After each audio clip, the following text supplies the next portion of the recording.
Shorties. Hi, Shorties. Fingers crossed, StreamYard's being a little bitch tonight, apparently. Very frustrating when we're professionals here. I'm fucking professional. She's a fucking professional. No, goddamn it. Miss Shorty, you're muted. Miss Shorty, you're muted.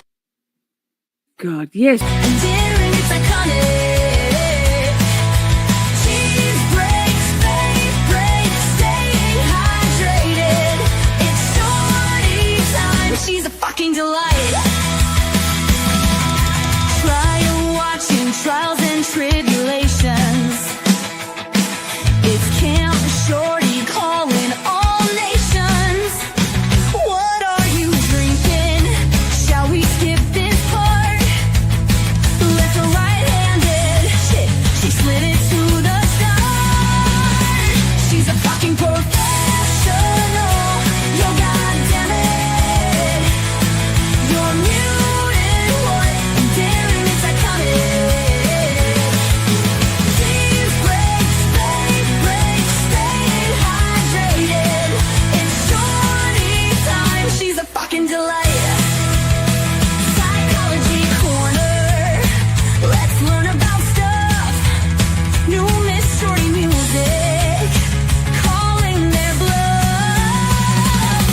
Best chat, best community. We've got the best minds. A safe, supportive sanctuary full of fun and love. Rock out with your cats down. Curse all you want. And here at Camp Shorty, we even say cause. She's a fucking professional. You goddamn it. You're muted, what? And daring, it's iconic. Cheese breaks, faith breaks, staying hydrated. It's Shorty time. She's a fucking delight. Hey, Shorties, what's doing, y'all? Get in here, Shorties. Let's fucking go. Camp Shorty. Camp Shorty.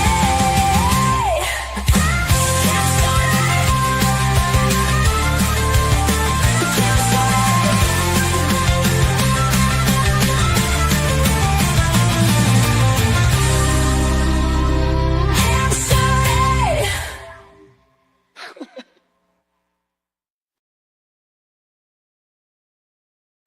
Hi! I forgot to put myself on the stage. Hi, Shorties. It's like, hi, good to see you. Hi, Shorties. It's like, hi, good to see you. Sup? How are you? Wow, Friday. Saturday. Same. I had a different top on. It was pink, but I had a different top on. Oh, two. I need two. One pink's here. He's not going to cut it for two. Whoa, Buster. Lord. Yikes. There you go, Pops. I had a different top on, and when I was doing my eyeliner, a little top of it broke off and landed right here. Like, actually, you probably couldn't have seen the mark. Anyway, it left a tiny little speck. So I got a baby wipe, a makeup remover, and I was just like doing this. Made it so much worse. Pivot. Hi, Rachel. Hi, Ms. What the fuck? Hi, Ms. Woozy. Hi. Good to see you. I'm going to have to put my glasses on. I can't see shit. Laney's in the van, trekking to the gig. Tony, hello. Holly, hello. Princey, hey girl, good to see you. Simmy. Chat. Let me go no further. Let me get serious. I'll keep saying hi in a minute. Not all of you might know this. Oh God, these glasses. I don't know. Yikes, I can see myself too clearly now. So tomorrow night at 7:30 Eastern, 6:30 Central, we are going to be chatting. God, I don't like these glasses. I hate them. We are going to be chatting to Detective Joe Donner. Detective Betty Davis from Maxwell Anderson, the lead detective. I cannot. It's so exciting. Simi, the reason I said wait, Simi, is because last weekend Simi said, you know what? I'm going to reach out to Joe, Detective Donna, and see whether she might like to come on and have a chat. And she is. I can't with these glasses. Wow, I'll change glasses. Hate them. Thanks. Hate them. Thank you so much, Simi. Oh, also, Kay, I'm so glad you're here, Ms. G, because I think I've got it. Is it? Wait, fuck, I've been practicing all week. Is it? I'm not going to be able to do it now. Is it header? Am I saying it right? Header? Header? Header? Is that right? Tell me I got it right. I'll wait 30 seconds. Like I'm header, header, header. Honestly, I've been obsessing over it all week. Header, header, header, right? See? Just because I can't say macrame chameleon doesn't mean I can't say header. I feel so proud. I'm almost going to cry. The least anybody can do is show somebody else, another human, the respect of pronouncing their name correctly. And I'm sorry it took me so long. Header, header. Oh, God, now I'm going to fucking... Heather Taylor's in the house. Yee! Hi, Jody. Good to see you. Lainey's laughing. You're such a bundle of joy, Lainey. I love you too. Honestly, I felt like a piece of shit every time I saw your name because that's not cool to not bother to learn how to say someone's name. So Heather, now I can. And they called me an irresponsible creator. I'm actually almost crying. Okay. So 2 exciting things in a row. We're talking to Detective Joe Donna tomorrow night. It's a big weekend of Camp Shorty, actually. I was going to say I'm always happy. That's not facts, but I'm pretty happy. So tonight, I've slated in the description box that this is the final day of trial for Maxwell Anderson. I don't think it is. Well, this is day 7. But because anyway, if this is the last day, huzzah, it'll be a long one because we'll go through closing arguments and the verdict as well. If it's not, I'm not sure how we're going to do it because next weekend we'll be doing Donna Adelson's trial, Sup Donna. Speaking of Donna Adelson, tomorrow, first up in Camp Shorty is Oh Donna, The Road So Far. If you're not up to speed with or have questions about the Adelsons, Professor Dan Markell, any of the ancillary or highly important characters in that whole murder for hire, conspiracy to commit murder shit show over a decade now, I'm your gal. So other chats, other creators are doing it. Other than perhaps Pretty Lies and Alibi, Jay shaming of Jay. He's called now he's called Jabronius, but he's not streaming it. I can't think of many other creators on social media who know more about this case. I mean, Roberta Glass, but I dare you. No. She does know a lot of. Honestly, she's a good watch. Credit where credit's due. Roberta Glass for Adelson stuff is a good watch. Highly entertaining, but she's also a hardline anti-Karen Reid person. So, I mean, where do you put your views? Yeah, cool. Oh my God, it's so exciting. And then tomorrow night, so we've got tonight, trial. Lock it in. Tomorrow night at, oh my God, 5 Eastern, same as today.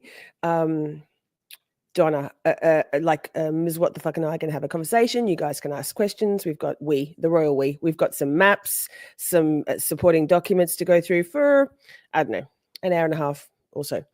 And then we have Detective Joe Donna. And then last for Camp Shorty this weekend is a members only quiz night. So know the week that was this week or next week or for the next few weeks. And sidebar, frankly, Ms. What the Fuck and I cannot stand the stress and distress of motherfuckers copyright striking us on cute little tiny 15-second clips of turtles or jumping sheep or kangaroos getting baths. So we're going to regroup on that. We're pulling together for after Donald Edelson. The week that was is on hold because last weekend they took down our whole stream. Ms. What the Fuck had to, well, she offered to, she didn't have to, she doesn't have to do anything, clip out the offending, it was the kangaroo baby, Joey, getting a bath. The whole stream was taken down until we clipped it. Like, it's too much work. We put in so much work to get those up and running. So, so that. So if you are a member, quiz night tomorrow night, Karen Reed questions, Maxwell Anderson questions, probably some Adelson questions, Miss Shorty music questions, the week that was questions, general Camp Shorty questions, Miss Shorty music questions. So. Yeah, they took the whole thing down, Tony. We had to, we the royal we. Whenever I say we, what I mean actually is Miss What the Fuck. Had to clip out the offending portion. So that was done. So the stream was back up again. And then we got stricken again for, I can't remember which one it was. Something about baby brown bears. We had Bear Week last week, remember? Probably don't. So it's still I have been demonetized, zero ad revenue, which is only about $1.13 tops for the number of views I get for the week that we've had. So I don't know if that's sustainable. It's so much work. And not that it's about the money, but it's just devastating. It's the most obscure little clips. They can go fuck themselves, frankly. Like, who copyrights that stuff? And Aussies, any Aussies here? Yeah, Jody, you're here. Last week, the another thing they struck us on was ABC News, an Australian news outlet. The commercial outlets, it's the Australian Broadcasting Commission, the government sort of station. I don't even know, probably privatized now, but they struck us for a 2-minute news clip. Like, fuck, man, it's fair use. Gay, dumb. Anyway, all that.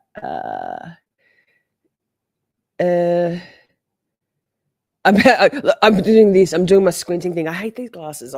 Whatever. They're ugly. Fine. Oh, they don't look so bad now. Maybe I've eased up. That's so lame. You're right. Dumb and annoying, as I say. So complicated case. It was July 14th. Yes. She says, I know everything. Probably should brush up on the exact dates. It was July 2014. No, I think it was July 19th or 18th. Pretend I know. But 2014. So a very long time. A very long time for the Adelson justice. Yes, it's so good. Good to see you, Heather. Tony says, I had the privilege to serve on a jury this week. Tony, that's pretty cool. I'm jealous. Was it an interesting case? Can you talk to media? Hi, I'm media. Okay, let me keep scrolling. Okay. ABC Australia claimed one. We have multiple because we play so many clips. Yeah, for a news clip, man. Like, how it was a 2-minute 30 something news clip. How's that for fair use? Like, rude. But we get multiple. Like, I'll get, and they happen. Like, I've gotten copyright strikes 2 weeks after for a particular the week that was different things. Some of them are little cute things, you know, little brain bubbles. Other thing, anyway, silly. So we're re-envisioning the week that was after Donna Adelson's trial. But on that note, and then we'll get into trial, I promise. On that note, if you have, because mostly all of them, I think that's the only news clip we've had struck. If you, Shorties, you have any cute, funny, beautiful, calming, interesting videos on your phone or device that you yourself have recorded that you would be happy for us at Camp Shorty to use on the week that was, in place of the things we've been sourcing from social media, mostly Twitter. I'd love you to forward it through to me, or Ms. What the Fuck, via Discord or email. And then we can use it with or without credit. It's up to you. But that would be really helpful for us, because otherwise it's just 3 hours or 4 hours or 5 hours of heavy slog news, and that's not real fun. That's why we were putting those cute clips in.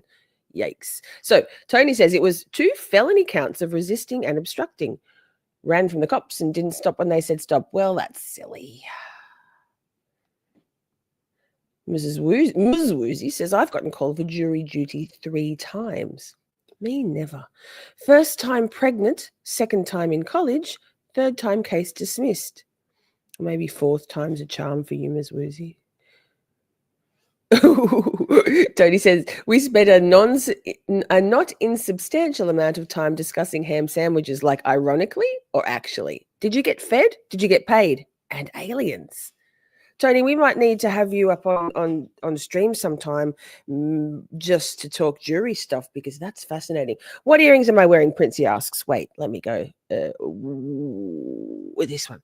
Okay, so today, because I had to change my top, I had to choose a different thing. These ones are kind of fun. This won't mean much to many of you who aren't in Australia, and it's a bit early for most Aussies, but here. So, and Stephanie blah, blah, blah isn't here tonight because she's at a concert, but this, I'm wearing them for her. She's in Philly watching a concert. So the top one is an iced Vovo, a biscuit, which has got like pink frosting, jam, coconut on top of a biscuit. The middle thing is a can of VB, lol. The bottom is fairy bread, so sprinkles and white bread and butter. It's delicious. And then the other one, they're different. VB is beer, by the way, Victoria Bitter. Again, Stephanie blah, blah, blah is obsessed with VB. She wants to get some. I'm like, I think it's going to be pretty fizzy if we ship it to America. And here we've got Milo, Vegemite. Milo is a chocolate drink stirring into milk. And then the bottom thing is a Buffalo Bill, which is an iconic ice cream. Is that what you would call them? On a stick. What do you guys call them? Actual creamy ice cream, chocolate, strawberry, and then it's got a thing of bubble gum, a ball of bubble gum in its nose. Iconic. It's all about the Australia today. Yes. So that. Thank you, Ms. Shundwan, for these cool earrings. And I thought they matched quite nicely with the top. Hey, she's talking a lot tonight, friends. Those are so cute. Those are adorable. Well, thank you. I love them. How incredibly detailed, right? But they just, and I intentionally put my favorite, because they're like, that's the pair. I intentionally put this pair with the iced Vovo, the beer, and the fairy bread on this side, because when I look at my screen, you'll still be able to see my favorite one. See? Smart. Hi, Kimberly Maguire. I saw you there, but I'll say hi because Simi's also saying hi. There we go. Hey, that's everything. Now, I know we're definitely up to a day in trial. It's definitely day 7 of testimony. Questionable as to whether it's the last day. I don't think it is. We'll work it out. Maybe I'll have to take a day off work. That'd be a good idea. Shame I don't get paid.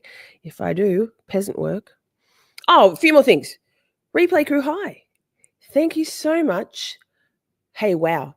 Good Sunday morning, Shorty, or whatever day is over there. I mean, I love it's Saturday, but thank you for your understanding of the world that turns and the whole sun, earth, and science thing. Love it. It's Saturday morning, 7:30 in the morning.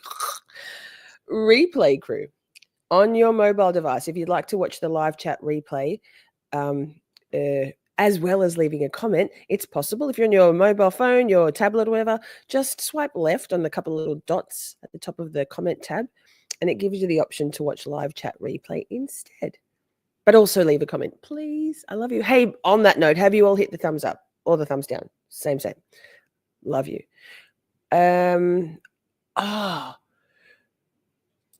Nothing. Pretend I didn't just have a revelation and then think it was irrelevant.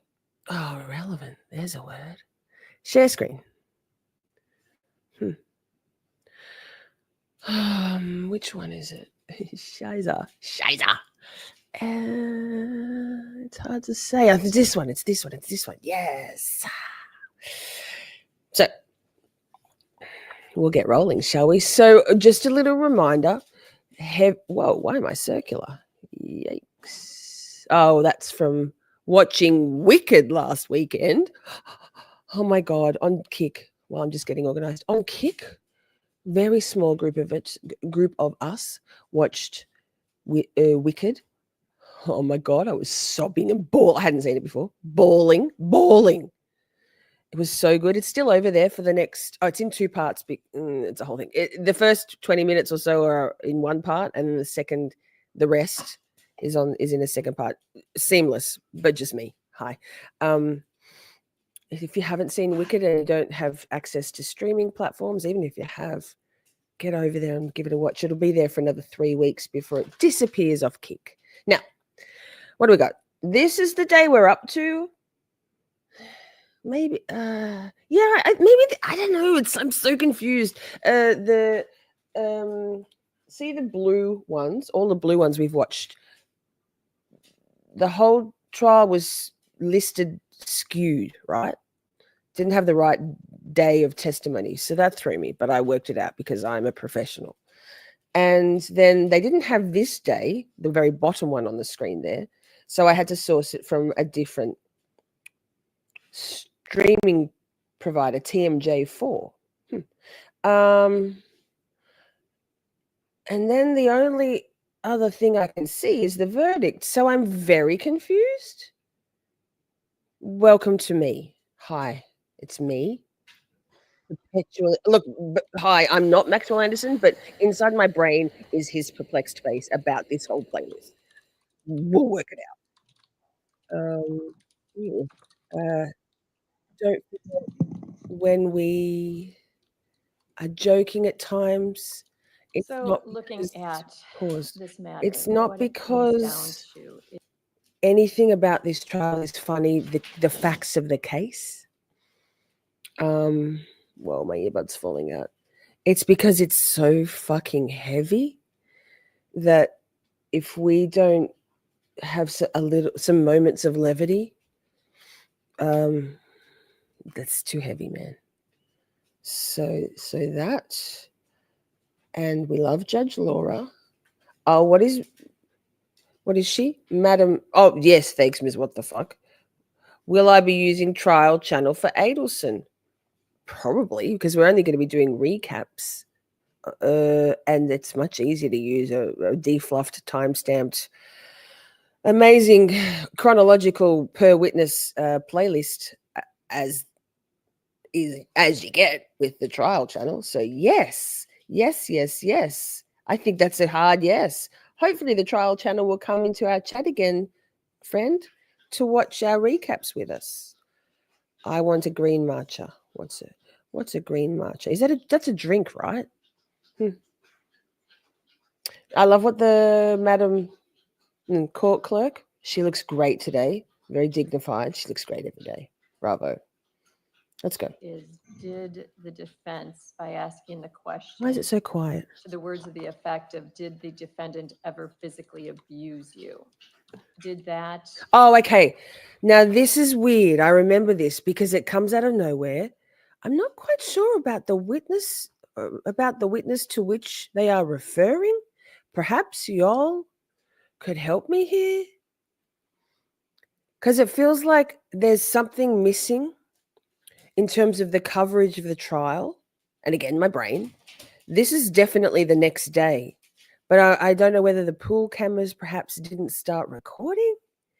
Let me wind it back. But needless to say, I don't know. IDK. I want to know, but IDK. So looking at this matter, what it comes down to is, did the defense, by asking the question, You're gonna love her, Heather. She's to so the words beautiful. of the effect of, did the defendant ever physically abuse you? Did that basically have the defense putting into evidence a pertinent trait of the accused character offered by an accused. I'll also, Clearly, the implication of the question would be that he was peaceful and that he'd never engaged Oh. in physically abusive conduct to Miss Wright. so they're talking about an State's argument ex-girlfriend. is that the inference to be drawn and the question's basis was greater than just, did he physically abuse you? But also, does that put into place his character of him being nonviolent or peaceful? Looking at our statutes and looking at 90404 character evidence generally, this isn't a situation where the state sought to introduce evidence of other crimes, wrongs, or acts under 90404 sub 2. And what I've been told is that the state affirmatively told the defense they were not going into that area during a conversation off the record in anticipation of her testimony. Pause. I feel like, Akasha, given that you're not really anywhere on the social medias where as yet I've announced this, Akasha, guess what? Guess what? And this goes for all of you. If you came in late, hi, thanks. Late, it's not even late. We literally haven't even started testimony yet. I've been rabbiting on for almost half an hour. Tomorrow night, Akasha, I'm interviewing Detective Joanne Donner. She's coming on our channel. She's coming to Camp Shorty. She's coming to Camp Shorty. Detective Betty Davis. Yes. Yes.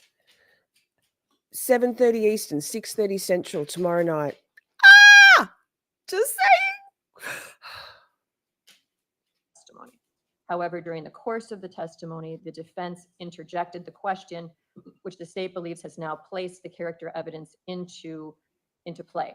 Looking at 90405 sub 1, what it indicates is in all cases in which evidence of character or a trait of character of a person is admissible, proof may be made by testimony as to reputation or by testimony in the form Huge of thanks an to opinion. Simi for organizing it. On cross, inquiry is allowable into relevant specific instances of conduct. So part of the question comes down to, in this case, the defense didn't ask the witness for reputation evidence, which is basically gossip anyway. The defense asked the question, which I would take it the state's argument would be that by asking her that question, it's forming an opinion on her behalf as to him being nonviolent. The statute goes on under sub 2 to indicate relative to specific instances of conduct in cases in which character or a trait of character of a person is an essential element of a charge, claim, or defense. Proof may also be made of specific instances of the person's conduct. How dare you, Simi? I'm always on track. We sidestep. It's all relevant. It's not like I'm talking about. Don't even start me. Head up. Go and get some sleep. Getting up early to fetch our new car we bought. That's so exciting. Wow. You sleep well, gorgeous. Thank you so much for stopping by, and I'm so glad you did. I've been manifesting your appearance this weekend. So wait, fuck. I can do it when I'm not thinking about it. Header, right? I love you. Have a good sleep, gorgeous. So is the defendant being of a peaceful character an essential element of the Yes. defense? But I don't think I go off topic. That's my point. And I would think Rude. I would think it's part and parcel of what Me? the defense is going to argue in this case. Always on topic. As to specific instances of the person's conduct, the state has indicated that they're aware of 3 different prongs. Header, The first header. prong would be that the defendant was emotionally abusive. The second prong was that he engaged into an altercation with her ex-boyfriend. And clarify for me, was Miss Wright present at that altercation or was she not? Oh, Or hydrant is it head. just something she's heard? Oh, wait. What do we do when we, what do we do? It's unclear from the police report. She is still here. I'm getting there. I just thought the state Let's might do know. some, was let's do present. some organizing. We'd like to cover Okay, up so she was present, Maxwell's so she face. would be a competent witness to testify as to what she observed. And as to the third situation, did that post-date the fight or predate the fight? Post. Oh, And sorry. then afterwards, the Laura. second situation where she was asked to have the ex-boyfriend come to a location and where she was asked to beat herself up and then blame him and contact law enforcement. Did I get that fact pattern What? basically correct? Yes. Those would be specific instances.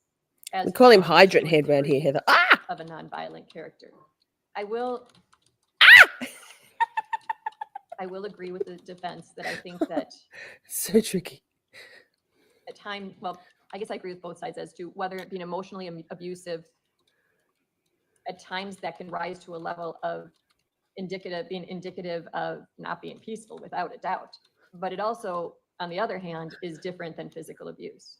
So relative to our statutes, I am going to find that the defense has placed into play character evidence by the question. And I understand that Attorney Cotton indicated he knew what he was doing, but I also think Attorney Cotton's smart enough to know he was drawing at that line by asking that question, knowing in advance that the state wasn't going down that path.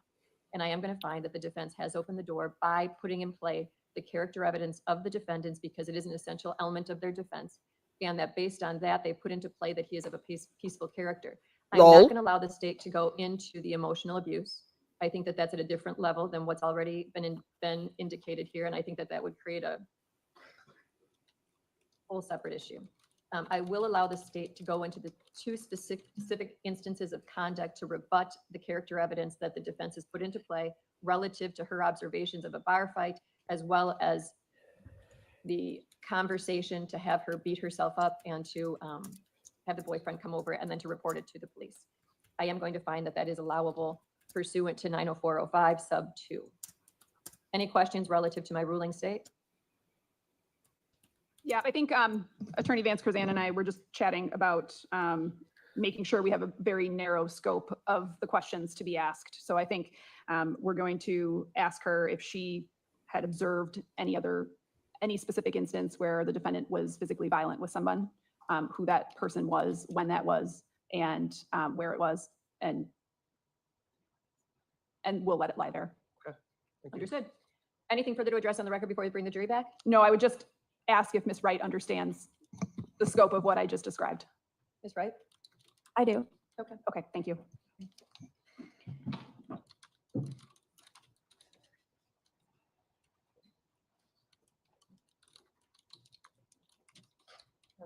It's my understanding that the stream of the trial did catch some of the jurors as they were exiting. I would ask the media to be cautious. My court order that was issued in advance of this indicated no filming of the jury. So please be on top of that moving forward. Oh, wait. Or else we might be changing up the Thanks, presentation. Judge Laura. I think that's why. I think they clipped out. Pardon me. I think they clipped out the first part of the morning because of that, the jury being shown. That would make some sense, right? My brain didn't remember that, but squirrels. What am I doing? Oh, play. Understood? Sorry, Judge Laura. Okay, I got a thumbs up. Thank you. Yes, Lainey. Perfect. Water with your victim witness person, the witness just asked if there was. Right, water. Heather? She's getting that right now. They know what's And what. if not, I probably could grab some of that.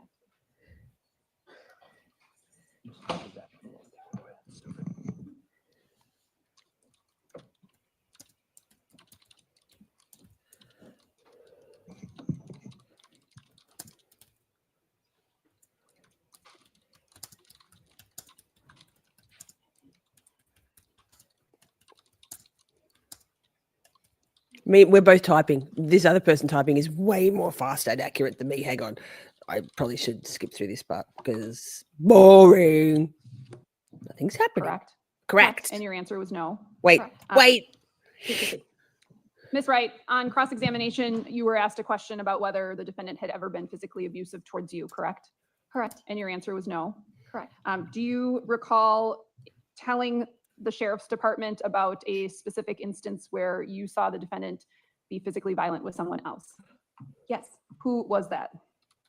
A previous ex-boyfriend before Maxwell. And where did that occur?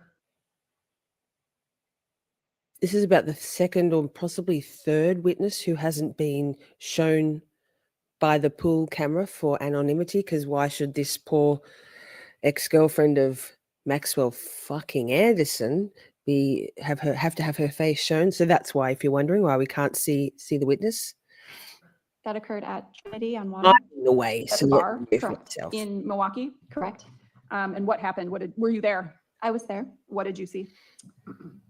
It all happened very quickly. I turn around 1 second and Maxwell and my ex-boyfriend were fighting. I don't know exactly how it was initiated. And then I just remember both of them being on the ground, and then the bouncers broke it up pretty quickly and kicked them both out. Yikes. Do you remember what day that was on? I want to say it was St. Patty's Day of 2022.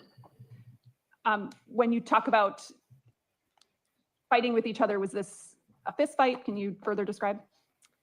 Yes, it was a fist fight, and then it was so quickly, I think maybe like 1 or 2 punches were thrown, and then they were kind of just wrestling on the ground. Okay, I just have one final question about the secret beach. When you would go there, were there other people around? Not usually. I would see maybe one person walking their dog and passing by, but there weren't other people hanging out there. Cheryl, Nothing further. safe travel. Yes, thank you. So the, was not a situation where Max attacked, not a situation where Max attacked you at Trinity, right? That's correct. And you said 2022, so that means it was when you were dating him. That's correct. So you and Max were dating and then an ex-boyfriend showed up to Trinity, That's correct. your ex-boyfriend. Yes, And actually it was the ex-boyfriend who actually started it. Isn't that true? I don't recall who started what. Do you recall when you were interviewed by, well, you do know that you sat down with law enforcement and talked to them about Max, right? Yes, You sat down with a sheriff's deputy, right? yes, And you described that there was a fight on St. Patty's Day. You remember telling them about that, right? I do. But you don't remember telling them that was your ex-boyfriend was Jack, right? That's correct. And you said, do you remember telling them Jack actually started it and then Max got him in a headlock? Do you remember saying that? That is possible that I said that. Well, that's what happened. The ex-boyfriend Jack started it. He showed up. You were dating Max and Max got him in a headlock, right? Okay, Okay. And then Max is security a broke it up. dick. correct. A murdering dick. A convicted murdering dick. Did you just respond by saying, okay, because you didn't know the answer to what Attorney Cotton was telling you? If that is what I said, then that is what I said. But at said what I this point in said. time, I don't remember how the situation occurred. I don't have anything further. No, Attorney Cotton. no, Your Honor. Thank you. You may step down. State your next witness. State calls Detective John Guillot. Guillot. You like him? Is he the mustache guy? I think yes.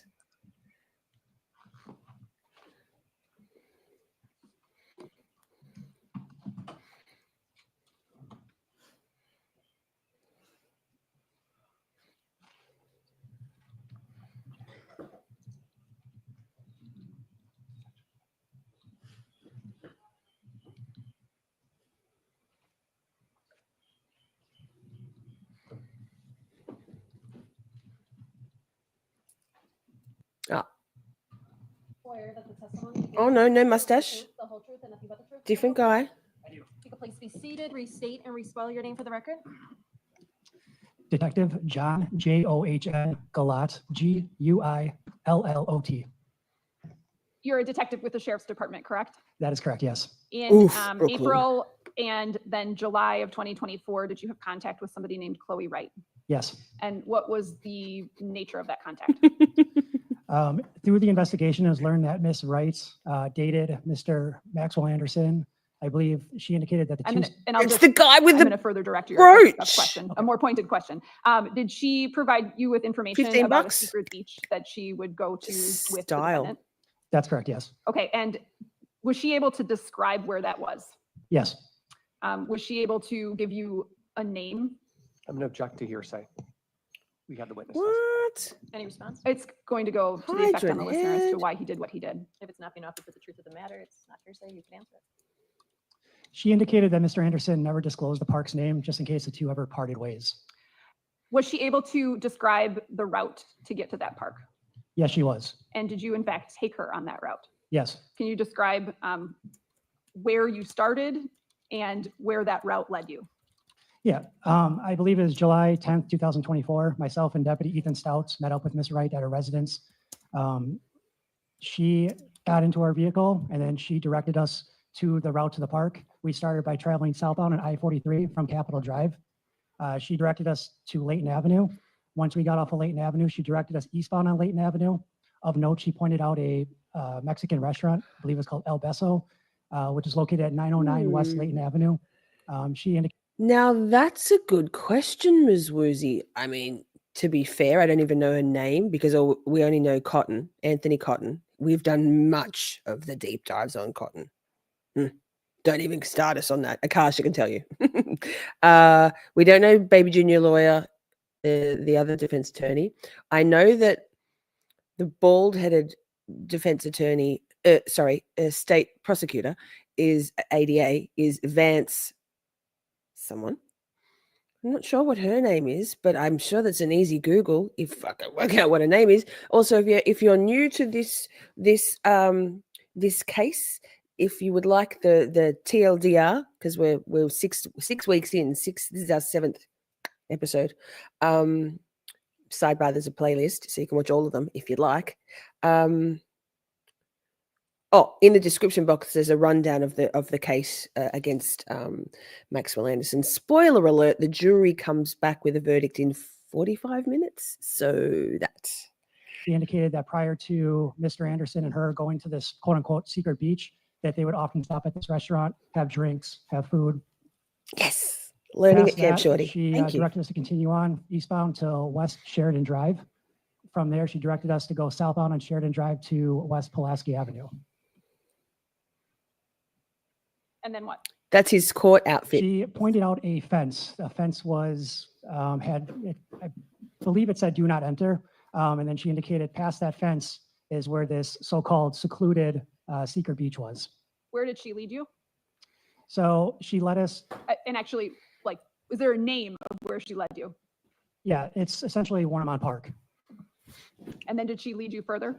Oh, the Yeah, jury was so, out for 45 minutes, Once you get to Brooklyn. this Yeah, fence, you have to squeeze through the fence. like And there's a guilty. paved area which descends down to the secluded beach. Had you ever been there before? I have never been there, no. I think Were she you likes me. aware of members of your department who had been there as it relates he did. to an investigation into the disappearance of Sade Robinson? Yes. What happened? What else did she show you? She showed us kind of the area where they would hang out. She noted that they would often have fires on the beach, and she indicated specific locations on where on the beach they would usually sit. Are you aware that as to whether or not this location is where generally Sade Robinson's leg was found? Yes, that's correct. That is where it was found. Correct.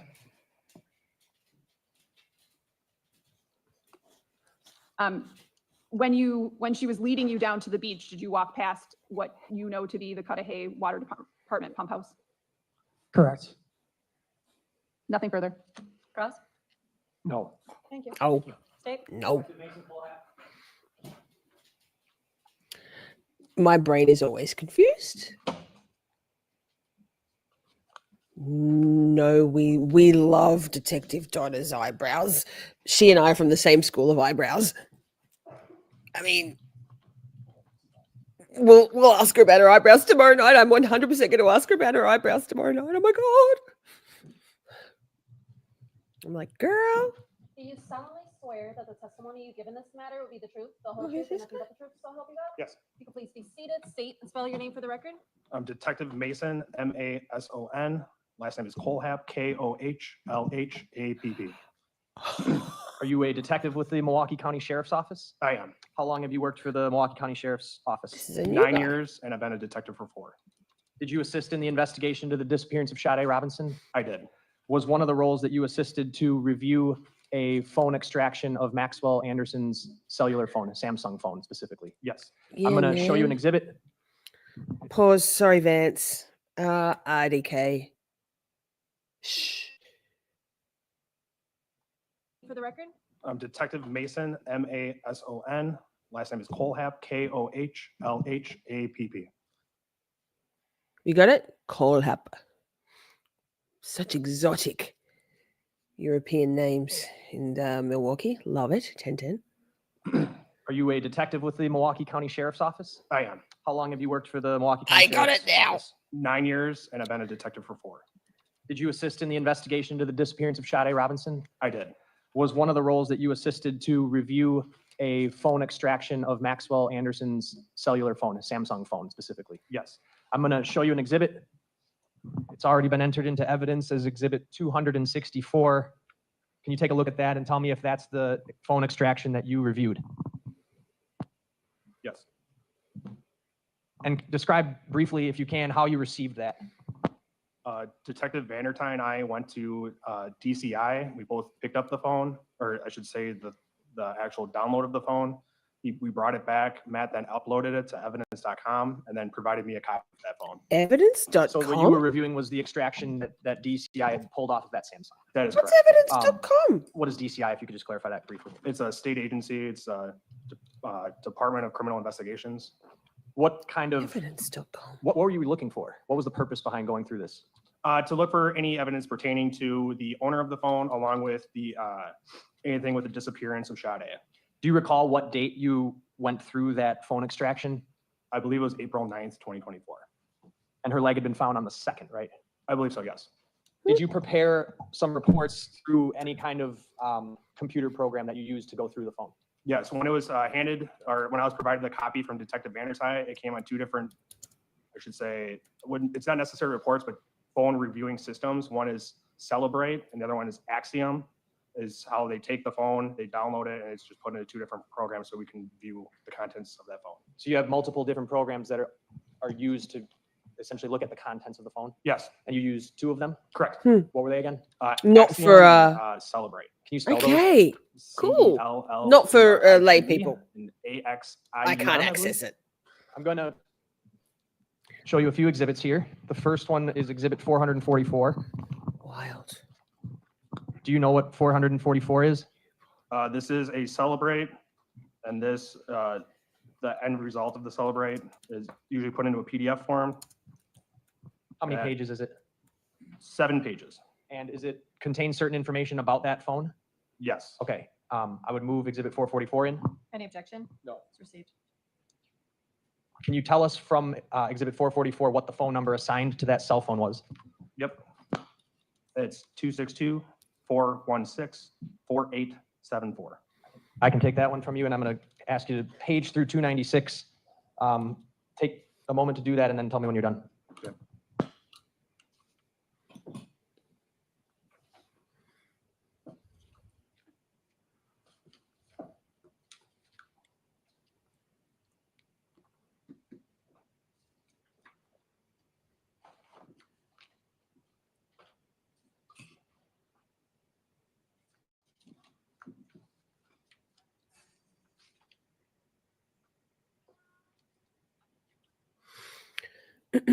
Okay, pause. Thank you, Ms. What the fuck, for why is it doing that?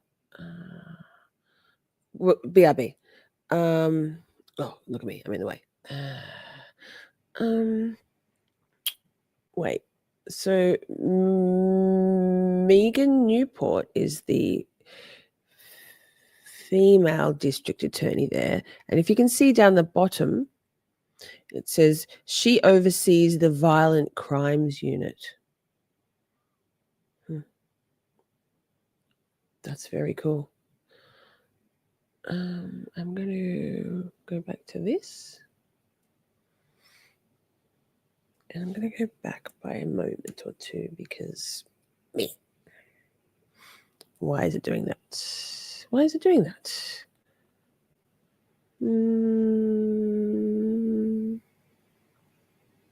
What are you doing here, Shorty? I'm not sure. There we go. Professional.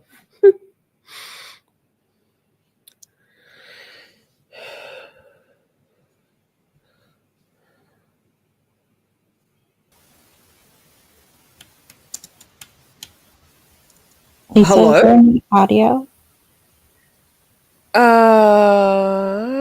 Not this.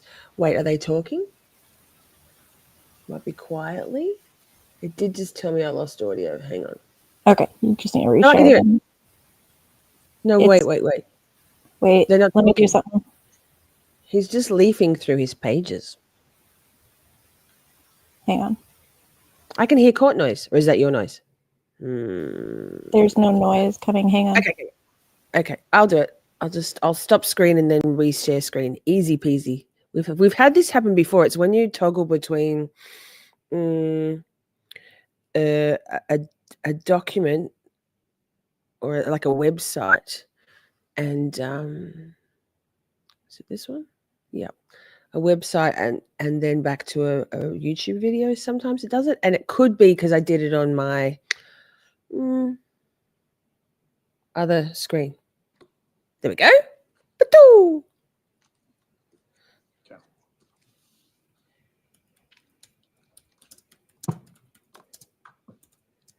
Do you know what 296 is? Yep. And what is it? 296 is my extraction report from both the Celebrate and Axiom. Move 296 in. Any objection? 296 is received. So you already discussed that you had identified the phone number that belonged to that device. And did you learn that that was the phone number that Sade Robinson was last texting with? That is correct. When you went through that phone extraction, were you able to locate the text conversation between Maxwell Anderson's phone and Sade Robinson? That is correct. I'm going to show you 287.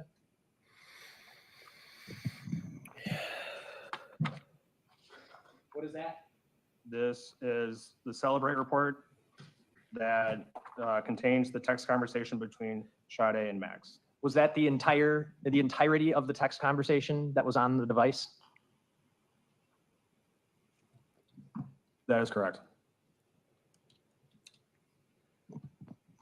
Move to, I'm sorry, what number was it? 296? 287. 287. 287? Not Any even close. objection? No. Received.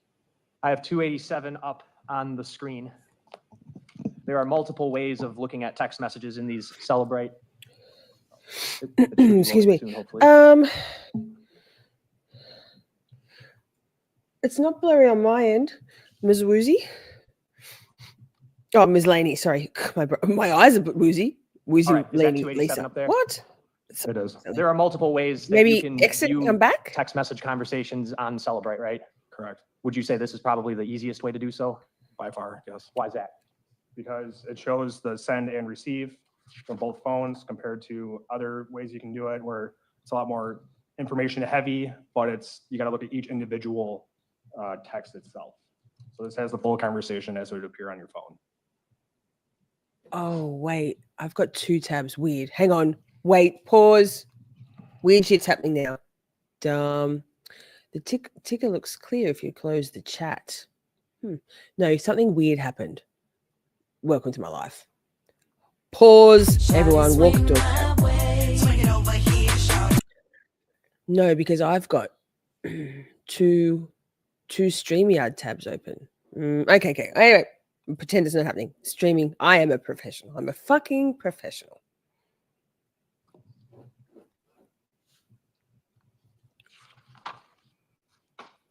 Not sure why this isn't working.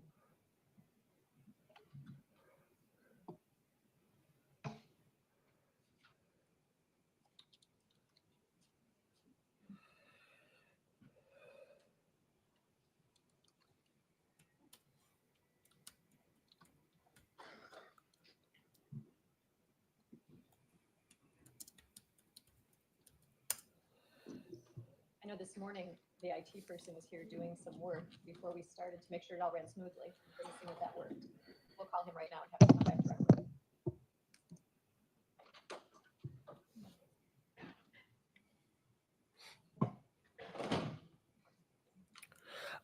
Brooklyn, what's on the board behind them? It's cool, isn't it? It's a list of questions they ask Well, it's prospective 9:53. Do we need a jurors. Break real quick, a bathroom break, anybody? No? Okay. And we're in a holding pattern for a minute, I think. I'm also in a holding pattern, Judge Laura. Welcome to us. Yeah, something in the water, Ms. Woozy.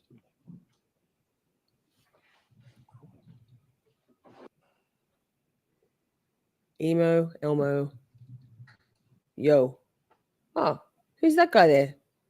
Court reporter's a boy, a male. What do you know? Just received information that the IT person's on his way right now. Okay. Well, I can't get either of them to work at this point. So. Oh my goodness. Oh my goodness. We love you, Judge Tell Laura. us, when does the conversation start between Maxwell Anderson and Sade Robinson? So on this first, it's a blue. I'll show, is that all right to show?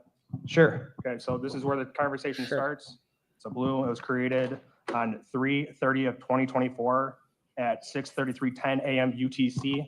So with the conversion, it'd be approximately 1:30 in the morning is when the text conversation started. On what date?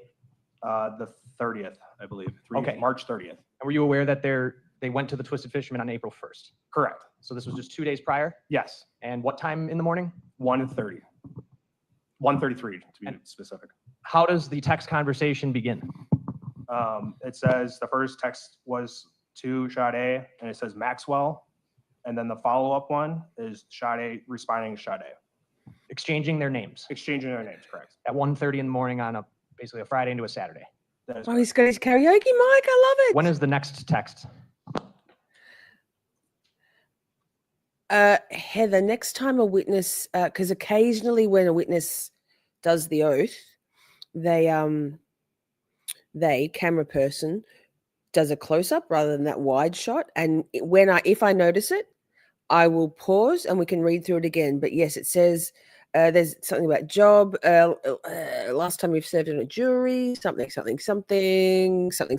Yes, wild. I mean, call me crazy, but I would have thought that attorneys would know what questions to ask. But maybe it's for the potential jurors to know what questions they will need to answer. Who knows? The next text is also on the 30th, March 30th. It's at 2:30 in the morning.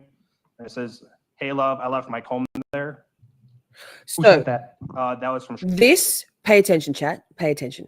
This is remember when I have speculated over the previous weeks, the days of testimony, that I think Sade and Maxwell met at either one of their workplaces a couple of nights prior. And I had a feeling that maybe she might have gone home with him then, no shade, no slut shaming, just facts, because she's talking now, and I'll go back a little. So their first text messages, this is important, were a couple of days before, very initial, like, when the start of a thread.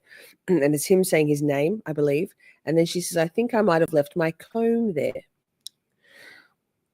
We've all left something at somebody's place before. I mean, I have. So not for years because celibate, but that. From Let me get Sade. That is correct. Karaoke. When is the next text?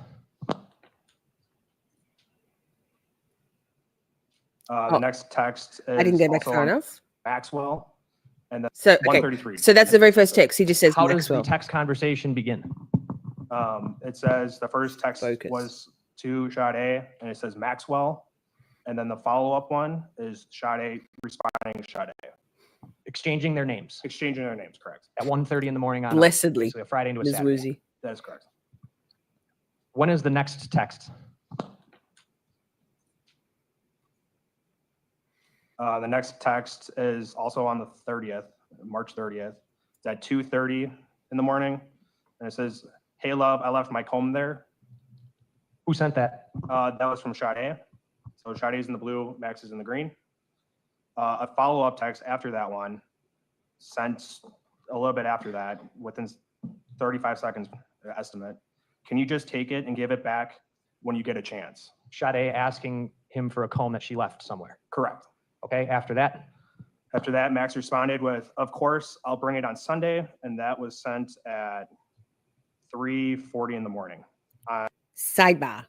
I know some folks, girls, women will sometimes, and I'm not saying this is just me, I'm not saying this is what happened, will sometimes accidentally leave a small item at somebody's place to be able to keep, a reason to be able to see them again. I don't know if, easy to also accidentally leave something. Like, a comb.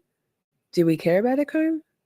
Honestly? If it was, I left my phone, or I left my purse, or hey, I left my meds, or whatever, maybe. So, or perhaps Maxwell pilfered it from Sade, unbeknownst to her, swiped her comb out of her purse. And so then she could say, yep, just in case you like him, then you can go back. Or at least you can make contact with a reason. Hey, I left my comb. Yikes. Yeah, could be. Could be. If you look at photos of Sade, she had many beautiful wigs, weaves, and her natural hair. So who knows? But anyway, just an interesting thought.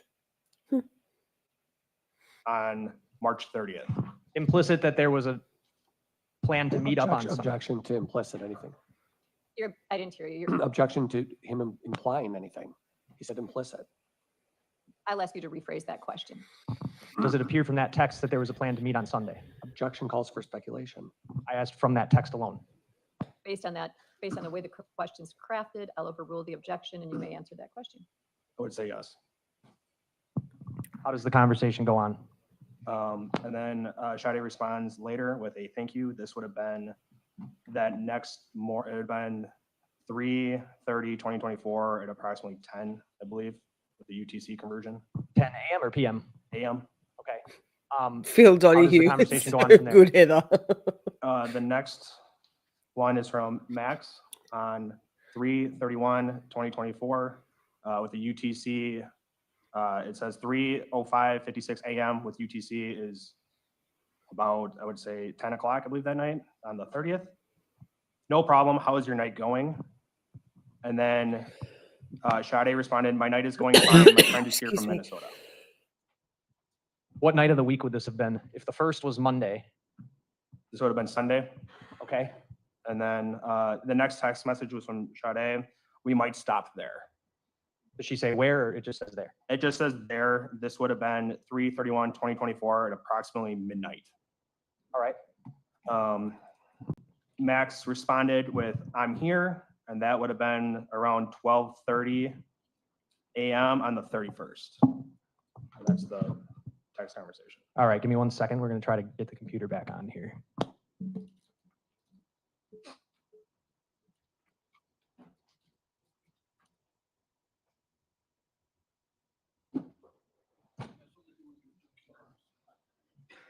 There was also the issue with they were unable to switch it from the Alamo to the computer. Is that working now? We're just bypassing the switching mechanism Okay. and are going to operate with one cord. Okay. All right, I have the conversation up here on the screen now. So here's this bubble here is not actually a text message, right? Do we need to shut the lines? Is that a glare on that for the jury? It may help. Okay.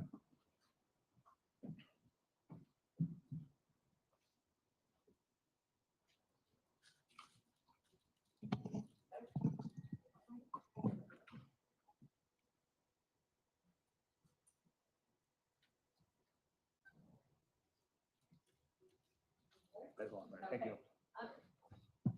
All right, the blue box up here, these are the blue ones that we're going to see are Sade, right? Correct. And this top one, is that actually a text message or is that indicative of something else? That's, from my understanding, that's just creating the start of the chat and not actually sending anything. So the first text, like you said, this is the one that just says, the body of the text just says Maxwell. Correct. And then how does she respond? I'm in the With her way. All right, so this would have been what date and time? This would have been approximately 1:33 on the 30th. And you're going off of this time that I've highlighted here? Correct. With UTC, it was -5 at that point. Okay, so it says 6:33, but really it would be 1:33. Correct. That's how all of these texts are going to appear. Correct. Okay. All right, and then we kept going. She has the text about the comb. She asks if she can give it back, and he says, I'll bring it on Sunday. Yep. All right. Let's pick up where we left off here. Let's start with this green text that I've highlighted here. What's going on? All right, so this is page 3. No problem. How is your night going? How does Sade respond? She responds, my night is going fine. My friend is here from Minnesota. This would have been Sunday. Well, tell us about the date and time. So it would have been -5 hours, so it would have been 12:32, and I believe it would be the 31st. Okay, so this would have been the wee hours of Sunday morning. Correct. And then what does Sade say? She responds with, we might stop here. Does Mr. Anderson respond? Yep. What does he say? He says, I am here. What does Sade respond? She responds with, okay. Next text from Maxwell. I'm sorry, can I see the parties at sidebar, please? Ooh. Sidebar. Sidebar.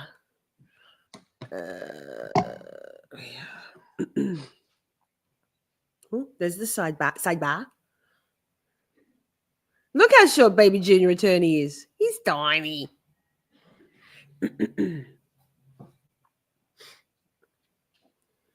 Oh, my microphone. Sorry for the interruption. Please. Sorry continue. for the microphone. Thank you, Your Honor. All right, what is, so they have this exchange. We might stop there. Mr. Anderson says, I'm here. She says, okay. What does he respond with right here? Drop my name at, I'm assuming it's die, but I believe it's the door if they try to charge a cover. And what real time was this sent at? 12:33, AM? correct. On what day? The 31st, Sunday, the 31st? correct. How did Sade respond? Okay, Also at 12:33? correct. When is the next text sent? This would have been 12:36. 3 minutes later? Yep, Okay. still on. Pause. Holly. Holly says, thank you, Holly. Thank you, Holly. This will never make me, the fucking YouTube and the autocorrect bastards, never make me not think about you. God, it jumped. Kids saying, I'm in the blue bubble. Ha ha. Oh, oh. We don't, wait. This? Well, We don't have how did you get my digits? Question mark, question mark, question mark, question mark, question mark, question mark anymore. But still, lol. This one. I'll take any motherfucker's money if he giving it away. Shit. Thanks. Holly. Love you, girl. For later. You're in the draw, girl. And Again. Then there's a gap between that text and the response from Sade, correct? Correct. Okay, tell us what Sade says and at what date and time. Sorry, I'm at work. And then it would have been 4 o'clock, 4:26 on the 31st AM or PM? p.m. Okay, so she doesn't respond to this 12:36 AM text until Sunday evening at 4:26 PM? Correct. What does she say after that? I don't know how long I'll be here till. How does Mr. Anderson reply? He replies, okay, sounds good. And then what does he say? Want to shoot for another night instead? And what are the dates and times of the okay sounds good and then the want to shoot for another night instead text? Okay, sounds good is on the 31st at approximately 5:36 p.m. And then the want to shoot for another night would have been at 11 a.m. On what date? Fun, Ms. Woozy. April 1st. How does Sade respond? Yeah, I can do today or tomorrow that's abbreviated. What does Mr. Anderson say? Either works for me, whichever you prefer. What time is that? That would have been 12:08 p.m. on the 1st. Are you aware of whether the first was the last day that Sade sent any text messages? Yes. Hi, Life. How does Sade respond? Okay, we can do today. What And- time? Okay. Sorry. Much love to the bride Mr. and Anderson groom. I responds. presume bride and It's groom. also up Miss to you. Woozy. Anytime Have is fine lovely for me. time. What time does he say that? About 1:54 p.m. on the 1st. And keep going. Where are we meeting? I can do 5. How does Mr. Anderson respond? Mr. Anderson responds, downtown somewhere, question mark. Question mark. Sade Question says mark, what? question Okay. mark, question mark, question mark. Mr. Anderson then says, Broad House on 3rd. when is this conversation happening, this exchange? This is all still on the 1st. At what time? This would have been at 4:23 p.m. on that last Broad House on 3rd. How does Sade respond to the question brought house on 3rd? Cheers, replied, lady. Perfect. Then what happens?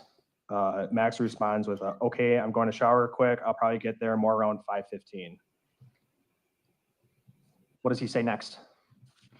The next, are you hungry? I'm sorry. I need to stop at Twisted Fishman to pick up my W-2 from last year. We could eat there first. How does she respond? Okay and yes. What time? 4:34 p.m. on the 1st. Then what does she say? Are we eating at the Broad House or the other place? What does he Twisted respond Fisherman. with? Let's eat at Twisted. I'm feeling seafood. What time does he send Yep. that text? 4:37 on the 1st. How does she respond? Yes, I love seafood. And then what does Mr. Anderson say? Sounds good. I'm about to leave. I'll be there soon. Then what happens? Sade responds, okay. And then Max responded to that with, just got to Twisted. At what time did he say that send the text just got to Twisted? This would have been 5:11 on the 1st. How does Sade respond to that? Okay, are you inside? Question mark. At what time? 5:18 on the 1st. Then what? Max replied with a yes. And this is the 1st at 5:18. Is there a response to that text from Sade? There is not. Is there a gap between this final text where she asks, are you inside? And he responds, yes. And then the next text message sent from Anderson's phone to Sade's phone. There is a gap. When's the next text sent? The next text is sent on the 2nd, 4/2/24 at approximately 10:36. My math is correct. AM? AM. And by that time, are you aware of whether Sade's car had been burned? Yes. Was it? Yes. So he texts her at 10:36 AM, what? Morning. How's work going? Question mark. Are there any other texts in this text thread conversation? There is not.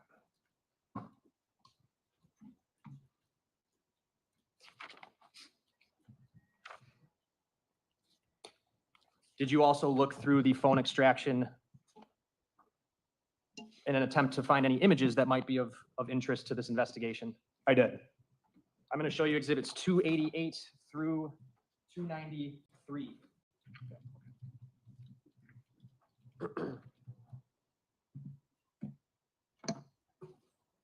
Page through those and tell me if you know what those are.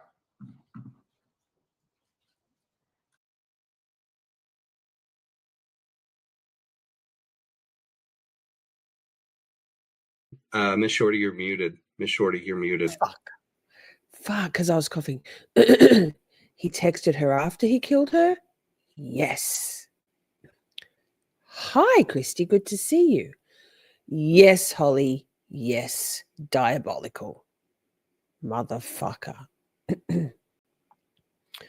Yes. Yes.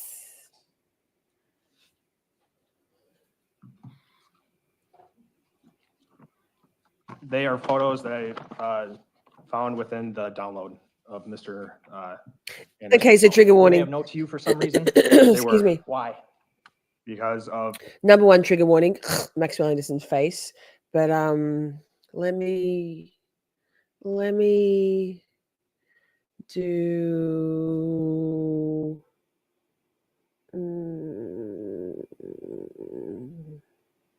this one.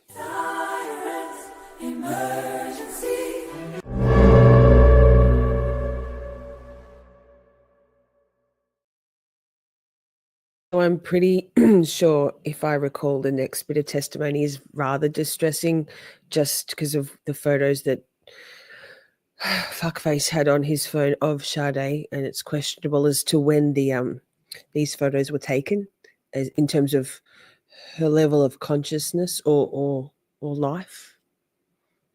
of prior knowledge of what Sade was wearing that night of the date, along with the timestamps of these photos. Okay, so you found images that were date and time stamped. Were you able to discern the exact time those photos were taken or no? No. Can you explain that? When I found these photos, we save them, and when it creates the file itself, it'll give us a date and time. And these photos I discovered were recently deleted. Or I shouldn't say deleted, I should say modified is how how it's listed on the actual report.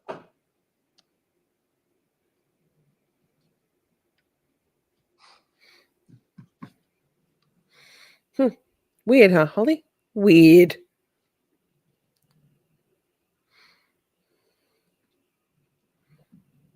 All right, I have, what's the big stack in front of you? I forget what exhibit number that is. Exhibit 296. I have exhibit 296 on the screen in digital format. I'd like you to go to page 40 of the magnet axiom report.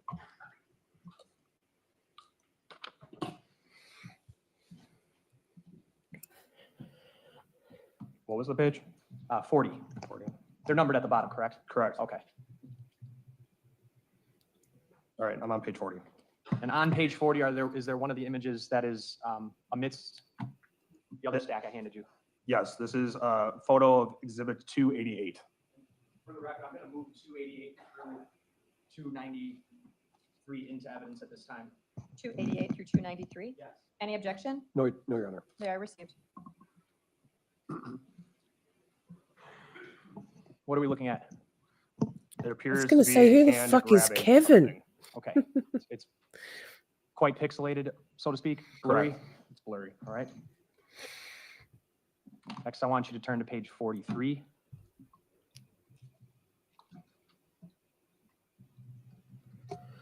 Actually, let's go to 41. You can just go to 41. What's the next page? 41 is a photo, or it's exhibit 289.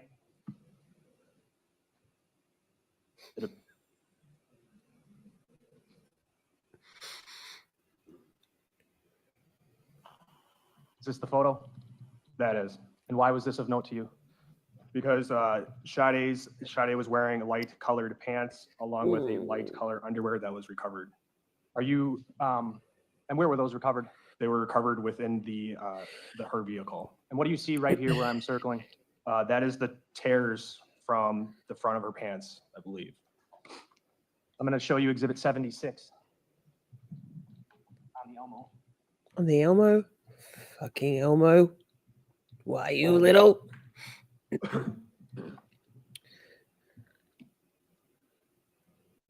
those? Yes, I do. Are these the clothes that caused you to think that photo was of relevance?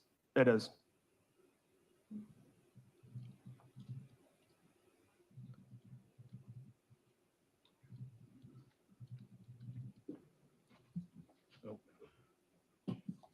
On to the next image that I have on the screen here. What is this? Is that 42? It may not be in the stack, but what are we looking at? What- That is. That's why I look weird. It was a screenshot or some sort of capture That's of what been not to mix bugging with me. bleach. I was facing the wrong way. I'm like, And what's what going on here? was the This is last very modified odd. time of that one. It would have been better. around, I believe, 11:28 p.m. on the 1st.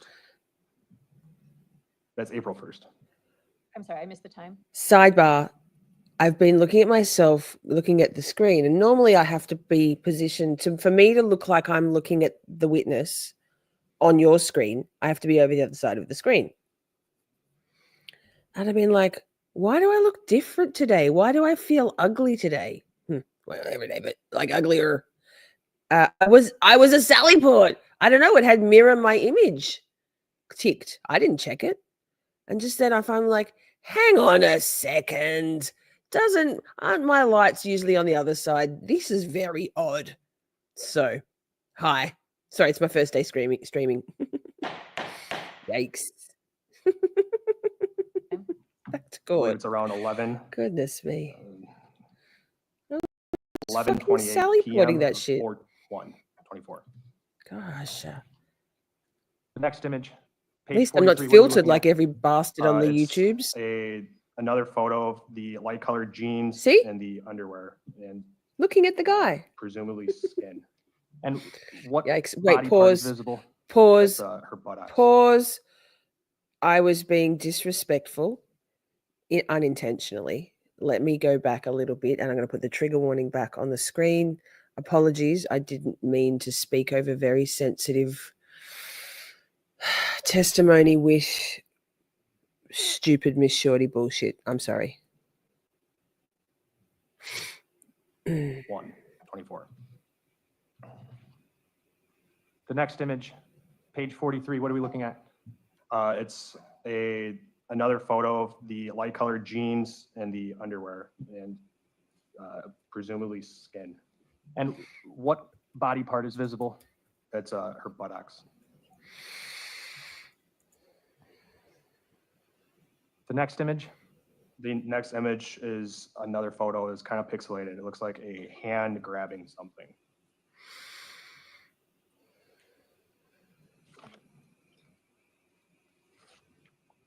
I'm going to go up to page 47.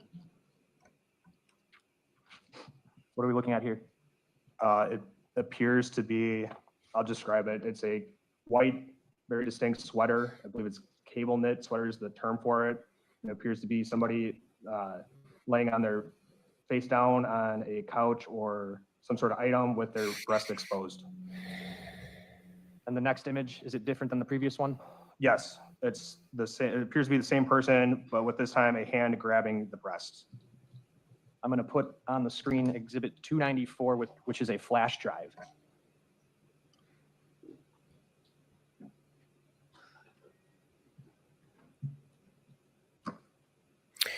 And Detective, is this one of the I'll images save we it. just looked at? It is. Going to image 2, that was number 1, this is 2. Is this one of the images we just looked at? It is. And you're saying, I think your testimony was that this appears to be a hand, correct? Yes, Are you basing that statement off of what another image depicts? correct. But to be clear, these were all different images that you found on the phone? Yes, Different file names? yes. He image. renamed them, bastard, What do you Then see there, deleted. detective? or I manipulated see, them. it's a zoom up or the photo that was presented before. It's a cable knit sweater. It's a person laying face down. That person has black hair. They have a darker complexion with their breast exposed.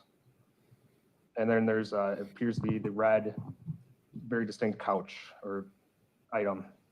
Can you get up and point to those things that you were talking about?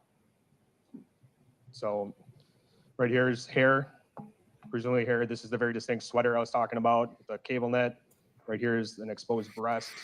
And then this is a red, presumably item of furniture. And that is part of the couch. Which breast is exposed? Left or right? I believe the right. Were you aware at the time you were going through this of what Sade Robinson was last known to be wearing? I was, Is it what we're seeing in this picture? yes. I'm going to show you exhibit 239.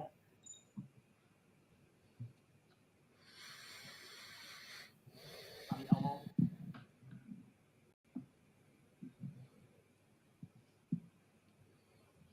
Just the image from Duke's. Do you see that same cable knit sweater? I do.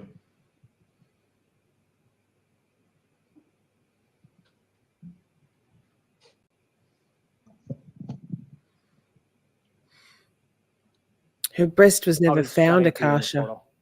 That right breast, Can't tell never based on found. from this photo, she's face down on a couch.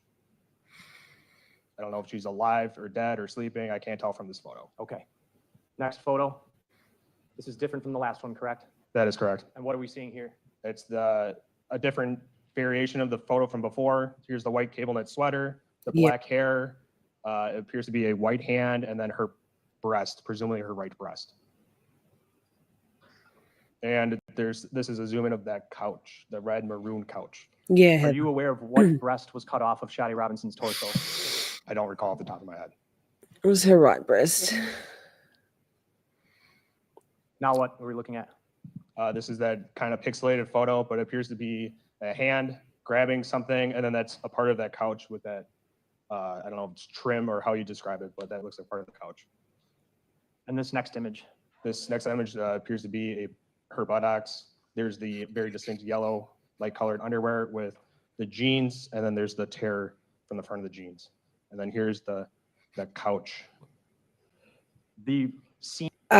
Sade's jeans, if you recall, had rips in them, like that was part of the styling down the front of the jeans. So I think that's the tears to which he is referring. Seam of the couch that's slightly visible here. Correct. Does it look kind of worn out? Yes, And is there a color difference between the couch and this other thing right here? there is. What's the color difference? This appears to be more of a red, and then this appears to be more of a darker brown. And based on the position of the furniture and what you can see of the buttocks, does she appear to be face down? Yes. I'm going to pull on the screen exhibit 318.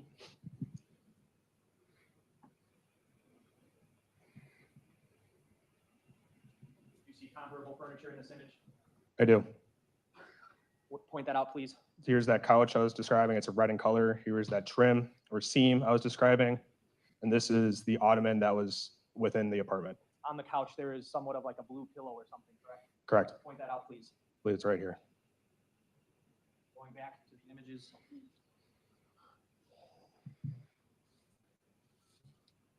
Fucking sicko. Do you see that Piece in of this shit. image? It's right here.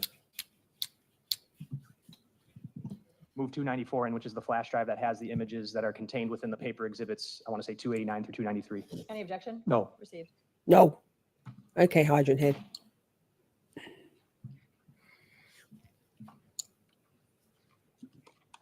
You can have a seat. Karaoke's over.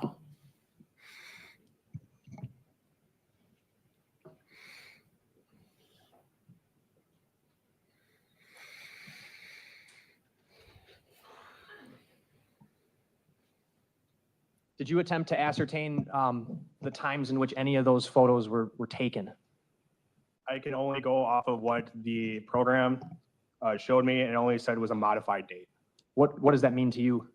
That image was modified in some way or form. And at what time and on what date were those images modified in some way? You can take your time to page through them if you need to. Thank you.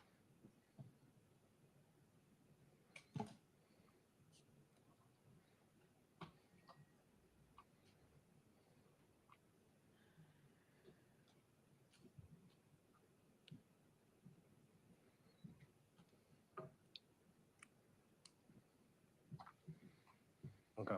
It appears that most of these images were modified. It would have been 4/2 of 24. With the UTC conversion, it would have been 12:05 a.m.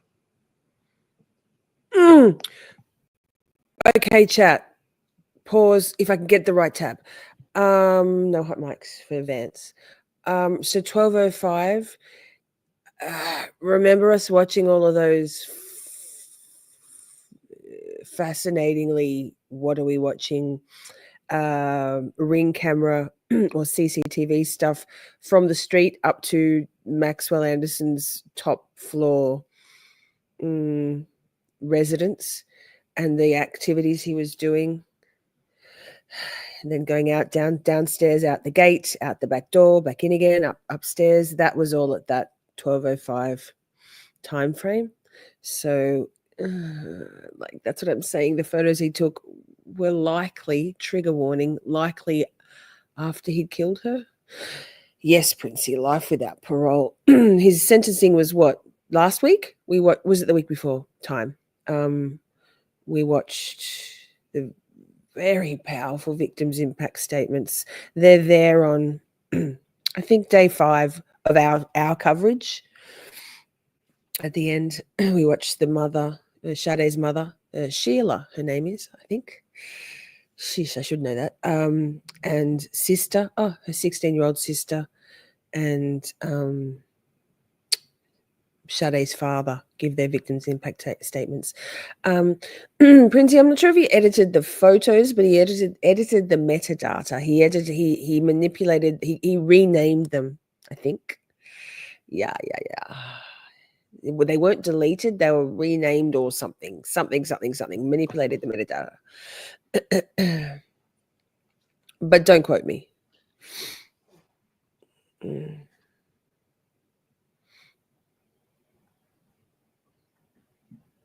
going to go to the last page of the Axiom report. Oh, sorry, I unplugged it. It's Tech Issue Friday, Saturday. While I'm pulling this up, was there an Uber ride that was noted in the report? I did not notify I was made aware of an Uber ride, but I did not document it. Okay. Let's go to the last page of the magnet report. Is it indicated on that or no? Let me look.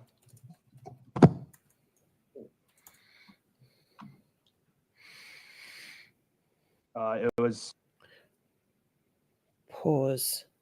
We're just going to play something. Ms. What the Fuck knows what she's talking about. I'm not sure. Yes, please, Ms. What the Fuck.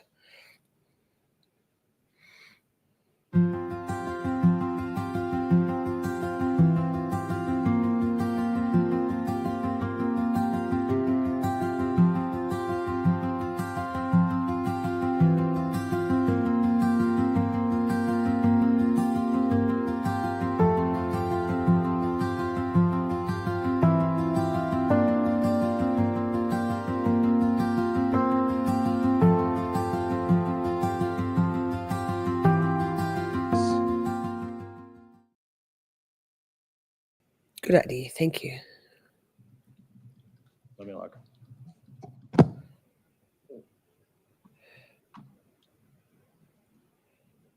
The It sand's on was today, by the way. Page 92. I tagged the Twisted Fisherman Crab Shack. Is this an Uber ride? Yes. Okay, what Sorry. time was that Uber ride taken? It would have been like 3 p.m. on the 2nd would have been the email. I think it's an email. Okay, you got an email about an Uber ride. The email came in at what time? It would have been 3 on the 2nd. An incoming email? Yeah. Okay, from Uber. It says that it's from Uber Cab and the source. So yes. And it's denoting the Uber ride to the Twisted Fisherman? Believe so. Yes. All right, and then detective, I have exhibit, it's already been entered, it's 295, should come up on the screen shortly. Is this another image you found on that phone? It is. Holy, you're number one. See here. It appears to be a beach. I know from being at that Warnemont Park that Secret it beach. appears to be Warnemont Park. There's 2 dogs playing in the sand or running in the sand, and there's water to the right. Was that image modified? Do you know? I don't recall. Okay. And you tagged this photo specifically, why? Does it appear to be Warnemont, where we discovered Sade's leg? I'm going to put on the screen exhibit 2 next to it, which is from the same photo of the leg recovery. Does it appear, can you see the leg right here that I'm pointing to? Yes. Does it appear to you that those photos were actually taken almost in the same location? Approximately, yes.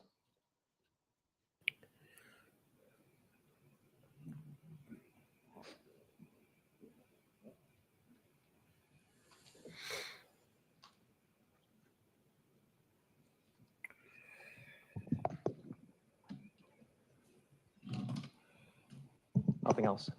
Cross.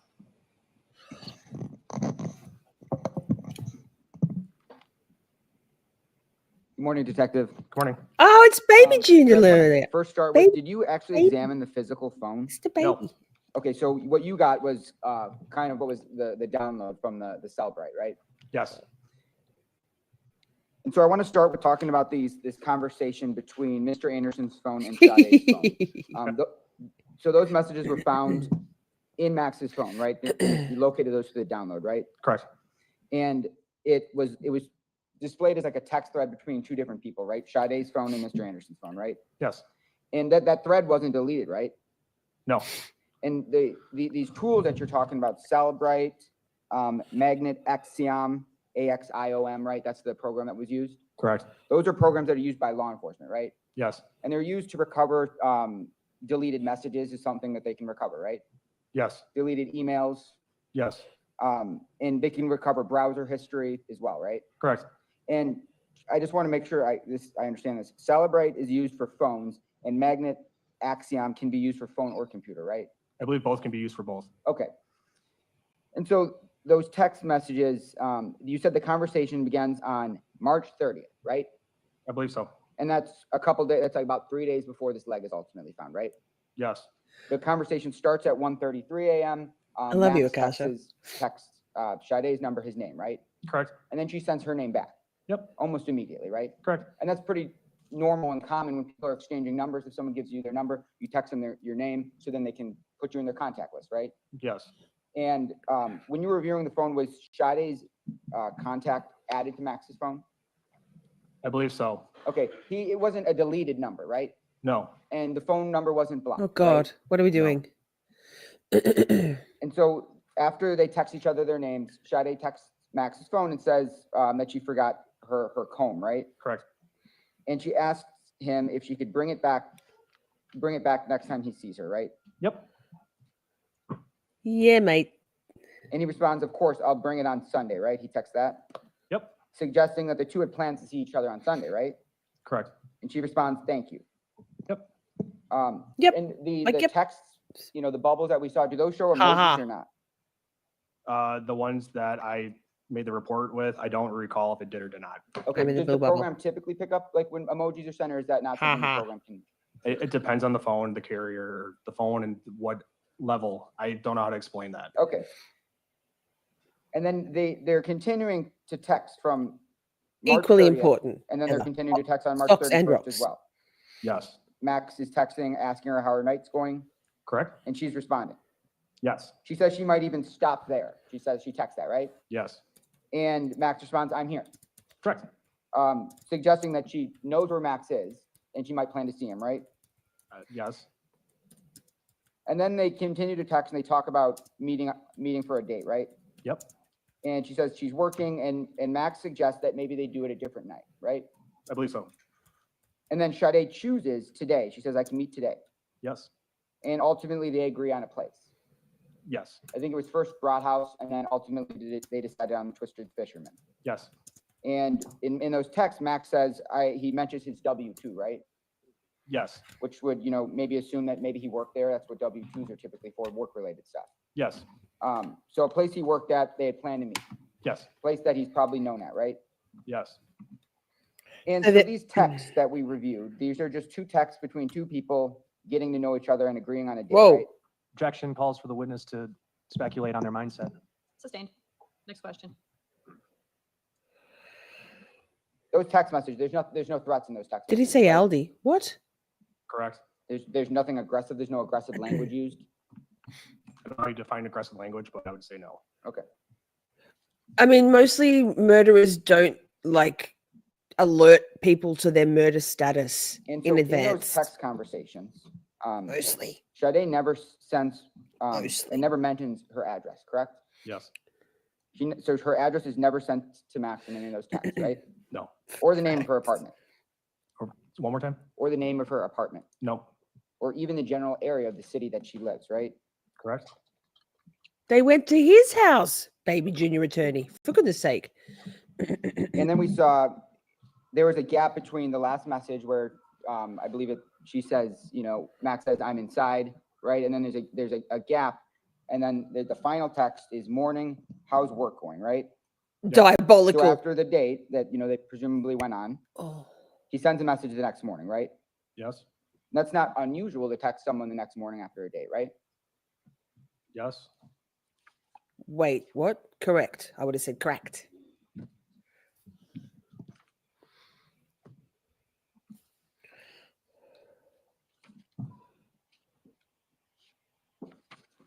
So you determined that you believe that there were some photos that you believe were Sade found on the phone, correct? Yep. And you said that those were photos, right? Correct. Are you able to determine whether they're photos or a video? I believe there were photos. Okay. And do you know what times the camera was utilized, or will you not be able to tell that with the tools you had? I won't be able to testify on that. I don't know. Okay, yeah, that's fine.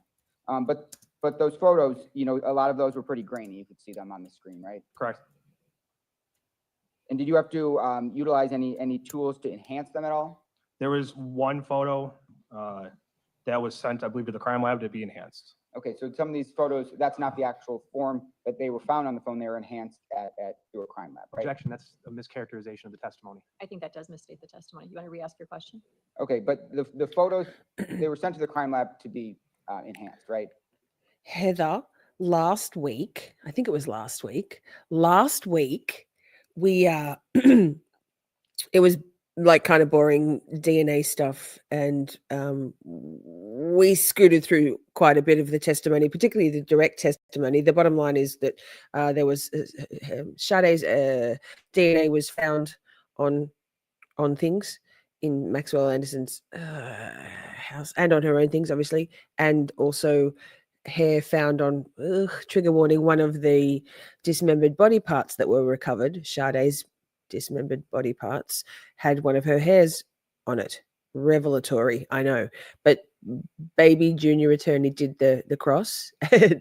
We were watching going, wait, what? It was a train wreck, like bless. Not sure how many trials he's been second chair on, but it can't be many. It was, I don't know if entertaining is the right word, but yikes. He gets himself all in the weeds and he gets all confused with the words he says. Cute little fella. You got to start somewhere, right? Certain ones, yes. Okay. And you said that the photos were modified. You can't testify that they were deleted? According to the information below the photo when I created this report, all it says is modified, under Okay. the modified category. But if they were deleted, your report, and you can't testify why those photos were deleted, right? I cannot testify why they were deleted, no. And because people delete photos for a variety of reasons, right? Not me. Correct? 62,000 on my quality. phone. Possibly. Let me check the You know, number at the moment. To save storage space, I mean, people delete photos for lots of different reasons, right? Sure. Or like an explicit photo. You wouldn't want like an explicit photo on your phone to be leaked, right? I don't know. And so those photos that we saw, those weren't the only photos that were deleted, right? Modified, you mean? Or yeah, modified, I'm sorry. That's correct. There was some screenshot that says things not to mix with bleach. We saw that, right? Yes. What? And was that an actual photo taken from the phone? Oh, what am I Or is it doing? like taken of like, because it looks like it's almost like a pamphlet or like an instruction card. I'm not sure if it was downloaded. Okay, so to be clear, not everybody deletes things off their phone, photos.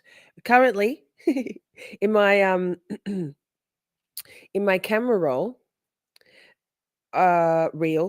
it's not all photos, it's many screenshots. I'm of the ADHD strain where I screenshot things so I don't forget them. There are a bunch of screen recordings of videos. In my defense, a lot of it's a portion of it is screen recordings to make shorts, as in YouTube shorts, etc. There's a lot of receipts there, if you know what I mean. Selfies, yes, there are some selfies. Fine. Memes. 63,286 items on my camera roll. I'll drop a receipt of that in the Discord, because not every, and I also haven't murdered anyone, so I don't need to delete anything, right? Yikes. Downloaded or screenshot, I don't recall. Okay. And did you pull, or is your data able to tell you whether photos have ever been deleted in the past prior to, was this April 2nd? Can you, sorry, one more time? Like, did you? One more time. February of 2024, if there was any activity on the phone where photos were modified. I think was I bought provided a extra copy iCloud of the space. Phone download that we had, and I was able to review all of that. 200. Okay, and do you know what? the I date don't on that know. I was? just I do. do I can't delete anything. What if I need it? Like, literally. I've had an iPhone. It's like, I don't know. It goes back to the beginning of time. This is since 2018-ish. I don't know. I don't know, man. It's just how I am. Yeah, something like that. I don't know what I do. Something phone. As part of your investigation, did you review anything about the search history on any of the phones or anything? I reviewed the phone. I don't recall the search history. Pause. Ms. What the fuck? Thank you so much. We found, I know it's probably not timely timing, but getting a little bit squirrely already. Oh no. Now, I don't know why. Anywho, we might have some, anyway, pause. I'm just going to check. I've got so many. Why does it say that now?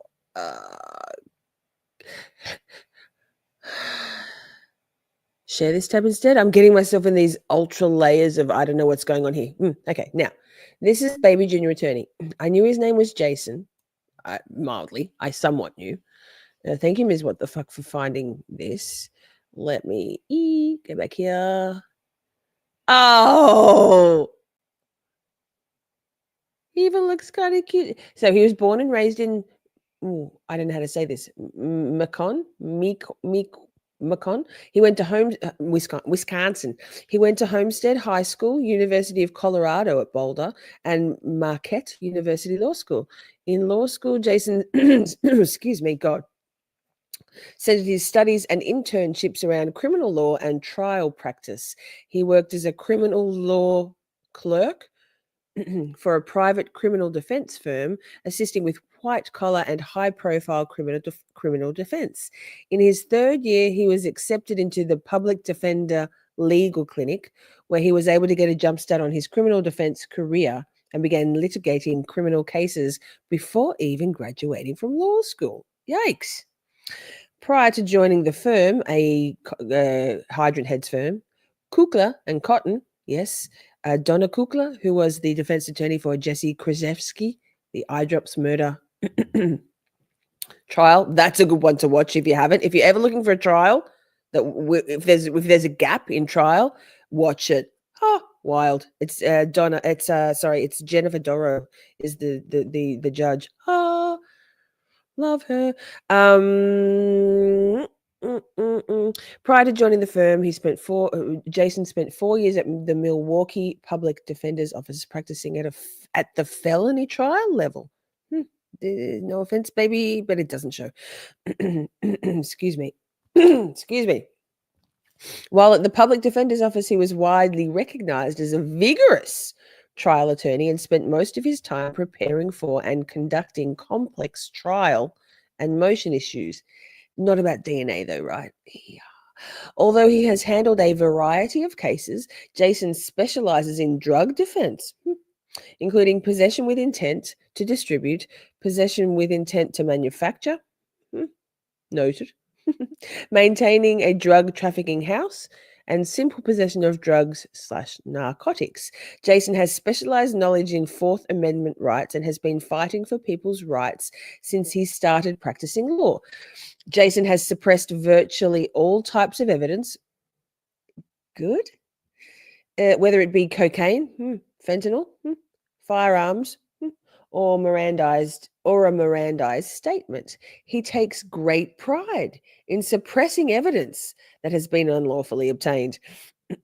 Jason is known as a passionate, creative, and zealous advocate for his clients who are frequently facing serious felony charges. Yeah, like this fucking guy that carried decades in prison.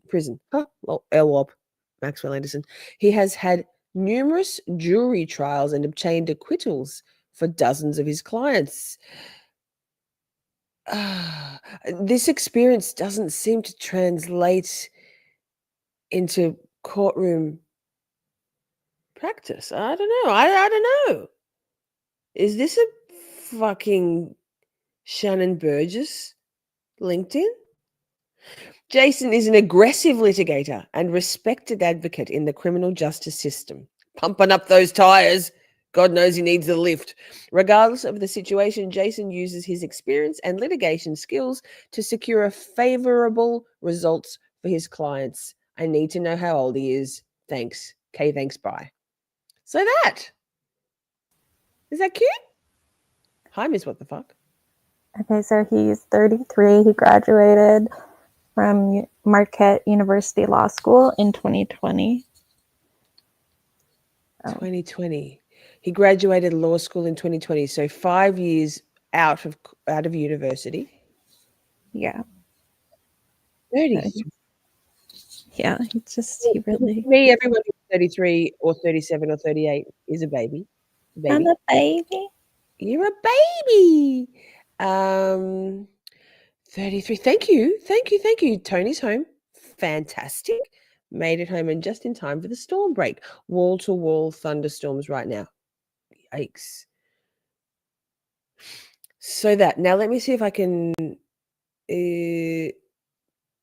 return to court. Thanks. Beg the court indulgence. Thanks, friends. Oh my God, I've got layer of layer. This is concerning. There's weird shit happening on my screen. Let's see if we got sound. Tell me if you can hear it. There's no talk. And I just want to make sure it's clear, there were other modified photos, the ones that we... Can you hear that chat? One's in the chat if you can hear it. Whoo! No big ignore me. I would never ignore you, Heather. Thanks, friends. Let's keep going. This. 33? He didn't eat his Weet-bix, as we would say. That the state showed on screen were not the only ones, right? Is Mike Correct. I don't have anything else. Thank you. State? One might also Literally. delete photos from their phone to cover up for a crime, correct? Objection, speculation. Oh, He He asked asked those All questions. the possibilities, you can answer it if you're able. okay. Yes. And there were other modified photos of Sade, just not from the house, right? Hi, Hope believe 8 so. Good to see Other you. photos from, that were on the phone that appeared to be from her social media? Yes. Okay. How many? I don't recall off the top of my head. And let's look at what I have on the screen here. Was this another image you had tagged? It is. What is it? It is the US FIR, and it states human leg found at Warnemont Park. Sheriff's Office says. What's USFIR?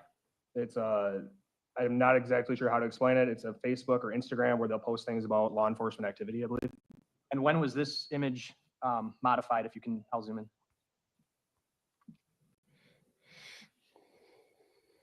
Approximately 10 o'clock a.m. on April 4th. Now, when we were talking about the modified times, all of these photos also came, the ones that were modified had this created and last access date and time, right? Not all of them, but a lot of them, including the ones that we had gone over earlier. Yes. And what is the date and time denoted there? On this, it's 1/1 of 1970 at 12 o'clock a.m. Did you figure out what that's all about? I don't know how or what that actually means. Vance. I don't know. I can't testify to that. Something? Okay. But clearly this Vance. image right here wasn't taken back in 1970, right? Correct. Okay.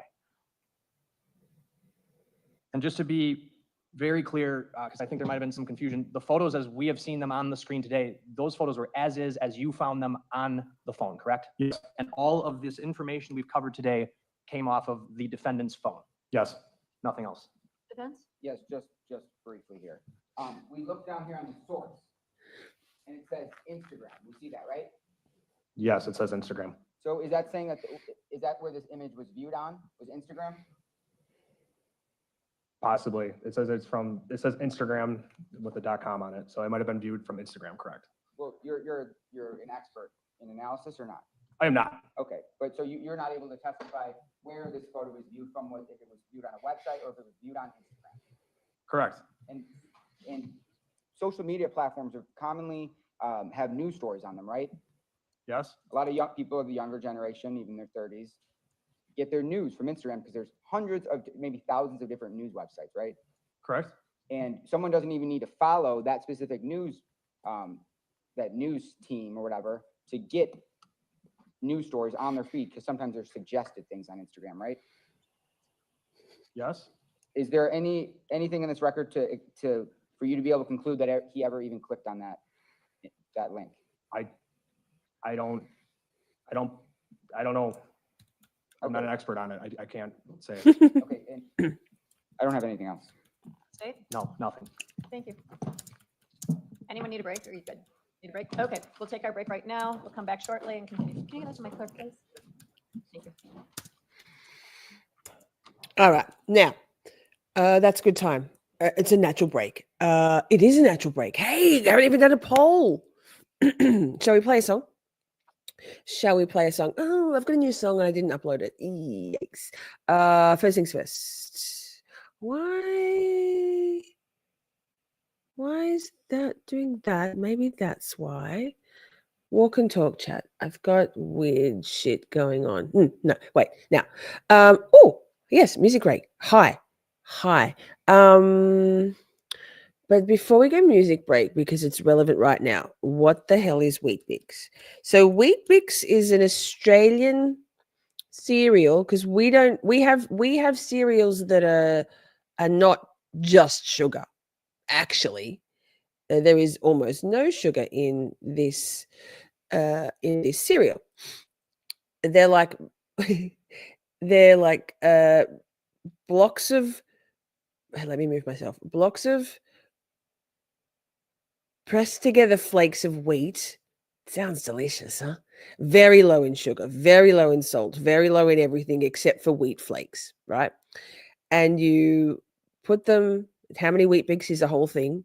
They're about this big. In fact, I'm pretty sure I've got some in the cupboard. I just haven't had them for a while because I'm not into, I'm all about that Vegemite toast for the last forever and ever. Amen.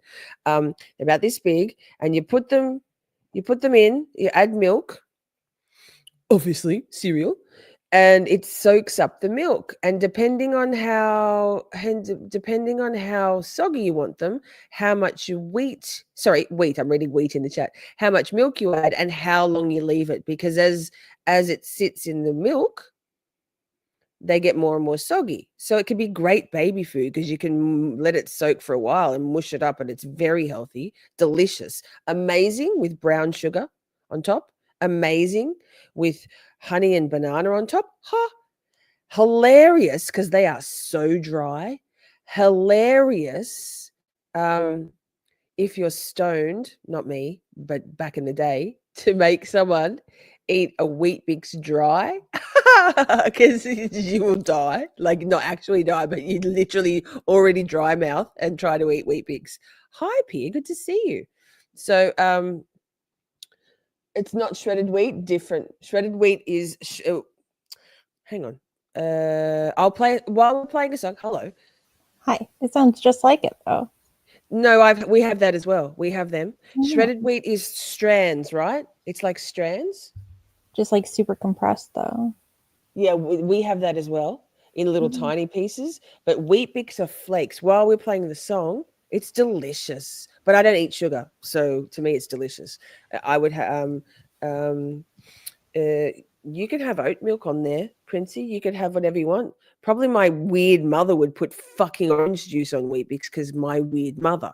Just saying. She also sometimes just has a cup of hot water instead of a cup of coffee or tea. I digress. It's totally different texture than shredded wheat.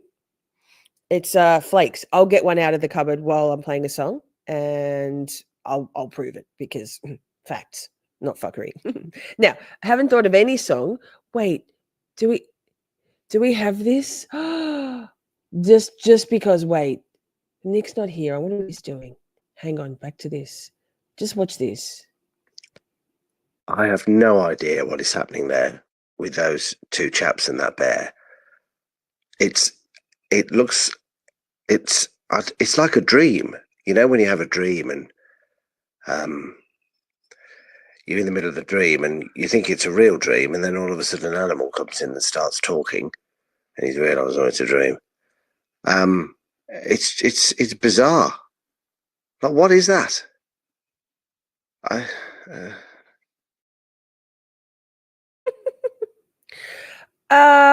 It's okay. I have a lot of shade to throw on American food in general because it's not food. Just saying. I eat things very, very close to their origin, natural ingredients. Not always, but often. Yeah, no, exactly. That was Baby Nick. Yes, we have Baby Nick. Anyway, that was just sidebar. But this is what I went here for. Wait, I'm so bad at this. Sorry, first day. Now some music. The supreme leader decrees it. I didn't pick a song yet, so that's awkward. Hey, Laney's here. Listen, there we go. Oh, we played this before. Oh, fuck. What about Shine? Enjoy. I'll go Weet-bix. Back. Good people shine the brightest in the darkest times.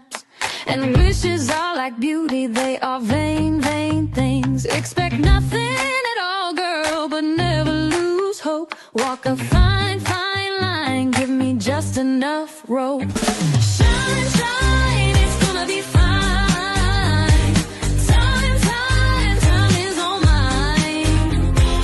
Fine lines, hard times make you who you are. Quitting ain't no option, girl, already come this far. Time is but a shadow in the construct of your mind. A lie unchecked becomes the truth, you know, time after time. Ephemeral and fleeting, fortunes always meet and run in circles. Water level things gonna be just fine. Shine, shine, it's gonna be fine. Time is all mine. Fine lines, hard times make you who you are. Quitting ain't no option, girl, already come this far.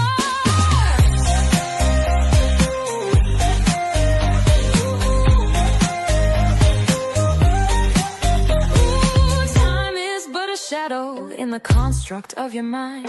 A lie unchecked becomes the truth, you know, time after time. Ephemeral and fleeting, fortunes always meeting, running circles, water level things, gonna be just fine. Time, it's gonna be fine. Time is all mine.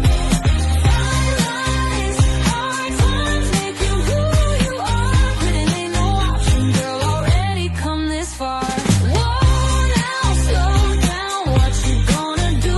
Lamplight and lifelines, the lighting circles you.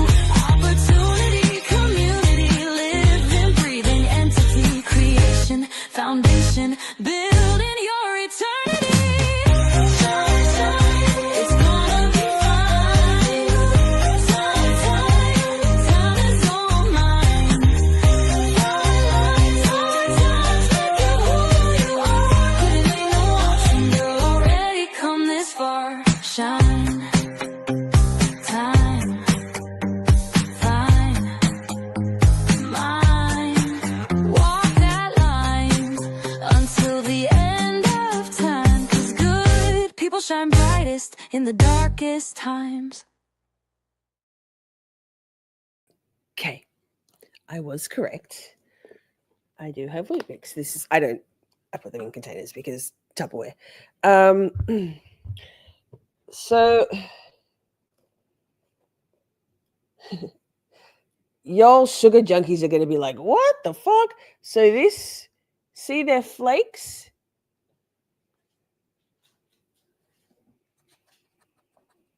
Even harder to eat with, or about the same, to put like a big slab of peanut butter on the top.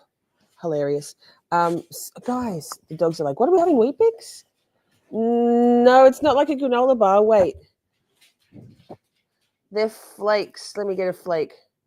They're like pressed wheat flakes, all pressed together. Can you see that? Wait. Poppy, Buster. Good God. They're like, I love Weet-bix, so I'll have Weet-bix. Paper thin. Tiny little flakes. God.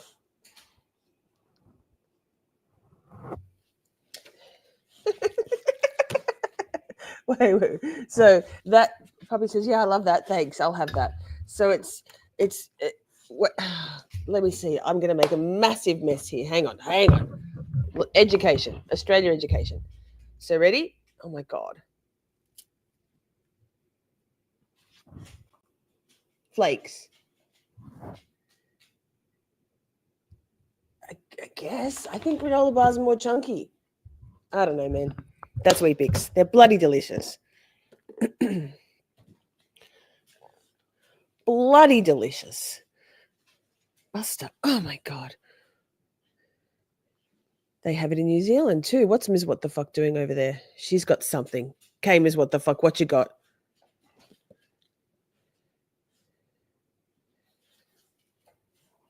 Oh, hang on, let me move you. You baby Detective Donna. Oh, wait, now I'm in the way. Hang on. Puppy. Granola bars. I see. Okay. Puppy, please. Tell me all about this. This is the Nature Valley granola bar that you're... We have them. It's far more light and flaky. Okay. Than that. We have them. Muesli bars, granola bars. That's very hard and crunchy, right? Yes, very hard and crunchy. It's like a cavity killer. Yeah, and you can get chewy muesli bars as well, granola bars. No, and that's bound together by sugar. Granola bars are so bad for you, just saying. They're so full of sugar. Stop dogging on our stuff. It's Nature Valley. Nah, man, check out the ingredient list. They're delicious. Oh yeah, honey is good. Yeah. Honey. Muesli bars are so calorie dense. I'm not kidding. But they're good. They're good. Like I occasionally have muesli bars. But no, this is just purely wheat, pressed, dried, and stuck together somehow. I don't know how they do that, but it's not with anything other than wheat and air. Wheat and air. I don't know. It's. I will send Ms. What the Fuck. Oh no, you probably won't like it. in the I chat, can't if eat you would that. like, It's gonna be all carbs. yeah. Anybody in chat, if you would like me to send you a box of a small box of Weet-bix to try, I would be more than happy to. It does have fiber. Yes, carbs are okay, here we go. Unprocessed carbs, so things as close to their natural state, so not processed, not bleached, not ground up into flour, like so anything that's fine in texture is very low in fiber because processing foods. Hi, welcome to my TED Talk. Processing foods reduces their nutritional value. So the closer food is, God, how do we get here? The closer food, this is one of my passions. The closer food is to its natural state, the better. So whole grains, that's why multigrain bread is best for you than white bread, because the flour, the wheat hasn't gone through a processing procedure, double. Am I making sense? You are. You're fine. Cool. Okay, bye. We're going back to trial. No, but thank you. Princey goes, no, but thank you. Hard pass on the Weet-bix from Princey. And if anyone, I'm happy to oblige. Stephanie got the jar of Vegemite. Hope Ain't Fear says yes. Yes, same. Oats, not wheat. Exactly. You can see the whole grains of oat in there. So muesli bars, muesli is usually oats. And muesli bars, or granola bars, same. We call them muesli bars here. Correct, Akasha. Not highly processed food, because if TED Talk, if food has been highly processed, the processing is already the human digestive system and our brain, our energy systems, use the energy from whole foods to fuel our body. But when that processing is already done by bleaching, grinding, etc., the body doesn't have to do anything to process that. It's empty calories. So highly processed foods are just the same caloric value of what you're intaking without the body having to do any work at all. So you basically don't if you're eating foods as close to their original source as possible, your body has to work harder. So it's the same number of calories in things, kilojoules, calories, but when your body doesn't, like, your body, the processing's already been done. Okay, but back to court. I can't. We'll be here for hours. Literal, my entire lifetime of understanding this stuff. So that. Thanks for coming to my TED Talk. What am I doing? Oh, just adding it back to the stage. Right. Sorry, first day. But it's the wrong tab. Hang on. We're still on Weet-bix here. Yikes. I didn't even queue up the thing because I was so busy with Weet-bix. That was a longer than they said break. Oh, who's this? We like this guy. Do we? Have we seen this guy? I have, but have you? Hang on. Do you swear or affirm? What? Fixing a few things. This. We made it.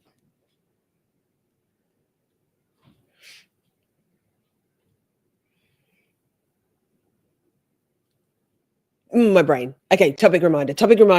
We're back. My name I is said Jason some- Ruff. That is Jason. Last name Ruff. Ruff. How are you employed? I work for the Wisconsin Department of Justice at the Division of Criminal Investigation. What is your job title? I'm a senior digital forensic investigator. What does a digital forensic investigator do? So what we do is when sworn officers, special agents for the Division of Criminal Investigation sees electronics, they are brought to our office and we conduct examinations of pretty much all the ones and zeros that are flowing through all of the system. So like Pause. phones, servers. This should be riveting. Ones and zeros. Love. 10-10. But wait. Ms. What the fuck just gave? Yes! Hope Hate Fear. I was wondering, I couldn't remember who it was that said motion to remove the fan if it's not being in use. It was you. There it is. Ms. What the fuck said I should play something for our Heather, and I can absolutely oblige. I can't remember which one it is though, Ms. What the fuck. Can you please play it? Because me, brain. What, like my mother used to say to me, she's a delightful creature. Lisa, life isn't about what you want to do. Life is about what you have to do. So uplifting.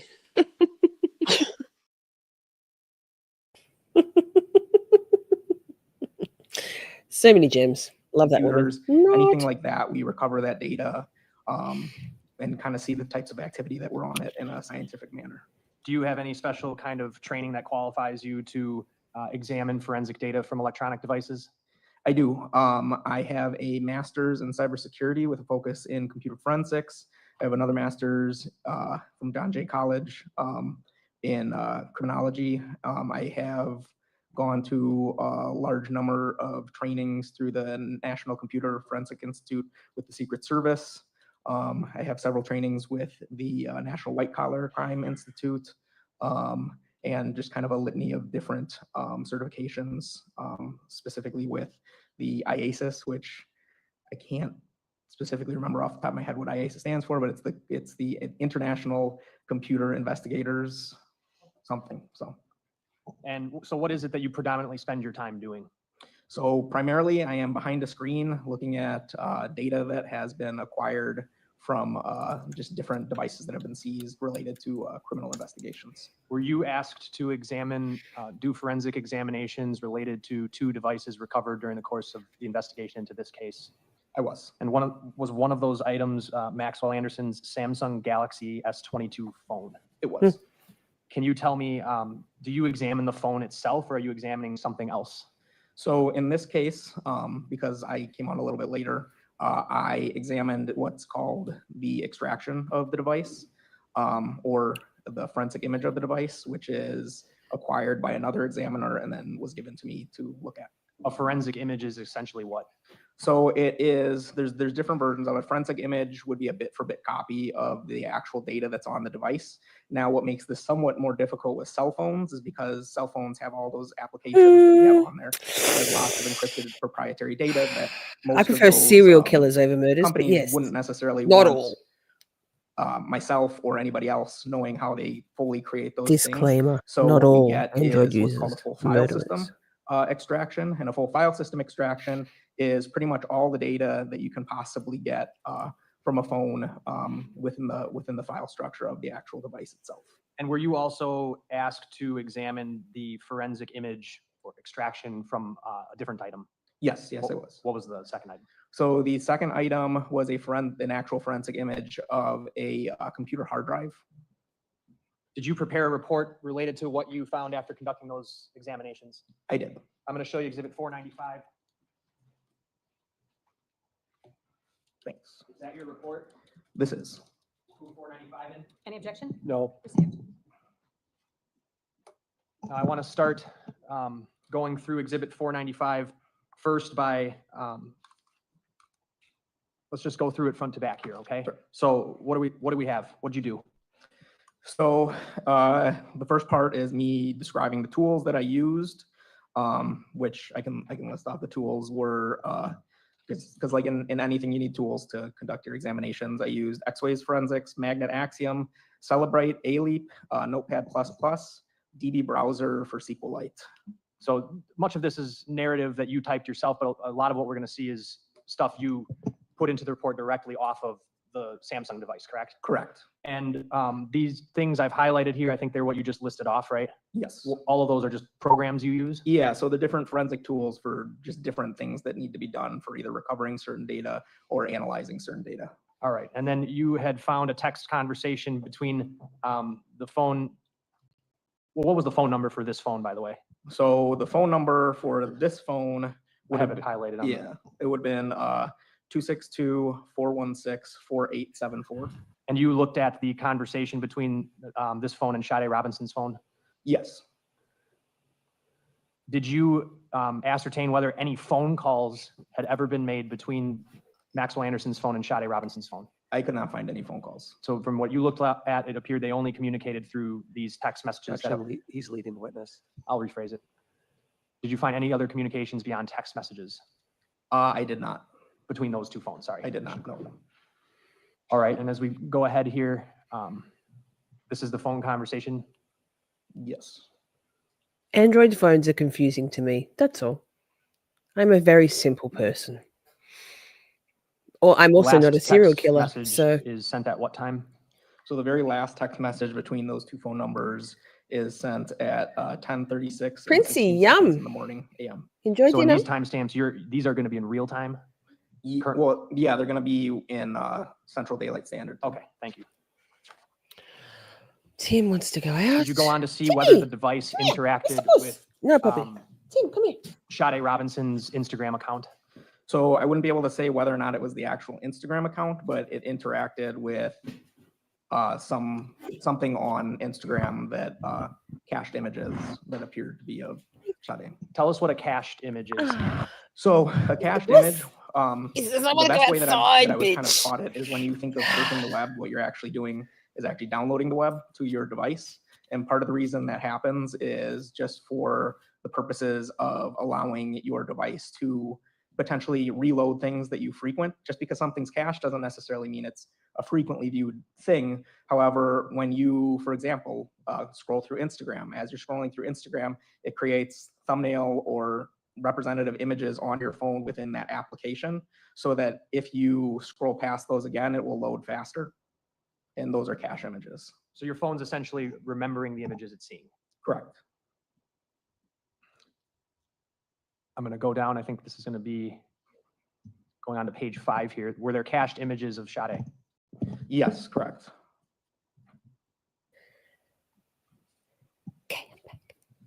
And to clarify, there can be cached images that were taken by the device itself, right? Yes, yeah. So like if you took a photo with your phone would also cache that? Correct, for various different reasons. All right, so it's not, my point is it's not just web surfing or social media browsing. No. Your phone is doing that throughout whatever apps. Correct. Okay. What do we have here on page 5 on the screen? I have it up next to you. So there were a total of 10 images that I found from this time period that were cached. These are just 2 representative images from the application Instagram of someone that appears to be Sade. And when you say this time period, what are you talking about? So would it be the timestamps that the cache images were, which I believe was, here I have to look. What timestamps were images of Sade cached? 7:33 p.m. On what date? This would be the 1st of April. My apologies. On the screen now, are those 2 of those images? Correct. All right, let's move ahead to 10:07 p.m. What starts happening on the phone at 10 o'clock? So from 10:07, 10:09, 10:12, 10:22, and 10:57 p.m. on the 1st, I start seeing usage of the camera. So everything on your phone is a different application. So basically, you see the application that's built into the Samsung pull up the camera application. How is it that you're able to see all this again? Because with any interaction with your phone, if you kind of think of like either Domino's or Rube Goldberg or something like that, just because, for example, you are just clicking on a photo, for example, and it pulls up, there are a litany of different things that are happening behind the scenes. So, and I think it's further in the report, you'll see that things are being stopped and started so that different system resources can get access to those applications. So you were able to tell that in the 10 o'clock hour, it looks like on 5 occasions, the camera on the phone was activated? Correct. Would that require user interaction with the phone, human interaction? It would. What about after that?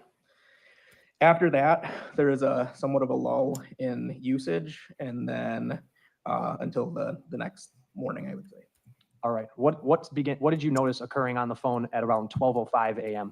So at 12:05 a.m., a user unlocks the phone, and the phone's display turns on and goes to the last activity that would have been happening on the phone, which in this case was usage of the gallery. So like if Oh you my God, scroll it's your so phone, cold the today. gallery, just your images. At 12:05? Correct. Is that what I have on the screen here, or am I in the wrong spot? Yes. Okay. And specifically 12:05 and 37 seconds a.m.? Correct. And what gallery specifically are you talking about? Just So this would just be the regular Samsung gallery. So if you click in it to look at all the photos you've taken. Photo gallery. Yes, correct. And then what's happening after 12:05? So after that, and this is kind of where I get into that whole dominoes or Rube Goldberg, as you press on things, the user transitions to the I camera forgot to mute. application, which pauses the actual gallery application because they're technically two different applications, even though they're kind of morphed together, which then subsequently stops usage of the gallery itself. And how often does that occur starting at 12:05? I would have to look specifically, but I believe 3 occasions. All right, well, let's just keep going. So at 12:05 and 38 seconds, what happens? So at 12:05 and 38 seconds, the camera is launched, which is then launched with a third application, the launcher, which launches and pauses things, which then causes the phone itself to stop the gallery application. What happens next? Then after the gallery application stops, several seconds later, the camera pauses because it goes back to, or not seconds, milliseconds later, the camera goes back, or the camera pauses and goes back to the gallery application.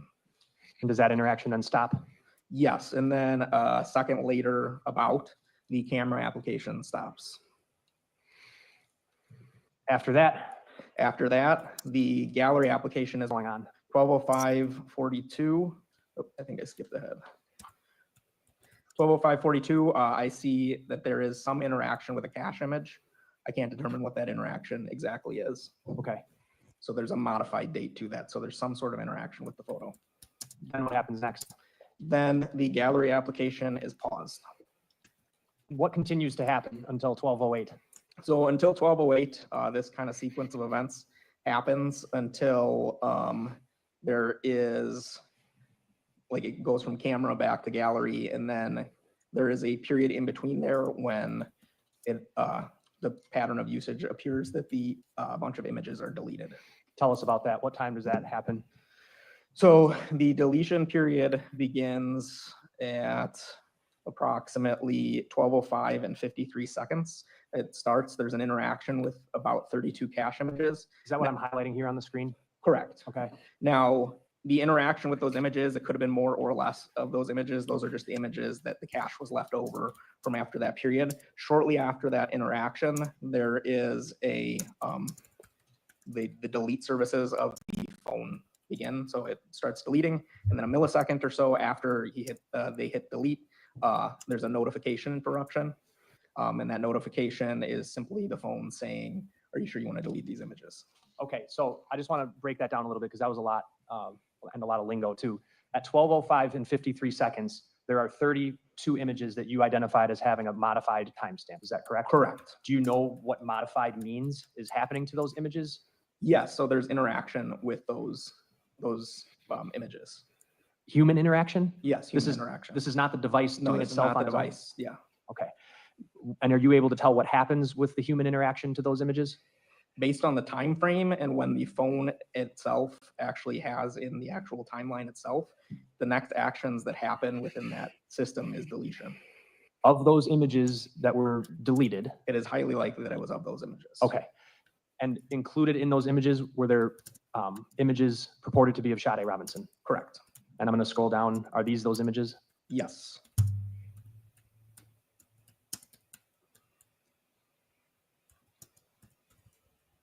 This last one was modified, correct? For Correct, yeah. Purposes of presentation? Yes. All right.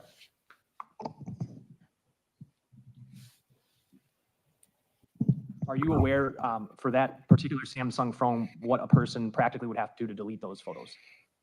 So yes, I did actually a lot of tests with this with an actual Samsung S22, so I could verify what I'm talking about. They would have to go into their gallery, essentially select all of the images, and then hit delete, and then that notification pops up and says, "Are you sure?" Essentially, "Are you sure that you want to delete these images?" You hit yes, and then they're gone. And is that what happened here? Yes. What happens? So he deleted them. What happens next? I think I have up here. Is this the delete service? Yeah, so like I said, phones are just a bunch of applications. So there's an application for deleting. Deleting those applications within the actual gallery application occurs. It stops shortly, several seconds later. And then it eventually is started again several seconds after that. What started again? The deletion is started shortly after it stops again. Was there more images? Were there more images deleted? It is more than likely that more images or videos were deleted at that time. Okay. Were you able to see which images? I was not. But in the prior instance, you could see which, the 32. Yes, correct. What happened after 12:06? After 12:06, you mean 12:06 and 35 seconds? Sure, why don't you just keep taking us okay. through it? 12:06 and 35 seconds, there's that notification interruption. Then shortly after that notification, the delete service is stopped again. And then again, at several seconds later, the delete service is started again. Notification happens at 12:06, several milliseconds after that. And then the service is stopped. And then the gallery, which is where the delete services are happening in, is then paused and the camera is launched again. What time is that at? So the camera is launched at 12:06 and 56 seconds. Does that necessarily mean the camera's being used to take photos? Not necessarily. I mean, could have accidentally hit the camera application. After that camera is launched, what happens? After that, almost simultaneously, obviously the gallery is paused, and then shortly after that, the camera is paused and a user goes into the phone settings. Okay, what happens once the user goes into the phone settings? So the user is in the settings for about 20 seconds or so, maybe a little bit longer. Beginning at what time? Beginning at 12:07. Well, beginning at 12:07, they're in the actual settings application. The first configuration change within the settings is at 12:07 and 23 seconds. And then again at 12:07 and 25 seconds. So what's happening there? So essentially, a user is changing some form of network settings. Unfortunately, because of how some of this stuff is recorded, I can't tell what exactly those settings are specifically with network. Certain network settings will only tell you what the last state of the settings were. So if you turn on or switch Wi-Fi or any of those types of things, it's gonna record the last state that it's in from the time that it was downloaded. By network, you're referring to like the cellular network that's servicing the phone? Yeah, either cellular network, Wi-Fi, any of those things, Bluetooth.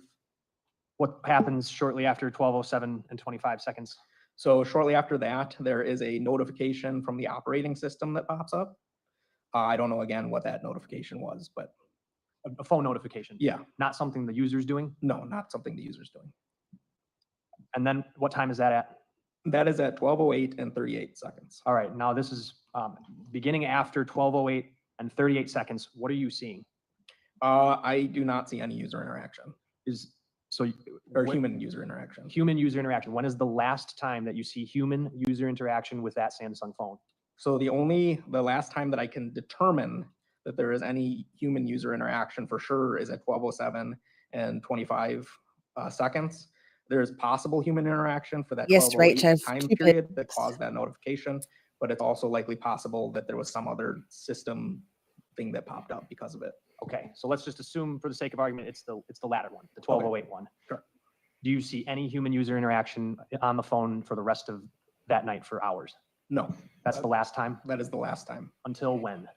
Until the next, well, not the next morning, several hours later at 8:59 a.m. On April 2nd? On April 2nd. So from 12:08 a.m. to 8:59 a.m., are you saying that there was no human user manipulation of the phone? Yes, there was absolutely no human user interaction. What happens, and I have on the screen here, is this is you documenting that? Correct. Okay. So in sum, can you just, and I think it's up on the screen here, but just summarize briefly what exactly we're seeing occur between 12:05 and 12:08 on the phone? So a user is going between the applications and the camera back and forth several times.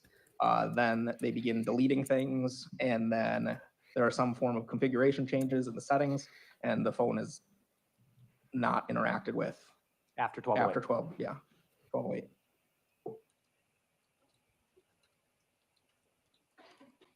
And in there, we know that the camera was used. Correct. Okay, and so you know that there was camera usage from that phone after 9:20 p.m.? Yes. What happens after that? I know you said there's no user interaction, but as you go Yes. forward, you saw some things? Yes, so at 12:17, so approximately 10 minutes or so, maybe a little bit less than that, later, the phone registers itself as being inactive. So the screen goes into an inactive mode, essentially like a somewhat, I guess, you could parallel it to like, it goes into sleep mode. The screen still stays on, but the phone is in a sleep mode, which then pauses the last application that was open, which was the settings. So that's not a user doing anything? No, that's the exact opposite. Okay. After that? So then settings are stopped almost simultaneously from that period of time. Are you able to conclude that between 12:45 a.m. on April 2nd and 8:43 a.m. on April 2nd, there's no user interaction with that phone?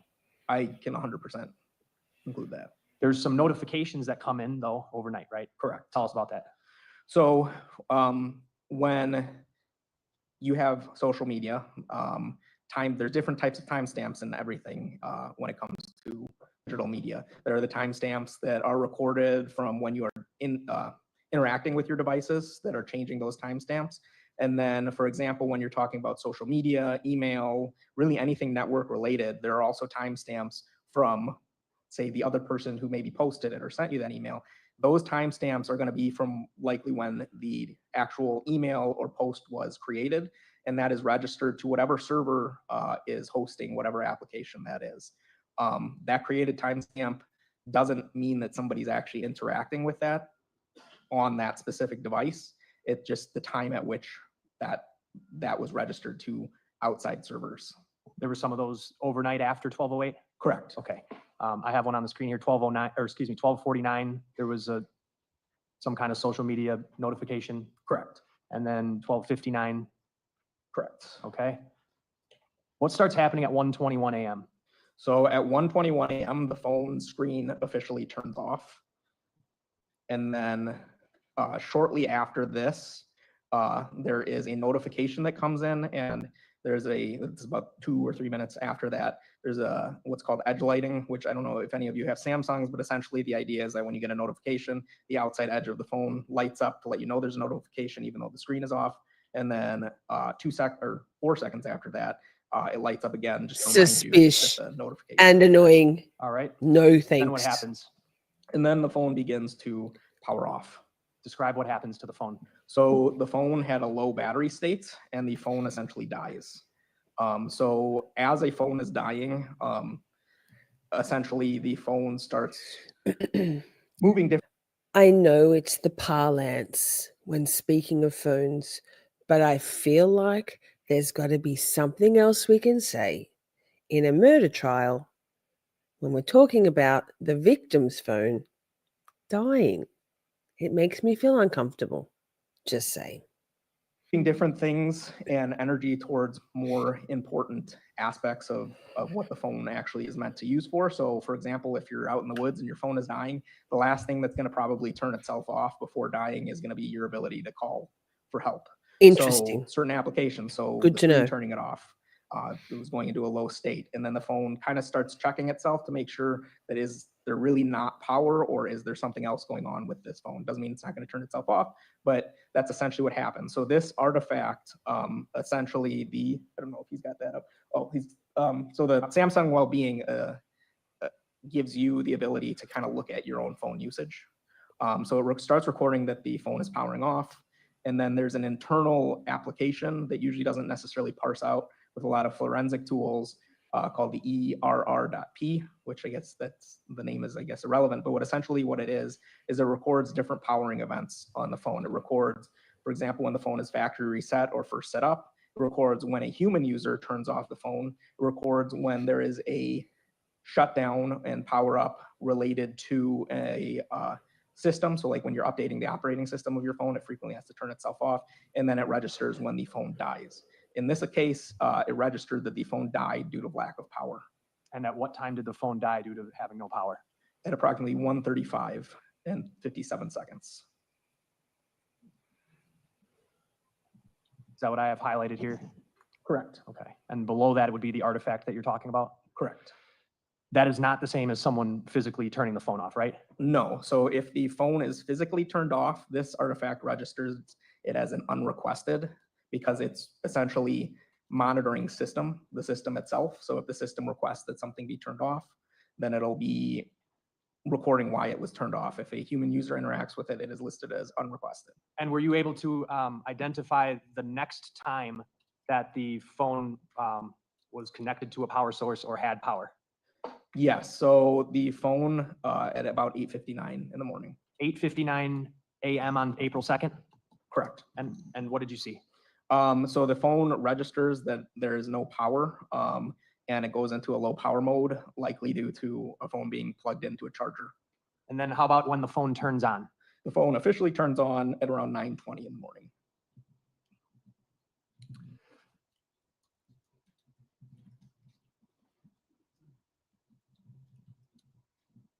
All right. And throughout the night, there were other notifications, right? But the phone was off? Correct. And when you're seeing those notifications in the phone, are you seeing obviously the time they would have been received or gotten to the phone or what? No, we are seeing the time that those were created. All right. So I have one up here. For example, at 2:09:32, the phone would have been dead, right? Correct. But nevertheless, you're seeing this Facebook notification that I have highlighted here. Yes. So that would be the created time of that post on the newsfeed. The created time on Facebook and it has nothing to do with the phone. No, that's relevant to Facebook. All right. Throughout the night, there was an email from Uber, correct? Correct. What time was that email sent to?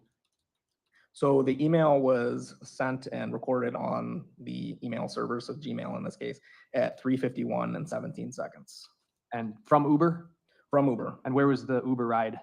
So the Uber ride was from the previous night, and I will have to scroll past because I did the entire thing. The Uber ride was to 1200 West Canal Street. Is that the Twisted Fisherman? Correct. So this email was just a bill, the receipt for the Uber ride. Correct. Sent at 12, or sorry, what time? At, oh, I have to go back. At 3:51 and 17 seconds. Were there images?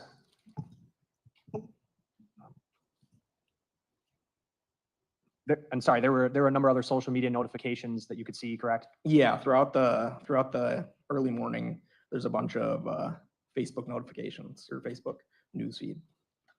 But again, the phone's off at that time? Okay. Did you notice what time there appeared to be user interaction with the phone again? At 8:59 in the morning. And sometime prior to that, obviously it's connected to the power source. What time does it turn back on? It turns back on at approximately 9:20 in the morning. So the first human interaction you're discussing, that's the... So yeah, so between 9:19 and 9:20. So there's settings on your phone that when your phone dies or you turn it off, they're literally called persistent settings. These settings are so that all the settings you have on your phone, you don't have to go through your phone and reconfigure your phone. So these settings are some of the first ones to activate themselves upon your phone reactivating. And that reset of these settings occurs at approximately 9:19 and 54 seconds. So the phone's back on by 9:20 a.m. Correct. After having been off since 1:35? Correct. Okay. Throughout the date of April 2nd, did you notice there were other interactions between this phone and images of Sade Robinson? I did. Tell us about that. So on the 2nd, at 4:10 p.m. and 4:24 p.m., there were several cached images from Instagram of what appears to be Sade. And then, yeah. What a fucking creep. How about April 3rd?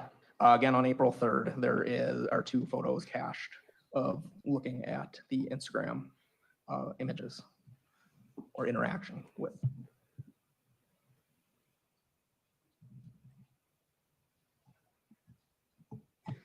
All right, let's move on to the computer tower. What did you notice on the computer tower beginning in that similar time frame shortly after midnight?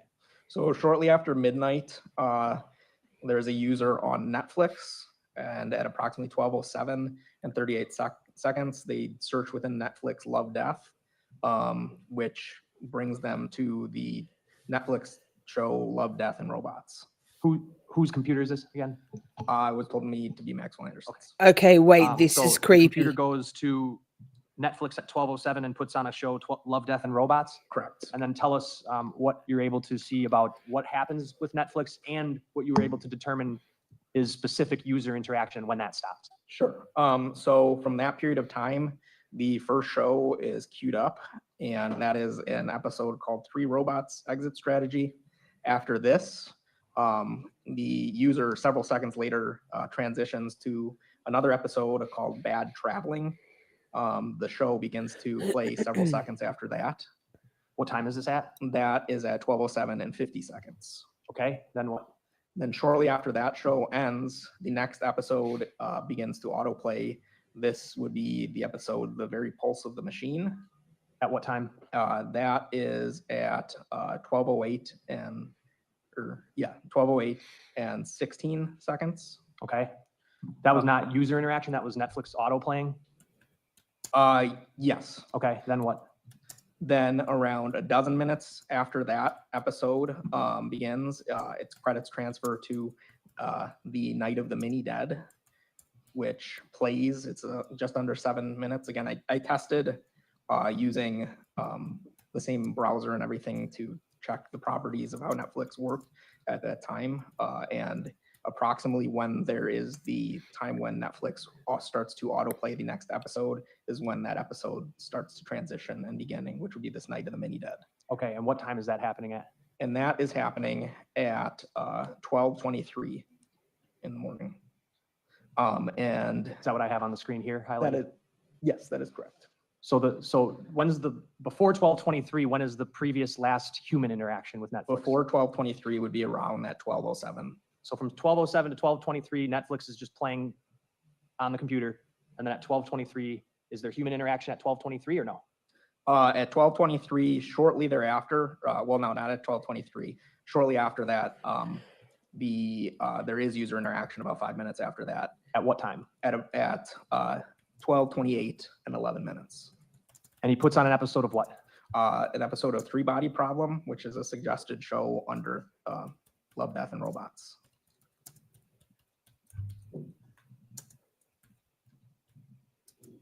And does the episode play? So it sits on there, but the user transitions to that and then begins to play the first episode. What time? So it begins to play at 12:33. So and then how long is that episode? That episode's about an hour, I believe. Is there any user interaction with the Netflix throughout the night after that time? No. With the computer tower at all? No. So just to recap for the computer, there's user interaction with Netflix at 12:07 a.m. Correct. That stops. Then shortly after 12:23, there's an additional user interaction at 12:28. Oh, no, Tony. Correct. And then after Any 12:28, drama is is there draining. any other Family user drama. interaction? Ugh. No.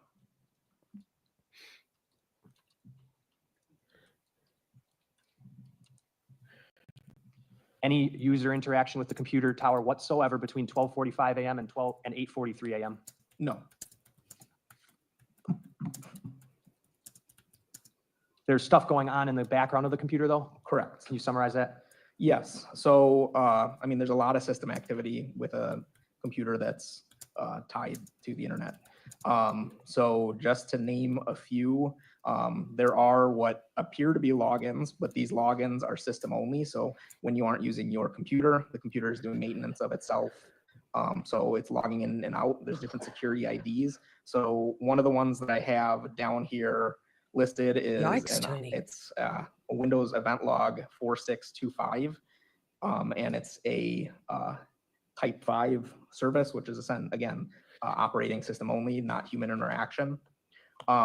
What ties further is the Wi-Fi lease is up. So essentially at about, what time was that? About 2:35 a.m. in the morning, the internal IP address for the computer itself's Wi-Fi lease expires. So what this essentially means is there's different types of networks. You have your internal network, then you have your external network, internet, and all of that stuff. In the internal network, there's in all networks, there's a finite amount of IP addresses. So what your router does is it cycles through these things. And your router has basically this dynamic host within inside of it that reassigns things IP addresses. And the reason you need an IP address is it's essentially, if you think of your house or your apartment, it's that number on there so that the traffic knows where to go. So at about 12 or 2:35 in the morning, the lease expires. It appears that this the router for this was only set up to have about an hour period, which is fairly short. Which What a causes tight interruptions ass. with, like screening and Pause. things like that. Which would Pause be for a sec. the Pause. reason why Pause. Netflix stopped. Pause. So I don't know if you recall, but his tenant, housemate, the guy that lived down the bottom, who wasn't shown on screen, he said that Maxwell often would come and ask to use his Wi-Fi, his Wi-Fi password, because his wasn't working for some reason. He couldn't afford to have enough data to have a consistent internet service because he's a dropkick deadbeat.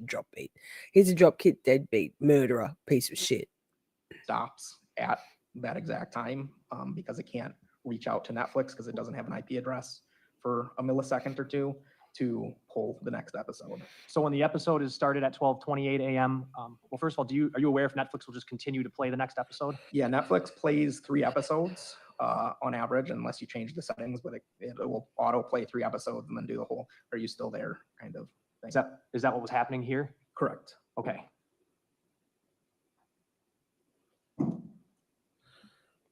What's that, Laney? No further user interaction with the computer after 12:28. Correct. A loser. I get it. Loser.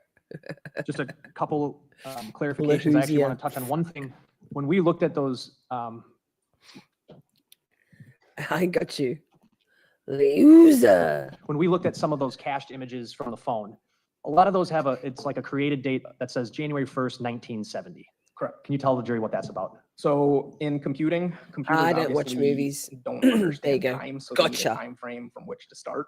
So there's different things that in computing is called epochs. So they pick a specific time in history that creates essentially a calculation from how far from that date we are currently now. So when there are no actual dates, it will revert back to that epoch time. So, off the top of my head, I couldn't tell you which type of epoch it is, but I believe it's potentially the Unix epoch time of 1/1/1970, which essentially means there's no date. It's just kind of a default. It's a default, correct. I have no other questions. I think we'd like to start after lunch if we could. Oh, lunch. It's 10 minutes to noon, so we will take a break at this point. Remember the admonitions. Remember, no communication between each other about this case. No discussion with family or friends. No posting, no emailing, no texting about anything to do with No this blogging? trial. Wear your juror badges prominently. Don't do any investigation. Put it completely out of your mind till you come back this afternoon. This afternoon, we can kick up at 1:30. 1:30, Judge. 1:30. So we'll have the door open before that. Hopefully you'll all be back on time so that we can get started right at 1:30. Okay, thanks everybody. Just leave your There's notes on your seats. 1:30 on the clock. They did narrator voice. They did not, in fact, get started at 1:30. 1:40. That's okay. Time. Who am I to judge? Suzanne and Megan Newport appear for the state, joined at council table by Detective Joanne Donner. Good afternoon, Your Honor. Maxwell Anderson with Anthony Cotton and Jason Findling. Okay, good afternoon, everyone. This morning we received an email, well, Attorney Cotton received an email. It was also sent, I believe, to the prosecutor as well as to myself. However, my spam took it and I never was able to see it.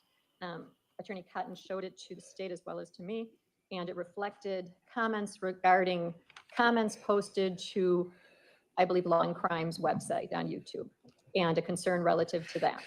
The parties and I discussed it, and at the parties' stipulation, no further action was to be taken. Since this point in time, we've received further emails with the same information and attempts, I think, to contact my court as well as other courts. What we all know relative to the comments that are posted is some are accurate, some are inaccurate, some are made up, and Lord knows why people feel the need to post continuously. Pause. Sorry, that's disgusting. Better out than in. What was she saying? Where were these comments being posted? Court TV, I hear you suggest? Probably. Let's listen to that again. Something. Misinformation on the YouTubes. What? People saying shit on the social medias? Law and crime. Detective Joanne Donner. Good afternoon, Your Honor. Maxwell Anderson with Anthony Cotton and Jason. Joanne Good Donner. afternoon, everyone. This morning we received an email, well, Attorney Cotton received an email. It was also sent, I believe, to the prosecutor as well as to myself. However, my spam took it and I never was able to see it. Attorney Cotton showed it to the state as well as to me, and it reflected comments regarding comments posted to, I believe, Law and Crime's website on YouTube, and a concern relative to that. The parties and I discussed it, and at the parties' stipulation, no further action was to be taken. Since this point in time, we've received further emails with the same information and attempts, I think, to contact my court as well as other courts. What we all know relative to the Crazy. comments that are posted is People some are are idiots. accurate, some are inaccurate, some are made up, and Lord knows why people feel the need Just to post people, continuously. people. At this point in time, we've discussed it at length, and it's my understanding that the parties are stipulating to taking no further action. State, is that accurate? And is there any further record you wish to make? That's accurate and no. Defense. That's accurate. Okay, anything further to address on the record before we resume? No. No. Exactly. I'm watching a trial on court TV at the moment. It's on other Attorney Cotton, places, anything further but you'd I'm like to address going on with the record before we the bring the jury in? No. Okay. raw footage, Let's address and that. Ringing. We'll go from there. it's members Special only, Agent Ruff, you so I'm can not come back if chatting. you'd like. I wouldn't anyway, but yikes, yikes. Yeah. Let's go. Yes, please.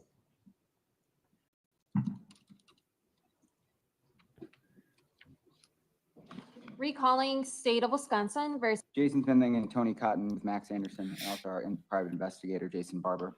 Good afternoon. Good afternoon. Good afternoon, everybody. Hope you had a lovely lunch. At this point in time, we are just about to begin cross-examination of Special Agent Ruff. Took me a We minute will to re-swear cast. because we have a new court reporter. It was propaganda spread by the given this matter will be the truth, the whole truth, Adelson minions and their PR defense Please be team. seated, Lol. restate and respell your name for the record, please. My name is Jason Ruff. That is spelled Ruff. Jason. Last name Ruff. Please proceed. Thank you, Judge. Good afternoon. Afternoon. So you just recently testified that your job really was to analyze two different devices, right? Correct. Like a cell phone, then also a computer. Correct. But so you examine like the hard drive in the computer, right? That is correct. The God, here we forensic go. image of the hard drive. Okay. And so you said you're like a forensic expert on these types of analysis. Stuff. right? Yeah, forensic examiner. And one of the goal, I mean, I guess one of the reasons you have the job is because you need to analyze people who are accused of crimes, their electronic devices, right? Either people accused of crimes, victims, really anything related to a criminal investigation. And it's because electronics are a pretty complicated, it's complicated evidence, I suppose, right? Yeah. And you to do have all examine these on tools it. that you listed in your report that you utilize these tools and they can help decipher data from phones that you really wouldn't be able to get unless you had these tools, right? Correct. And so I'm going to start with the cell phone. And so these tools you use, you're able to determine, pull Lord, text give us messages, right? strength. Correct. And even deleted texts, right? Possibly, potentially. And also you're able to look at someone's internet browsing, right? Correct. And that's something you did in this case, right? Correct. And you're able to determine what website someone went to, right? Correct. Even if they use like the private browsing, is that right? Yes, for the most part, yes. And so in this case, you reviewed all of that, correct? Correct. And you didn't see any searches regarding how to, dismember a body. Oh correct? my God, sir. Or you didn't see any searches about how to clean up blood, correct? I did not. Or how to No. dispose of a body, right? Correct. I did not. Nothing about how to remove DNA from a surface, right? Correct. There weren't any searches whatsoever about DNA, right? Correct. And that's on the phone. People didn't have And enough then data. also you have access to the map application, right? Oh. I think of Google Maps, but I'm not quite sure what's used on an Android, but there's some sort of map application, Yes. right? Yes. And I think the jury all knows, when you type in, when you're trying to go to someone's house, you type in the address and then that gets saved on your phone, correct? Correct. And Max's phone, this device that you looked through, there was no GPS coordinates to Warnemont Park, correct? I would have to re-look, but I do not believe so. Okay. And I think you had testified that the phone, shut down at some period of time, right? That is correct. I think 1:35 a.m., that sounds right, on April 2nd? Correct. But the phone wasn't turned off. It shut down, but it wasn't a intentional act of someone holding the power button and turning it off, correct? That is correct. It's shut off because it has 0% battery. That's correct. So perhaps, the user fell asleep or forgot to plug it in, right? Anything's possible. In the data I guess you pulled, was there a certain time frame that you're looking at from this date to this date? So the primary time that I was told was primarily the 12:45 a.m. to, I want to say 8, I would have to look specifically, but I believe it was like 8:50, 8:45 a.m. and just the time surrounding that. Okay, so you're not looking at data like before April 1st, right? Oh, I guess you are, because I guess there's some text messages before that. Correct, yes. Like you weren't looking at data from like early March or February, right? Correct. So if like the phone had the user had a repeated pattern of their phone dying, that's not something you would have seen. Oh, I did see that on the records, that ERP is just a long list of all the power events. And it died on April 4th as well, right? Yeah, it died on April 4th. Okay, so more than once this phone is dying, right? Correct. It's not just isolated incident to April 2nd, right? Correct.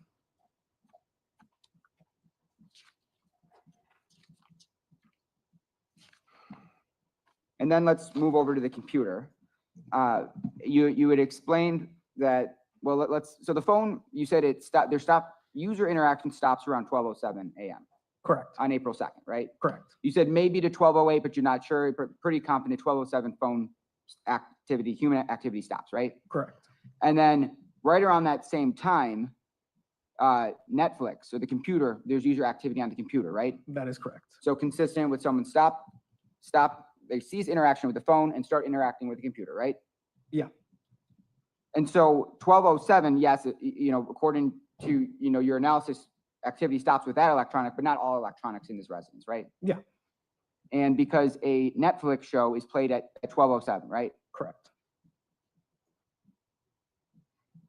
And the show is played, and it sounds like these are probably pretty short episodes, right? Yes, and from what I saw actually in some of the episodes for that Love, Death, and Robot show had been played the previous night as well. Okay, but they're short episodes, like 10 minutes or less. Yeah, like 5, 10, 15 minutes. Okay, and in some of the photos, I think in your report, it looks like they're almost animated. It's like an animated show? Yeah. Okay. So it plays a few episodes back to back, right? Correct. And could you determine whether a user was actually clicking next episode, or was it just kind of timing out and playing? It was timing out and playing the next episode. Okay, and then after those shows stop playing, the user, so this is a user, human being most likely interacting, playing a new show at 12:28 a.m., correct? Correct. And again, that action is physically done by a human, right? Yes, they would have to physically transition over to that episode, or that show, I should say.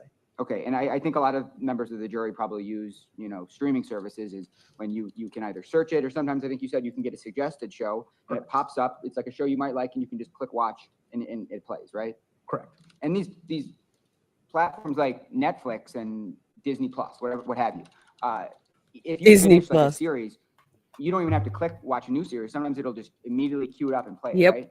Yep. Depending on the browser you're watching it on, but yes. Okay. And so 12:28 a.m., a new show is played, and that show is played in its entirety, correct? Correct. And you said that show's about an hour long, give or take? Yeah. And then after that episode ends, another episode is played, correct? That's correct. But that's actually auto-played. Correct. So it's not a user, because I think you can imagine it's the timer, that 10-second timer, 15-second timer. Yes. And it says you can either click play next episode, or you can just wait the 10 seconds, right? Correct. I believe it's like 2 minutes or so on average. Okay, so sometimes it's up to 2 minutes how long it waits. And so users don't actually need to click the button, they can just wait. Maybe if you're just don't want to pick up the remote, maybe you're lazy, you don't need to have to pick it up, right? Correct. I mean, I'm sorry, you don't have to pick up the remote to click the button, right? Correct. Back in the And olden so days, if, you did. If someone fell asleep, for instance, Remember that? Netflix would continue to play. What the fuck? and You wouldn't remember that. I mean, the person doesn't actually have to interact with their TV, right? That's correct.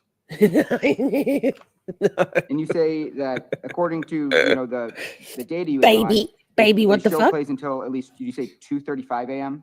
Yes, I believe that was the time. And then does another show play after that, or were you not be able to tell because something with like the the internet? Yeah, so there was an interruption in the network when the Sorry, sir. Sorry, Ruff. What a drag it was to have to get off the fucking couch to change the channel. And you know what you had to do? Turn the knob. Tony says, I remember having to wait till my Netflix to show up in the mail.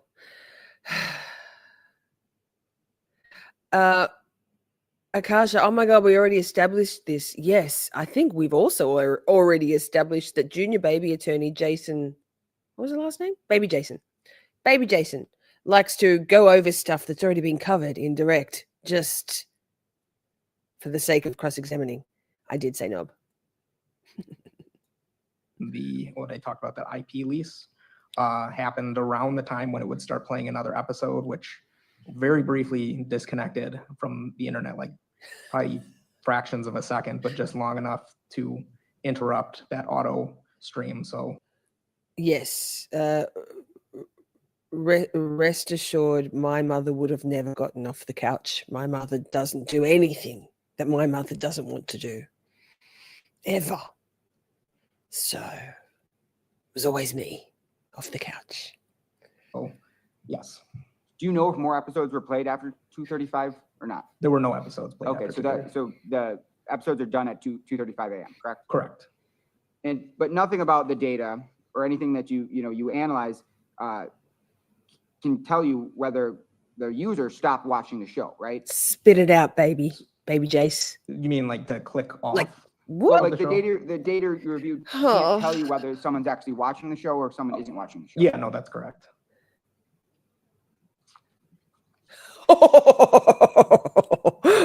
And then also with your tools, you're able to look at internet searches. Sorry, correct? baby Jason. I've told you the story about, it was last week, I'm sure of it, in the week that was, how we had a relatively big earthquake when I was 14 in my hometown, and our home, the family home, was in the epicenter, 5.5 on the Richter scale it was, and our house was falling down around us. It was the dead of heat, the middle of summer. My mother and I both ran out of the house. My mother was screaming like, "Oh my God, we're gonna die! We're gonna die!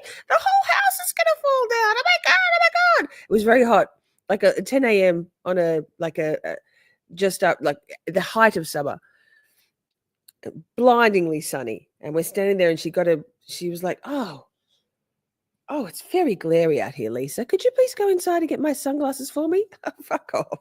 Yes, no worries, Mum. I went inside, risked my life to get her sunny so her precious little eyes weren't squinting. On the computer, I mean. Yes, that's correct. It could be either Safari, Google Chrome, whatever internet browser people prefer, right? That's correct. And in a part of your job and in your experience, you've seen in criminal investigations where She's such a lovely user creature. is, looking up things that are consistent with them committing a crime, right? Correct. Or trying to conceal a crime, right? Correct. And that goes back to what I was talking about earlier about how to dispose of a body, right? Correct. And were you aware of any facts regarding this case before you started your analysis, or you kind of going blank? Very brief facts, pretty much. I mean, nothing. She's not quite as like, crazy no as real Laurie, in-depth but she's up there. Okay. But had you seen like news articles about it? Yeah, Adoptive pretty much just mother, whatever to be clear. everybody else was seeing was what I knew about the case. Yeah, everybody else, because it was kind of over social media, Facebook, Instagram, right? Correct. Correct. And sometimes, if you look on your Instagram feed, you'll see, a news story come up, right? Correct. And when you looked at, this Max's computer, you didn't see any information about how to remove DNA or how to clean up a crime scene, right? I did not know. And again, forensic investigators often rely heavily on history to evaluate intent, correct? I mean, we've all watched all the And again, you CSI found no programs, search so history on the computer consistent with planning or committing a crime, right? I did not. And just briefly here, you said that there were photos deleted. You could conclude that, right? Yes. Yes. And you included some photos that were deleted in your report of Sade, right? Correct. But there was other photos that were deleted as well. Correct. Did you say there was 32 in total deleted? So there were 32 cache photos. I couldn't tell you the exact number of actual photos deleted. The 32 cache photos correspond to the time frame when the deletion was actually occurring. So not every photo gets a cache image. And it depends on whether or not it's interacted with recently, or really any number of things. So I wouldn't be able to say exactly how many photos were deleted. And just to wrap up here, you also were able to pull Gorgeous the hair. text communications between the two, right? Gorgeous. Correct. And in those text communications, Sade Robinson's phone never sends Maxwell's phone her address, correct? No, Or the general area of the city where she lives, right? not that I saw. I have nothing further. State, I have nothing else. Woo! state your next witness. Dr. Karston.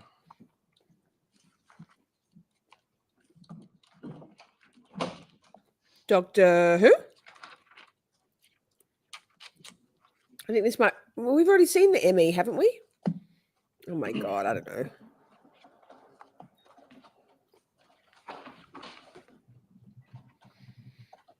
Sorry about my chewing.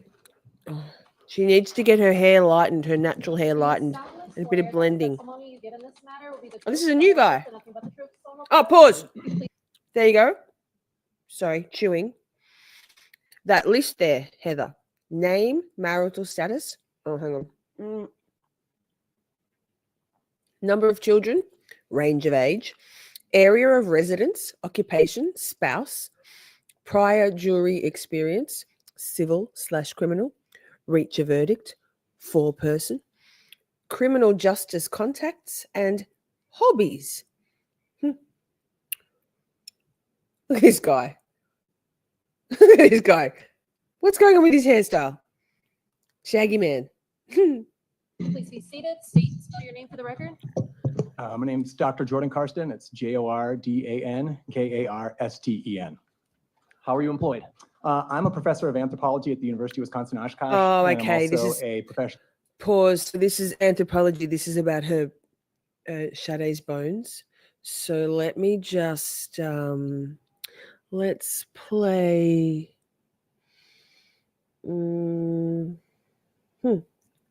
Let's play my brain. Let's do this one.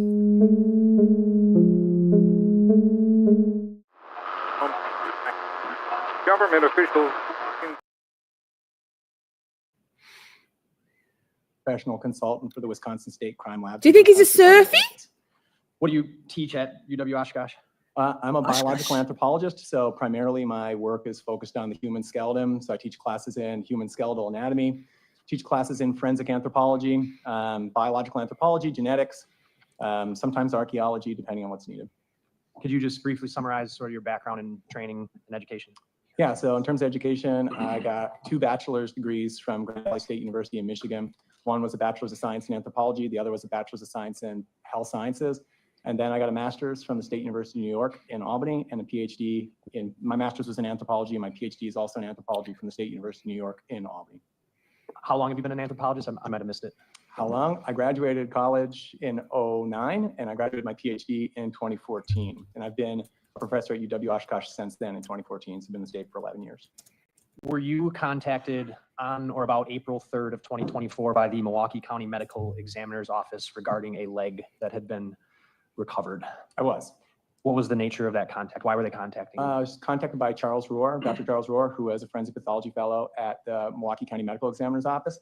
He told me that a human leg had washed up on the shore at Warnimont Park in Cudahy, and that he was interested in having me examine part of the skeletal remains to look at if the individual was dismembered, how that might have happened, and look to see if there were any tool marks present on the bone. So what was requested of you was an examination originally just of the leg for a tool marks That's analysis? correct. Okay. And as well as just a general examination of the trauma to the skeletal remains to see if you could figure out what happened. Correct. Did you in fact examine skeletal remains from that leg? I did. And over the course of the next weeks and months, actually, did you also come to examine additional skeletal remains that were recovered related to this case? Yes. Did you subsequently prepare a report to document what you observed and what your findings were? I did. I'm going to show you what's been marked as Exhibit 409. I don't object to this for the record. Okay. Thanks, Hydrant All right, Head. 409 is received Gotcha. as evidence. That's your report, Dr. Karston. It is.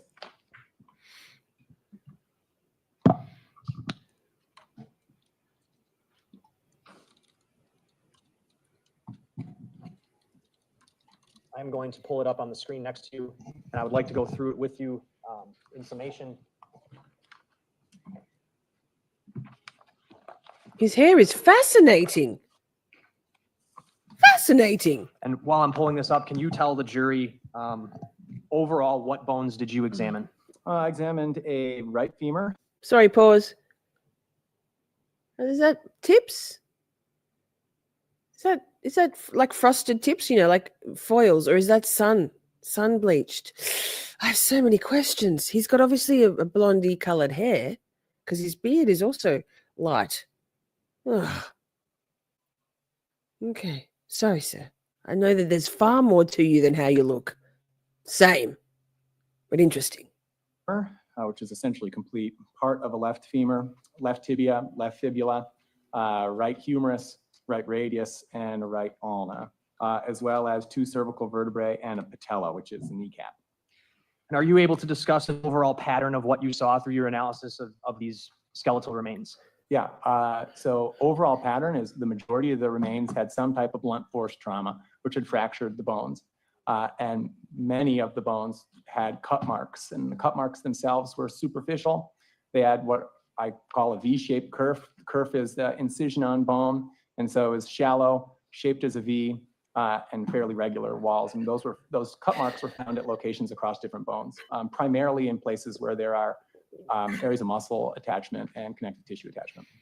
Okay, and did the fact that those cut marks to the bones were in those locations suggest anything to you? It's consistent with the manipulation of soft tissue and dismemberment. Were you able to examine or come to any kind of conclusions as to what kind of blades were used? All I can say is that whatever caused the sharp force trauma, the blade itself had a V shape to it, and it was not serrated. So a serrated knife, like a steak knife, will produce a kerf, an incision in bone that's irregular. And this incision was not irregular. It was kind of uniform. On any of them? For all of them. There was no irregular aspect to the curves. And based on the size of those cut marks and V-shaped markings, are you able to come to any conclusions about the size of the knife used? I can't. When a knife comes into contact with bone, depending on the level of force, how much knife actually contacts the bone, it can be very small kerf. You can push harder, make the kerf larger. So I can't say anything about the size of the blade. Only thing To me, he talks like a surfy. Heather, girl, the number of words I mispronounce, y'all know, don't you? You all do know. And that brings me to the perfect moment to play this. Chameleon. You say chameleon, right? I say chameleon. I'm autistic. How dare you? How do you say it? Okay, fine. How do I say Aldi? What was the other one that I said to you? All lolled and lolled? Sadistic. What else? Sham wow. When she says the macrame. How am I supposed to say macrame? Oh my God. How dare you? This is an onslaught of assault. Well, how am I supposed to say it? What do you want me to? I don't know how to say it. I didn't talk to people. I read books. The number of times I say hyperbole instead of hyperbole is not even funny. I thought determined was determined for about 15 years of my life. What else? It's okay. Let's pile on. Pile on, Shorty. Pile on, Shorty. I deserve it. I've been piling on a few of you. Oh, you are so picked on by me. Apologies. Chameleon. I don't want to say chameleon. To me, it's chameleon. You all suck. I love you all so much.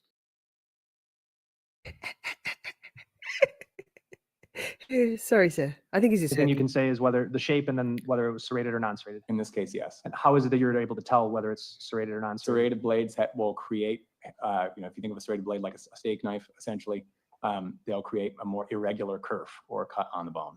You may have mentioned this, but can you give some examples of some types of non-serrated blades? Sure, like a paring knife would be a good example. You have plenty of blades in kitchens that are non-serrated, simple blades. I mean, you could have like say a fishing knife you'd use to fillet a fish would also typically be a non-serrated. Wait. Were you able to identify? Pause. I don't want to alarm you, but hope ain't fear.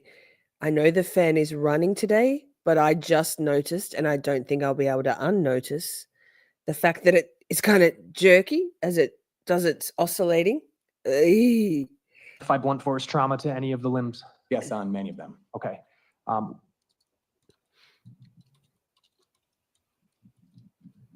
going to go through this, and let's start with, we're going to start with the right femur. if you want to flip to that page or follow along on the screen to your right. Let's talk about what you knew about the right femur, what you discovered. Sure. So for the right femur itself, it has evidence of blunt force trauma. I don't know if we can go forward. Is it possible? So if you go to figure 1, you can see the complete right femur. The black arrow is showing an area that's approximately where there would have been force applied to the femur. If you go down to figure 2. And just to be clear before I do that, this would have been the right leg, the leg This is that the was right thigh. from essentially, Warnemont the right Park. thigh bone, from Warnemont Park. Okay. So if you go down here, you can see a little bit closer on the right femur. The black arrow is the point where force would have been applied. And the way that we can reconstruct that is that bone is stronger in compression than tension. And so when blunt force trauma is applied to a limb, it causes a bone to bend. And in that process, the area that when it bends and goes into tension, that's where a fracture will start. And from the point in tension, the fracture shears over to the compression side. So can I point at this? Yes, I think there's actually a microphone next to you if you can turn it Yes, on. karaoke.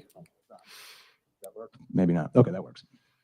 If you take a look here, you can see that if force was applied here, the bone would have bent, kind of bowed out like this, and then you would have had that area of tension right there where the fracture starts, and it shears over to the other sides. And then what happens is it removes this kind of rhomboidal shaped, or what often gets called lozenge of bone. And so that Pause. Just this is a bit tough. I mean, we're all adults, but I'm just gonna play this for a sec.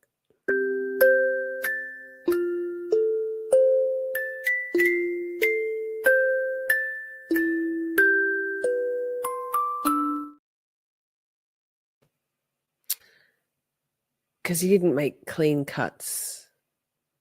Old Max, he kind of got as far as he could with the knife or whatever it was he was using. I still think power saw, but okay. And the rest is kind of like the dismemberment included kind of brutalizing, breaking it. Ugh. that broke free. And so on the right femur, in this case, we actually have 3 different pieces of bone that result from this fracturing. One that's here that includes the femoral head, which goes into the hip socket of the pelvis, this lozenge shape of bone, and then the larger part, which includes the entire rest of the femur. Would a person be able to apply the force necessary to cause this damage? Yes, depending on the person and the circumstances, I believe, yeah. You believe yes? Okay. Correct.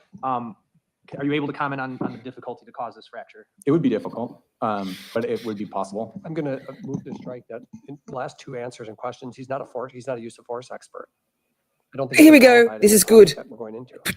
Hydrant I head. can ask him some foundational questions. Okay, lay the foundation. Do you have any expertise in being able to determine what kind of force needs to be used to fracture bones in this fashion? As part of my job with the Department of Justice for the Crime Lab, I will remove pieces of bone for subsequent chemical and genetic analysis.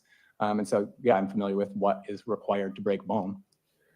I'd ask then the objection be withdrawn. Okay. All right, so let's pick up. Okay, where so we he's left an off here. expert. Fine. On this part, on this femur bone, were there cut marks? Yes. Is this a good figure for that, or is there? If you could move forward to figure 7. So on figure 7, I think you that's can his see a natural close-up hair of the color. lozenge shape of bone. And then on the opposite side where the black arrows are, you can see a series of superficial cut marks. These are on an area that's called the linea aspera, and it is an area of muscle and connective tissue attachment. And would that's the location of those cut marks suggest what soft tissue would have been being cut? There are many, many muscles and aspects of connective tissue that connect there. You couldn't say exactly what. What part of the body is this, I guess? This is on the posterior side of your thigh. 011. How about this one? Yep, figure 11 shows additional cut marks. So the black arrow shows like a roughly kind of horizontally oriented cut mark. In the red circle, there are additional cut marks, superficial cut marks. And then in the black circle, hard to see, but there are additional very faint cut marks. Would the cut marks that you noticed when you examined the bones from the right leg from Warnemont Park, would that have been consistent to have been logically been in an effort to remove soft tissue? Yes, it's in the area that's close to the hip. Okay, the top of the leg. Correct. Are you able to tell whether the blunt force trauma to the bones, like we saw before, occurred before or after the sharp force trauma to the tissues? For these, I cannot say. You are able to conclude that it was the blunt force trauma that caused the fractures? Yes. All right, anything else about the right femur? Figure 12 shows an additional couple of cut marks. Okay. This is on the front side, anterior side of the femur, in an area that's known as the intertrochanteric line, which is another area of ligamentous and muscle attachment. If you go to figure 13, you'll see even more cut marks. This is on the lateral side of the proximal femur, so the part that's closest to your hip. The black, red, and blue arrows all point to individual cut marks on that figure. And then on figure 14, up on an area that's known as the greater trochanter of the femur, which is another muscle attachment and a connective tissue attachment, you can see more cut marks, superficial ones with the red arrows, and then with the blue arrow, you can actually see one where the cut mark has kind of peeled back the bone. And so that cut mark must have been delivered in a kind of up, kind of above body to below, so what we call superior to inferior direction. Would it be fair to say that the cut marks you observed were generally concentrated, towards the transection end of the leg? Not just in the, I wouldn't say like in the hip. Okay. It's from kind of the upper third of the leg is where we are finding the cut marks. All right, let's move on to the left tibia. What did you observe about the left tibia? The left tibia has one aspect of blunt force trauma. So if you look at figure 16, you can see the tibia is separated and the tibia is the shin bone. Figure 16, that's the upper part of the tibia. So that kind of plateau area is what makes up your knee. And then if you go down to figures 18, you can see on the left, that's the upper part of the tibia. In the middle and removed, that's this lozenge shape of kind of rhomboidal shaped bone that gets removed during bending fractures caused by blunt force trauma. And then on the right is a shaft of the tibia. And then if you go to figure 19, you can see without that lozenge shape, how it goes back together. And if you go to figure 20, you can see that lozenge shape is replaceable into the break. And so in this case, if you could go back to figure 19 quickly, where that black arrow is, that's where the force would have been applied. So this is on the medial side, so the inner side of the leg, with the force moving from the inner side of the leg to the outer, what we'd say is medial to lateral force. And so it broke on the far side away from the arrow. You use the term butterfly fracture here in the description. What is that? Butterfly fracture is a term we just use for these fractures where bending of the bone has that lozenge-shaped breakaway. And so it tends to break away this rhomboidal piece of bone that kind of looks like one wing of a butterfly. Okay. Oh, sorry.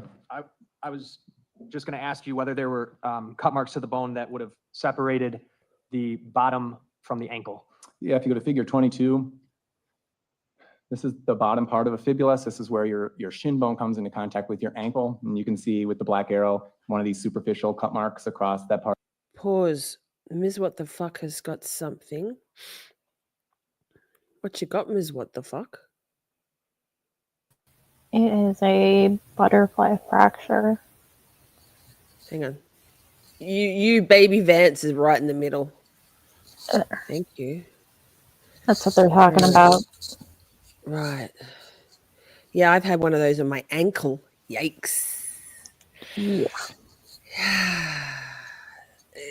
Okay, thank you so much. Yep.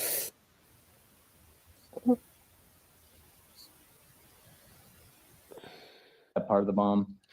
If you go to figure 23, you can see additional, this is twisting the bone around a little bit. You can see additional cut marks highlighted with the arrows and an area of bone that was damaged in the black circle. And if you go to figure 24, this is twisting the bone around to what's known as the medial malleolus. So this is like the big bump on the inner part of your ankle.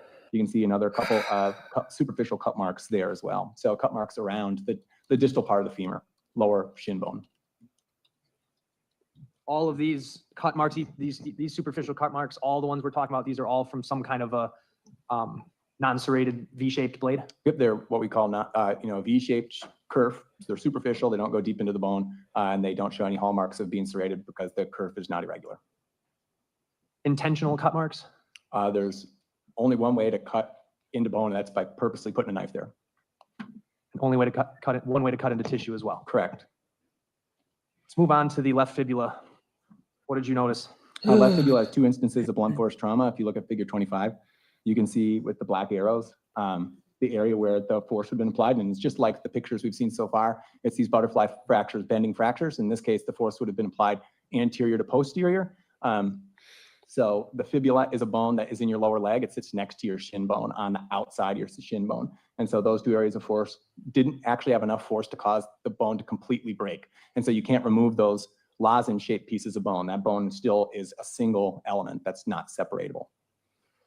And regarding cut marks on the left fibula. There's a single cut mark in figure 28. So this is an area that's just above what's known as the lateral malleolus.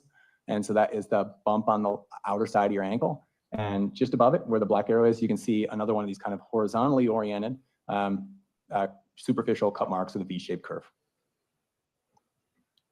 Anything else about the left fibula? No. All right. The right humerus, what's the humerus? Humerus is bone of the upper arm. Let's talk about the right humerus. In this case, in figure 30, you can see the head of the right humerus. This is what makes up your shoulder joint from your upper arm. Only that is present here, and there is a fracture to the bone that's removed it from the rest of the humerus. Is the removal of the humeral head evidence of blunt force This injury? likely is, yes. Okay.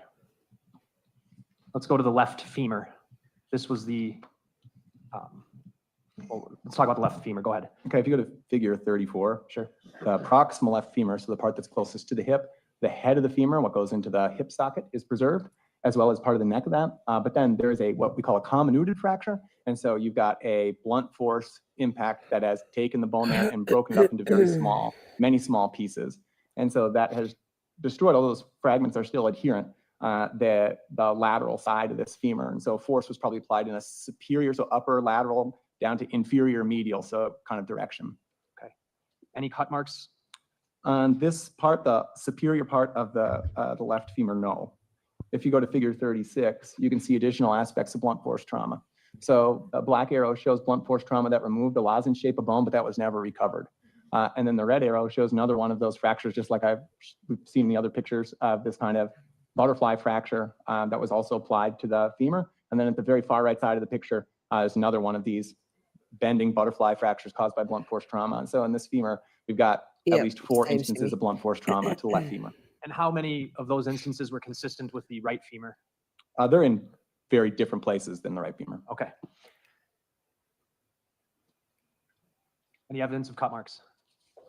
Yes, if you go to figure 42. So every black arrow is a superficial cut mark on the anterior femur. There's at least 11 superficial cut marks there. In this picture, there are 7 that are highlighted. If you go to figure 43, you can see one of these a little bit more close up. In this case, that cut mark exhibits what we call kerf flare. And so that is where you can see the cut marks are almost superimposed one on the other. And this is something that you see when a non-serrated blade is used in a sawing motion. All right, so this was evidence that there was a sawing motion to cut the tissue around the femur. Correct. Okay.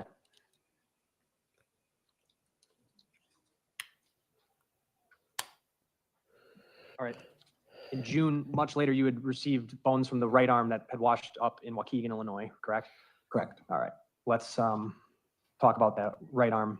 What did you notice? If you go to figure 46, in the area with the black circle, you can see cut marks that are on the side of the humerus, the proximal humerus is up towards the shoulder.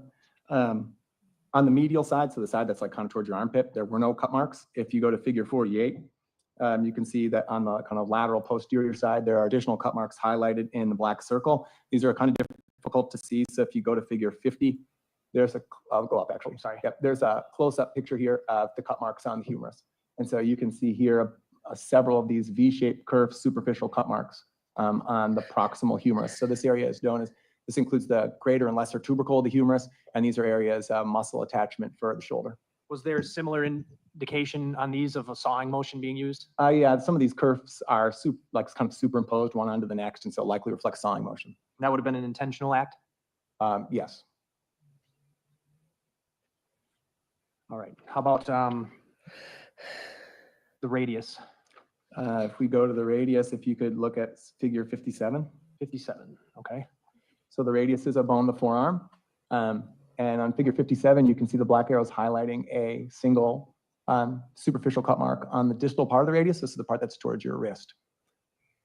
If you then go to figure 61, you can see a close-up of that. Could you go up just a little bit, I guess? Sorry. Yeah, you can see a little bit better that superficial cut mark. If you go down to figure 62, you can actually see a good example of kerf flaring. And so that's where you've got this cut mark, but on the end, the kerf, there's actually a couple of different tracks to that knife. And that, again, is something that's consistent with using a non-serrated knife in a sawing motion. And then in figure 63, that close-up gives a good example of what I mean by a V-shaped kerf.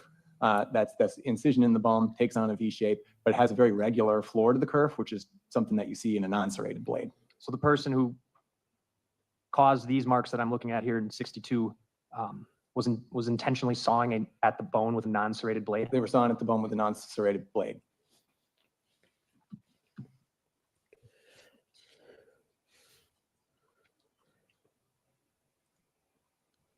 Any cut marks near the elbow? No.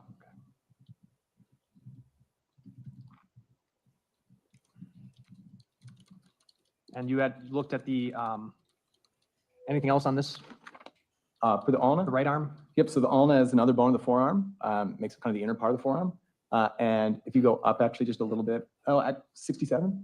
Okay, 67 shows the location of two of these superficial cut marks on the ulna. This is the distal part, so the part like towards where it's at is towards the wrist.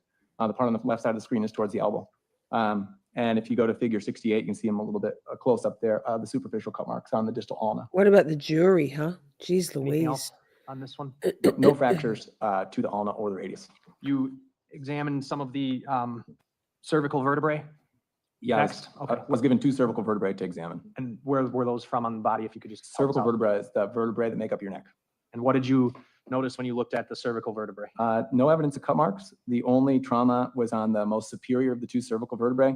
And if you look at figure 69, you can see that on the right side of the cervical vertebra, on a feature that we call the transverse process, there is damage to the top of it, highlighted with the black and red arrows, and that's likely caused by blunt force trauma. Blunt force trauma? Likely, yes. And lastly, the patella. What is the patella? Patella is the kneecap. What'd you notice? No evidence of trauma or cut marks. That was from the left leg? Let me double check. Yes, left patella.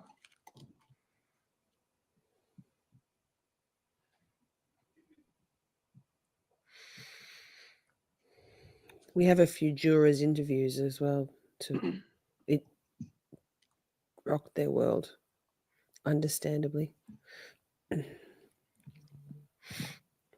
Are you aware, or can you speak on the time frame it would take a person to cause the damage that you analyzed in these figures?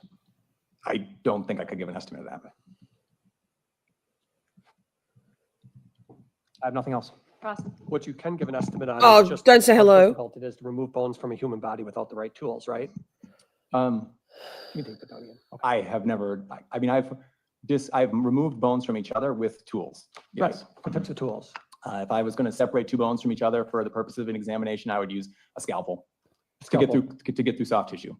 Right, to get through soft tissue. Correct. So I thought before you had said you have experience removing bones from a human body, no? I've experienced removing bone from bone, like breaking off a piece of bone for sampling and separating bones from each other for the purposes of analysis. Okay, so you've taken two bones apart on occasion for your work. Correct. But you've never done an autopsy. Wait. I'm not a pathologist. Okay, and are you able to? Sorry, pause. I've got to go back because there's a lot of A's there. Why? Why were there all those A's there? Hang on. I have to get rid of this for a second. Did you see that in closed captions? Yes. Right. What types of tools? If I was going to separate two bones from each other for the purposes of an examination, I would use a scalpel. To get through soft tissue. Right, to get through soft tissue. Correct. So I thought before you had said you have experience removing bones from a human body, no? I've experienced removing bone from bone, like breaking off a piece of bone for sampling and separating bones from each other for the purposes of analysis. Okay, so you've taken two bones apart on occasion for. Look at that. Did somebody drop their finger on the... Is closed caption AI or is it someone typing, transcribing? I thought I was losing my mind. I mean, I am, but thank you for indulging me.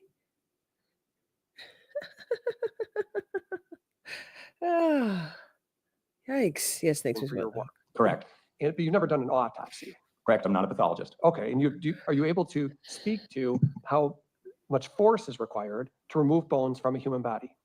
Yes, I mean, for me, when I do it, I typically use something like a small Dremel tool, and we can use that to remove pieces of bone from the human body. So a small motorized saw. Okay, a small motorized saw. Correct. What do you remove wear? Small pieces. Okay, and what do you wear when you do that? Protective glasses, protective mouth and nose coverings. Why?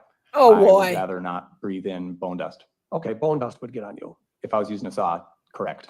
And if you're removing a bone, if you're cutting through flesh, you could get bodily fluids on you. Correct. Blood, Yes, correct. other such fluids that would just be within the body, right?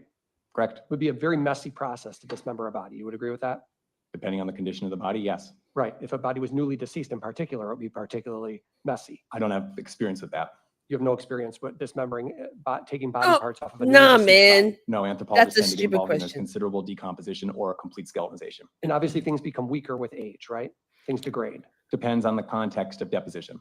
Well, but you would agree with that proposition, wouldn't you? That bones don't get stronger as they over time. I do actually they? disagree with that. So if you have a bone that's deposited in like say a soil matrix that has large mineral content, I have excavated personally bones that are 6,000 years old that are heavier, beefier, and stronger than fresh bone.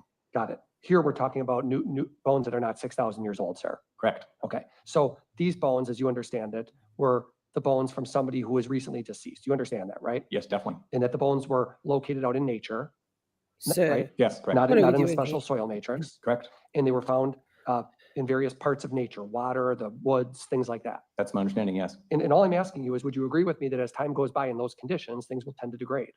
Yes. Okay. Now, the size of the knife, or if it was a knife, you have no idea if it even was a knife, do you? It's a sharp blade. Or it could be an axe. It would be very unlikely to be an axe. It could be an axe. To make those kind of cut marks would be Sage is right. very Hope. unlikely. Well, that's for the cut marks, but for other parts of And what what you a looked at, it cunt could is be an axe for right. other things. For the blunt right? force trauma, that would definitely be a possibility. Right, where we're seeing the bone itself literally fractured, right? Correct. Because when you're telling the jury about blunt force trauma, you're talking about the one of the exhibits we saw was literally part of the proximal right femur broken off, right? Correct. So you wouldn't rule out an axe on that. No, not at all. Axes can impart blunt force trauma because of their wedge-shaped action. And so if an axe is used and is applied with force to human bone, it doesn't necessarily make a cut. It can result in strictly blunt force trauma. Were you given pictures of items that were recovered from? You understand Mr. Anderson's accused of this crime, right? Do you Yes. understand that? Were you given pictures of items that were recovered from Mr. Anderson's home and asked to offer an opinion? Let me finish. About whether these items were used in this dismemberment? Not that I have any recollection. So no. Correct. No axe given to you to say, was this used? No, never. Or pocket knife or anything else? No. And we'd have to ask you said a forensic pathologist could speak more intelligently about the level of force you required to fracture bones, right? Yes, I would think so. For example, when you talked about the the proximal right femur, you know that it's a lot of force needed to break a femur bone, right? Correct. How many hundreds of pounds of force or you can't speak to? I couldn't say in that bone and its mechanical properties varies person to person. Some bones are stronger than others just Also because of their true. calcium concentration, right? Sure. Yes, correct. And what you do know, or what you've been able to identify in your report, is basically, let's just go to the bottom line conclusion. Bottom line conclusion is that some sort of sharp instrument was used to remove bones from a body. Yes. Okay, you can't say that Mr. Anderson did that. No. You can't say who did it. Correct. Or where it happened. Also correct. Or even the item that was used for it. Also correct. Okay, that's all. Tape. I have nothing else. Oh my God. I have to Hey. remember to The breathe. state has no more witnesses. The state rests. Okay. Okay. Put your notebooks on your chairs and Pause. a couple minutes to address the matters, and we'll be back with you. So I was right. I should never doubt myself. This is the last day of testimony. So, because the defense doesn't put on a case, we'll keep watching and then we'll decide whether we want to watch the charging conference and all that stuff, or whether you want to go just straight into closing arguments. Look at us go, chat. Hang on, let's keep seeing what Judge Laura says. Thank you. Okay. Thank you, everybody. Oh, it's the clock. It's the Miss Shorty clock. We should have a Miss Shorty clock. Hang on. Excuse me. Let me clear my throat.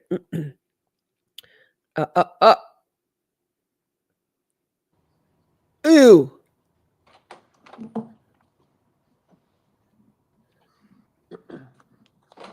We better watch him. We can watch him now. It's over.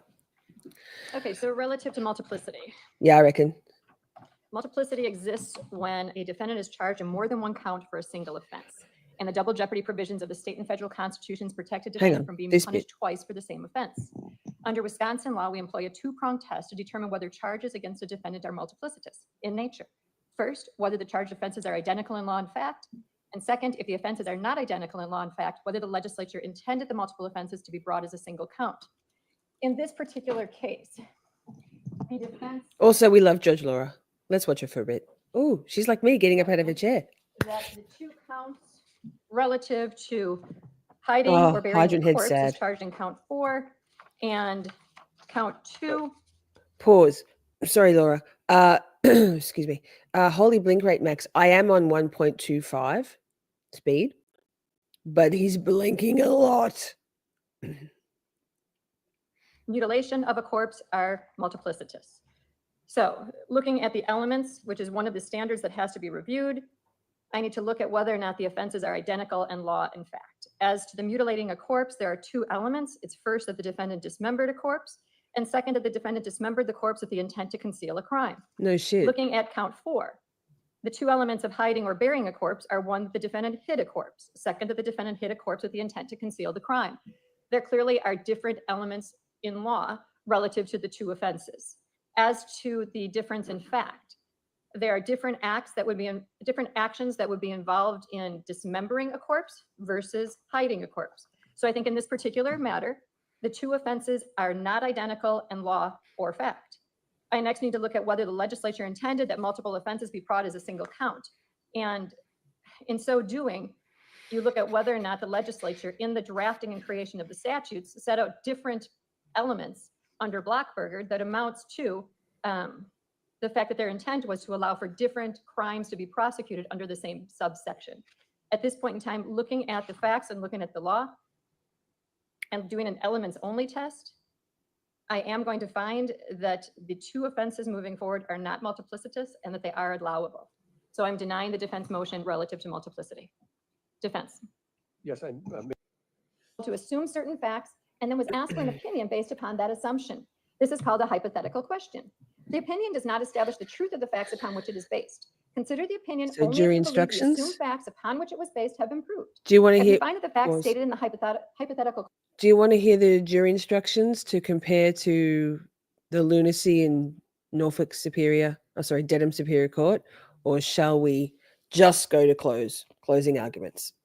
Because we've still got closing arguments, verdict, and then some jury stuff to watch.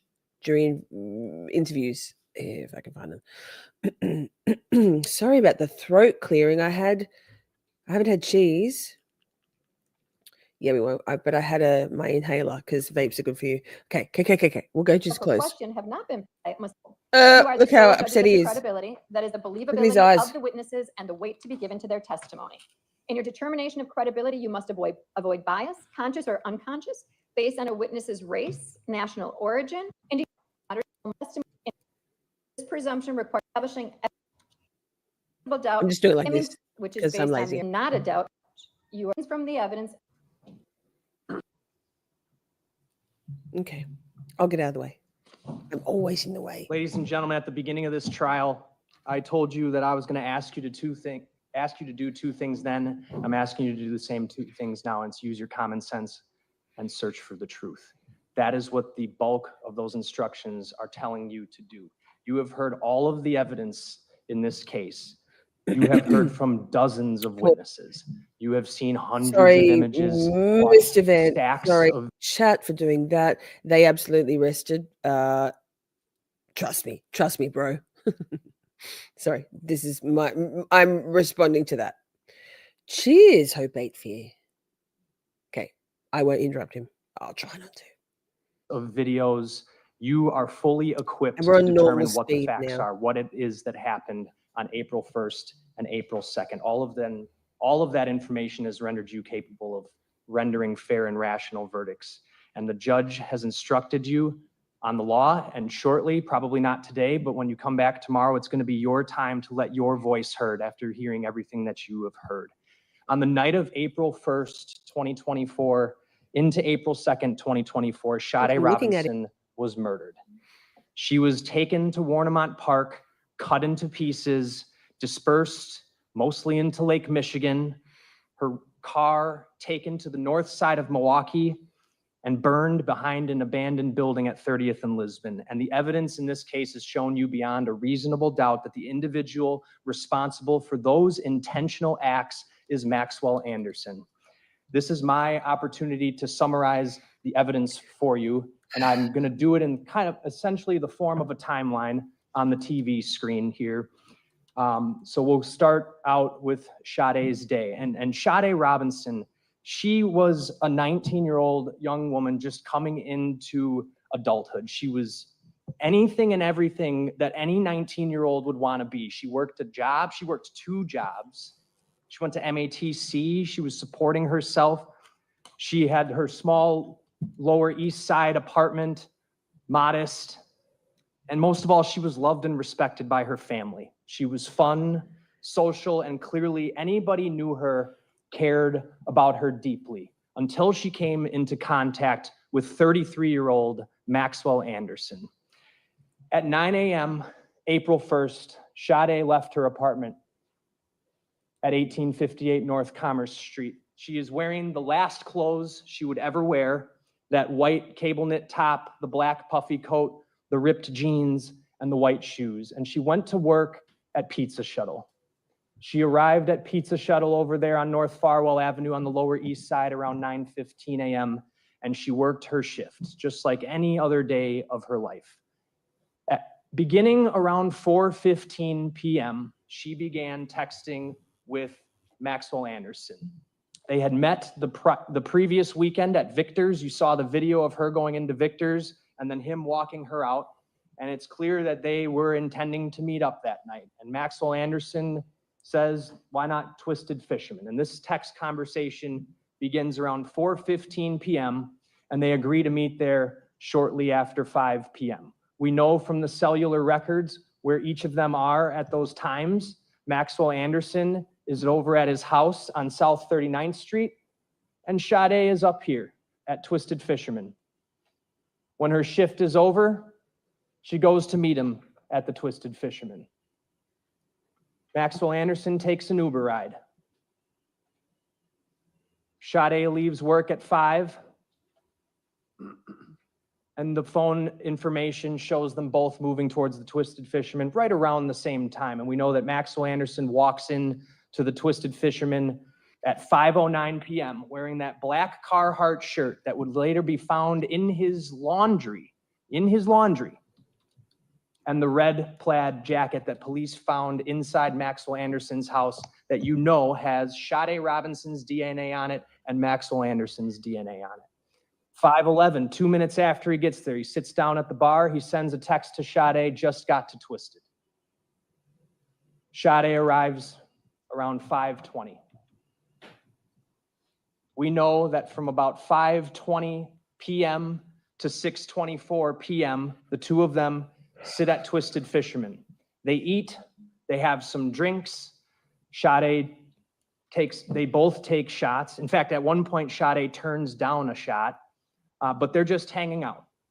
And after 6:24 p.m., the two of them leave Twisted Fisherman together. They walk out and they walk together to Sade Robinson's 2020 Honda Civic that she has driven there. Sade drives the two of them from Twisted Fisherman to Dukes on Water. We know they travel to Dukes on Water between 6:24 p.m., arriving there just around 6:33 p.m. And you saw the video of them parking. Sade, again, driving, Maxwell Anderson riding passenger, just the two of them. They walk into Dukes on Water at 6:36 p.m., consistent with the phone information showing them arrive at Dukes on Water at 6:36 p.m.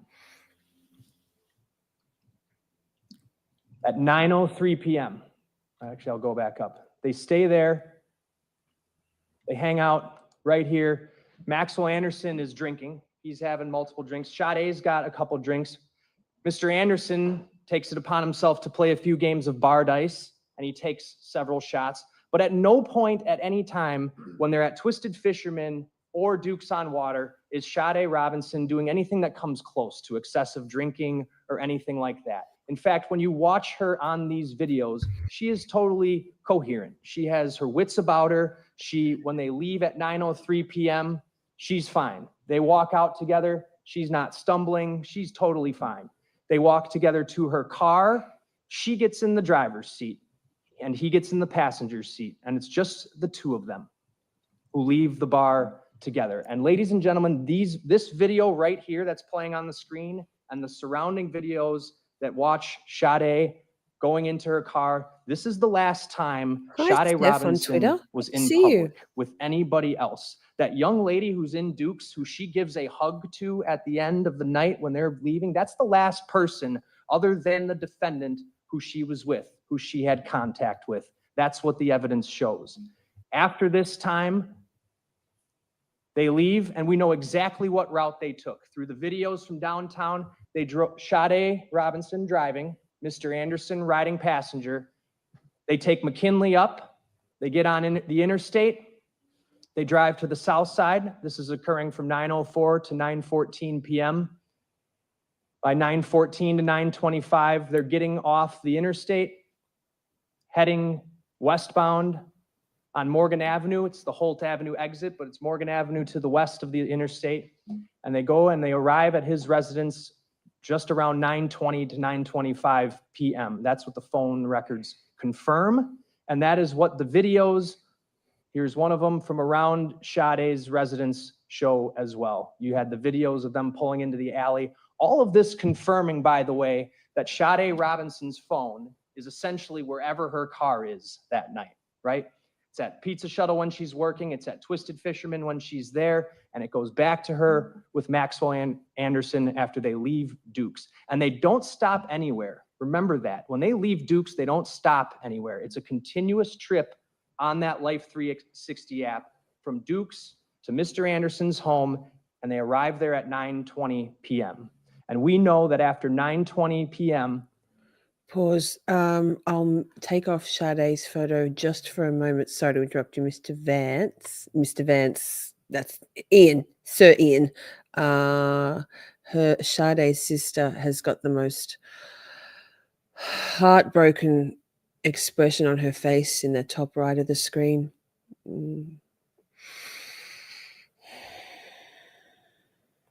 That poor family. That poor family.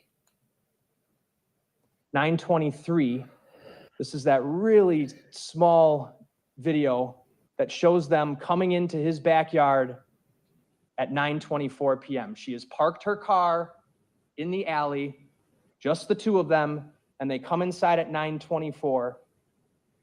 And by 9:25 p.m., they are upstairs.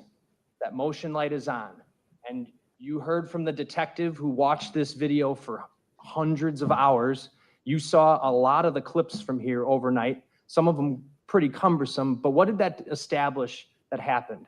It established that they were both there in Maxwell Anderson's apartment, and there is constant movement coming from that upstairs front window, starting at 9:25 p.m. when they're up there and going essentially on and off all the way up until 12:45 a.m., at which time all movement at that house, in that front window, and in that backyard by that back gate stops.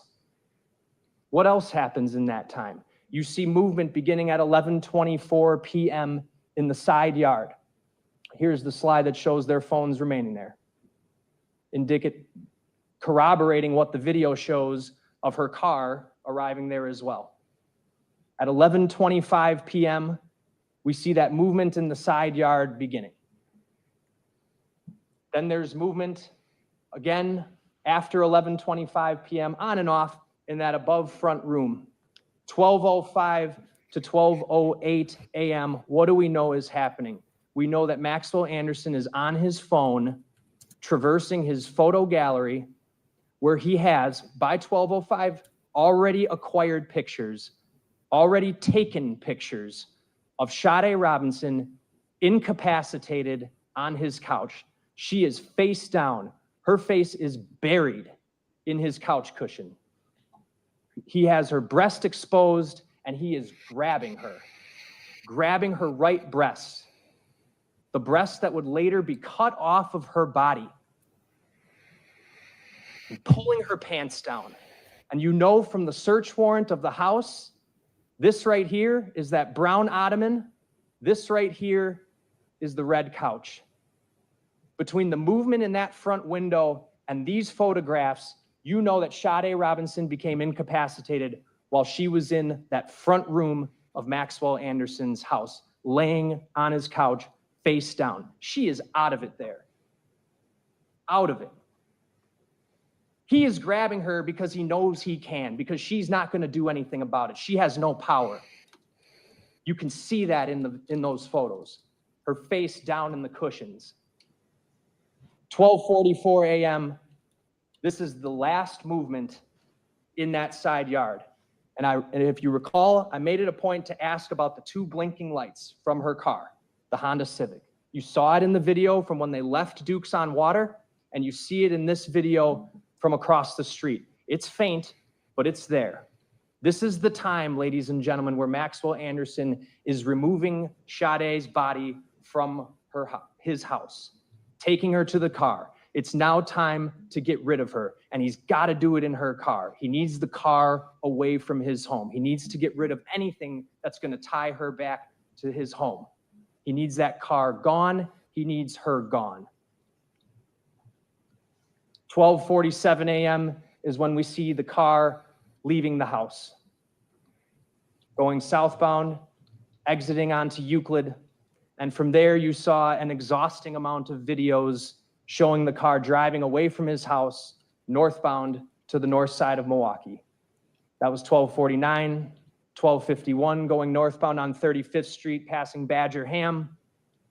12:53 a.m. northbound, passing 35th and Greenfield. And eventually, we get the exact route that is taken when we get the phone records. He drove northbound on 35th. He went to the downtown area, and he ultimately exited the interstate just prior to 1:00 a.m. Remember, this timestamp was off by about 2 minutes and I thought it was 2 minutes, 40 seconds or so that the detective said. That is her car.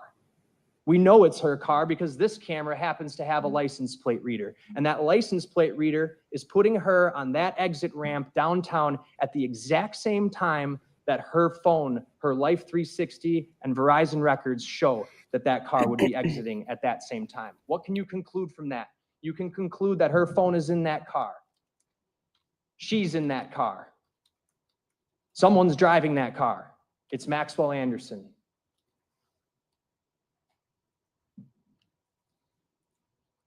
Continues to drive. He goes up Commerce, passes by her apartment building. I know something of defense was trying to make some note of it. They never stop at her apartment building. There's no evidence that that happened whatsoever. And the detectives reviewed hours and hours of video footage from her apartment building to ensure that that car never came back and that Sade never came back to the apartment.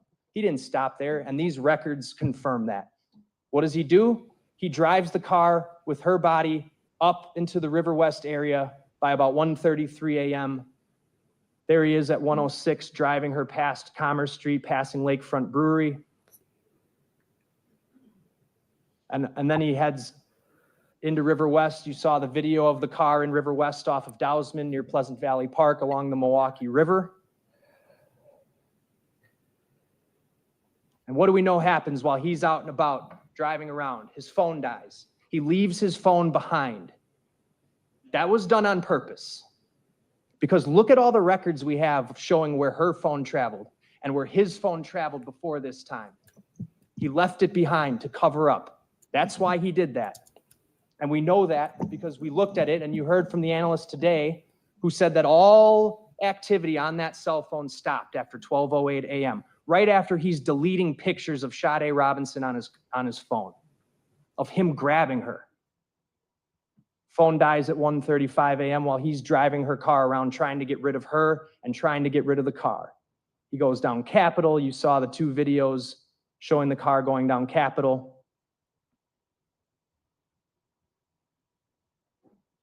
He doubles back towards the interstate.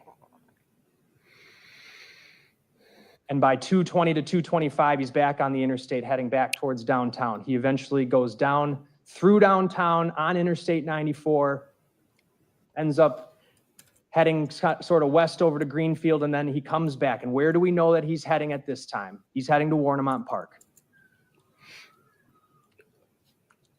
The phone records show that between 2:34 and 2:39, he's on the interstate, getting off on College Avenue. We saw the video of him exiting on College Avenue, and you saw the video of the car going through the airport tunnel in the direction of Warnemont Park. No stops being made, by the way. 2:51, he's passing by St. Luke's Hospital, going north on Lake Drive, all in an effort to ultimately end right here, Warnemont Park. Keep in mind what Agent Reinerth testified to, the 4 dwellings that Sade Robinson's Life 360 showed. There were 4 of them. Twisted Fisherman, her own work, or excuse me, Twisted Fisherman, Dukes on Water, Maxwell Anderson's house, and Warnemont Park, where she ends up. And her phone stays there for over 2.5 hours. Excuse me, an hour and a half.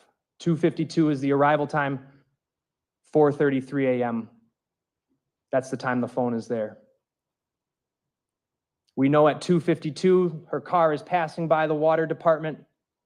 And by 2:53 a.m., this was one of the first videos we saw, there's the Honda Civic going down Pulaski Avenue, going down the service road and ramming the gate to get down that service road, that steep road that you saw a photo of today when Khloe Wright was testifying. Why ram the gate? He knows how to get down there without ramming the gate. You saw a photo of the place, that the way that they would walk down. You ram the gate because there is a body in the car that you have to get rid of, that you can't carry. Hi, Grass. He rams the gate. We know it's using her car because the crime lab fitted the broken pieces of Honda back to her vehicle. No question about whose car was used to ram that gate. It was Sade Robinson's Honda Civic. From 2:52 to 4:30 a.m., like I said, the phone remains in that location. What is that location? That is Maxwell Anderson's secret beach. It's the place of all the places in Milwaukee County to go. Of all the places to go, Sade's body ends up at his secret beach. He chose that location on purpose. You heard the reasons why today. It's secluded. He didn't even want to tell Khloe Wright what the name of the place was. He wants to keep it to himself. And you've seen the photos of it. You've seen how high those cliffs are. This is the middle of the night on a Monday into a Tuesday in a rainy early April evening. No one's going to catch him in the act. It's pitch black down there. It's the perfect place in his mind to take her to accomplish this, because he knew he had work to do. He needed to cut her up and get rid of her. So he takes her to a place he knows and a place he trusts, a place he knows he's not going to get caught. You saw the videos of the person who we now know as Maxwell Anderson ascending and descending the bluffs on the north side of the pump house, the side where her leg would later be found on April 2nd, going up the exact paths that Khloe Wright told you they would take to go down there and hang out. The exact paths. This is the time, ladies and gentlemen, where he is cutting up her body. She is dead. Now it's time for him to get rid of her. So that's where he goes. He takes her to his place. You saw in the video when he's coming up the bluff at 4:26 a.m. He's down there for over an hour and a half. And in that time, you heard gruesomely all that was done to Sade. All the cutting. The blunt force trauma to her bones. All of it done to get rid of her, to make her disappear. That's what he wanted to do. That's what he tried to do. And he did it in this time frame. from about 3 a.m. when he got there, 4:30 when he left. Now is time for him to get rid of her car. So what does he do? 4:34, he drives her car out of Warnemont Park. We know he heads northbound on Lake Drive. We know that because Sade's phone is still in his car. Here's the record showing the direction of travel. From the site where the leg is found, her body is dispersed, headed northbound on Lake Drive, westbound on Howard Avenue here until the phone goes off the network. There's the video of him going by. And there's the last clip before it gets to the north side. And by 4:50 a.m., it is at 27th and Wells where you can see the driver is a white person. You can see that in this video, and you can see how fogged up it is, and you can see how there's something covering the back window. He then drives north, circles the area of 32nd and Vliet, tries to go down this dead end near 34th and McKinley, but activates a ring light, so he decides, I got to go to a different place than this. There's no reason for him to drive down that street. Circles around until about 5:20 a.m. when he goes off camera and reappears at 6:50. And it is at this point, ladies and gentlemen, that he is in the 31st and Galena playground. This is the area where her leg is found, her left leg. That gap shows that during that time period, he went into that playground to disperse of her leg. By 7:30 a.m.,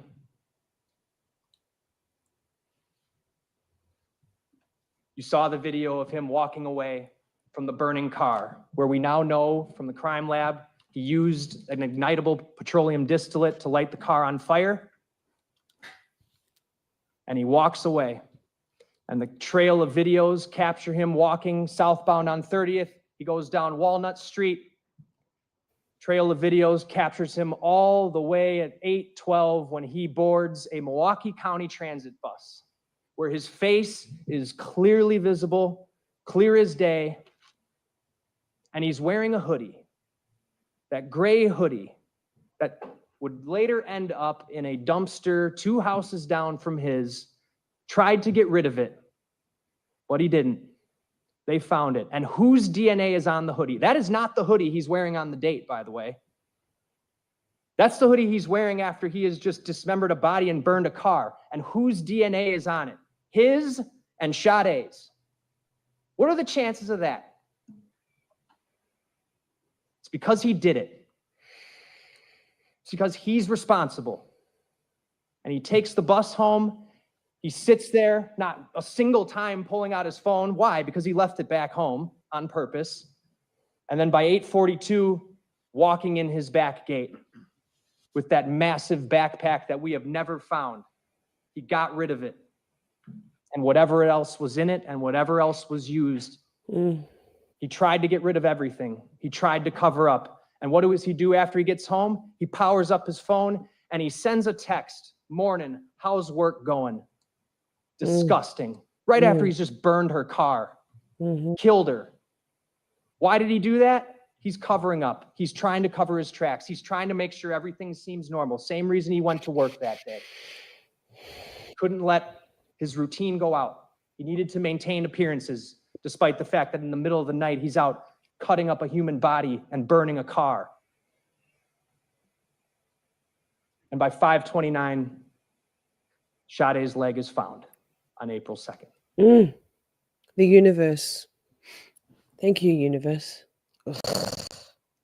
By 9 p.m. that day, she's reported missing and the welfare checks begin. By 1 p.m. on the 4th, Mr. Anderson's arrested.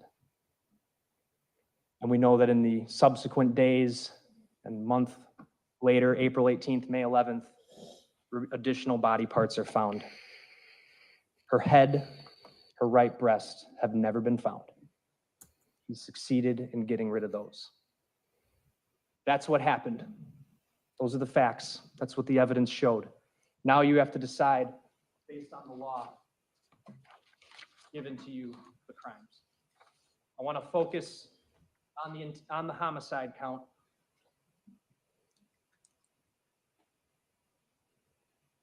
There's 4 charges.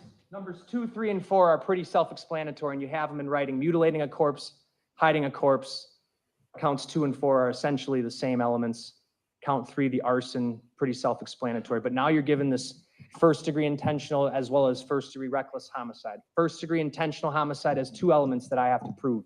I have to prove that the defendant caused the death of Sade Robinson and acted with the intent to kill. While the law requires that he acted with the intent to kill, it does not require that that intent exists for any given period of time. In fact, it says it may be formed at any time before the act, including the instant before the act. And you're also instructed that intent should not be confused with motive. While proof of intent is necessary, proof of motive is not. Motive being the reason why someone did something. That's not what we have to prove. We have to prove intent. And only if you don't all agree that he is guilty of first-degree intentional homicide, which I'm confident you will, do you even look at first-degree reckless homicide. The defendant caused the death of Sade Robinson, caused the death by criminally reckless conduct under circumstances that showed utter disregard for human life. Did he show any regard for life at all? No. So how do we know this was intentional? Everything you heard shows this was intentional. Consider all the things he intentionally did and the reasonable inferences from those actions. At 9:25 p.m., when Sade drives him and herself to his house, just the 2 of them, they went inside, and we know from before that she is coherent. She is not drinking excessively. She's in control of herself. But by 12:05, she is completely incapacitated, face down on his couch. And Anderson is grabbing her exposed right breast with no reaction from her whatsoever. He's pulling her pants down, taking photos while doing these things. This shows she was completely incapacitated, if not deceased, by that time. Consider all the acts to this point. He has her at his house, on his furniture, completely deprived of any strength or power over herself. He's then taking pictures and then intentionally takes her car and her and drives her away because he's now got to get her out of there, and he has to separate himself from her and her car. He drives with seemingly minimal direction, leaves his phones behind, brings with him a huge bag, some kind of a tool to cut up the body, takes her to a place he knows well. All done in the middle of the night. He takes her to Warnemont Park, man. cuts her body up, drives away, goes to the north side, goes to the 31st and Galena playground, discards her leg. He intentionally picks an abandoned building to leave her car behind, something that he has no connection to. Intentionally stuffs her clothing that she is wearing that night. The underpants literally pulled off of her body, still in the jeans when they're found partially burned in her trunk. Stuffs her clothes in her trunk.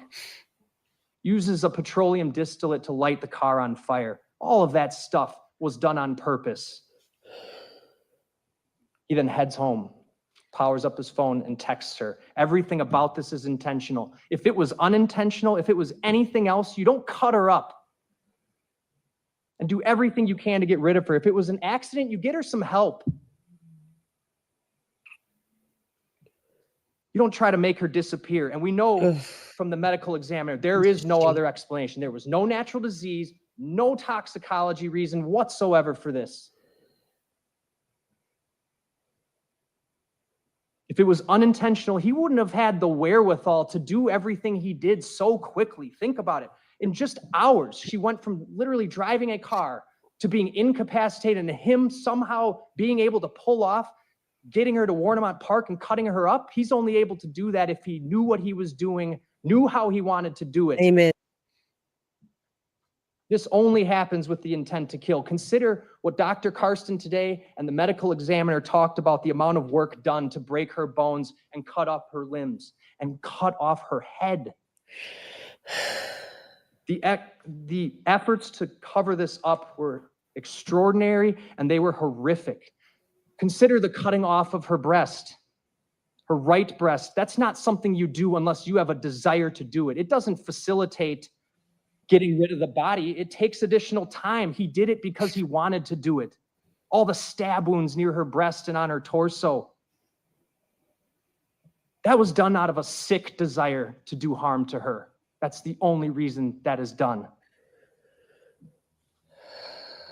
Cutting off the breast, dismembering limbs, beheading her. Those acts, simply put, ladies and gentlemen, are the acts of a killer.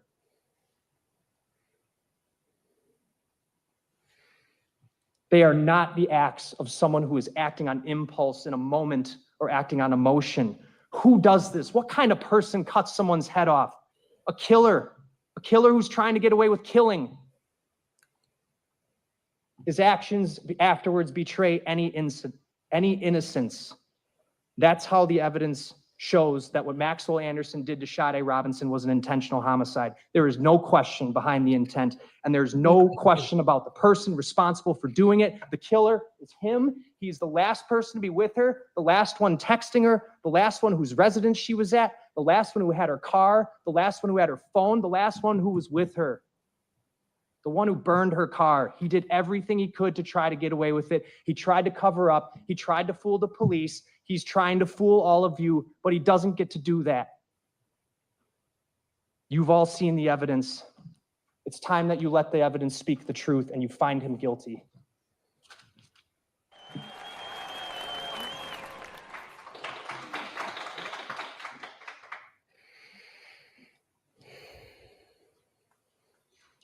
Oh God, brace yourselves. Jeez Louise. Fucking hydrant head. What gaslighting are we going to experience now? All of the gaslighting. Fuck our lives. We've got this. Good afternoon, everyone. Wanted to start by telling you what the purpose of closing argument is. It's, of course, my chance to speak to you. This is my last chance to speak to you as jurors. I don't get a rebuttal. The state does, so they still have an opportunity to come up here and speak to you again. This is the only opportunity that I have, and so I just wanted you to be aware of that. Yes, Tony. When I got up here in opening, feels like ages ago now. It was 2 weeks ago when I stood up here and talked to all of you, and you've listened to a lot of testimony. I asked you to keep an open mind and to study the evidence closely. And I'm going to make the same request of you here today, tomorrow, when you deliberate, to study the evidence just closely. today. Just You've been today. We're given a going to need mountain like of half an hour, material. 45 max. And the judge has read a lot of Maxwell. instructions to you, and I want to talk a little bit about those instructions because as you hear Judge Crivello reading the I'm instructions, speeding him up. I'm not even sort of giving goes on and I on, but can't. you're going to be given copies of those to take back with you to study closely and examine. And I ask that you look at those closely and pay careful attention to everything you heard in this case. The most important principle in the criminal justice system is the idea that a person can only be convicted if the district attorney's office has proven a case beyond a reasonable doubt. Oh, The zero principle has doubt. been with us Like, for hundreds of years since the country was founded.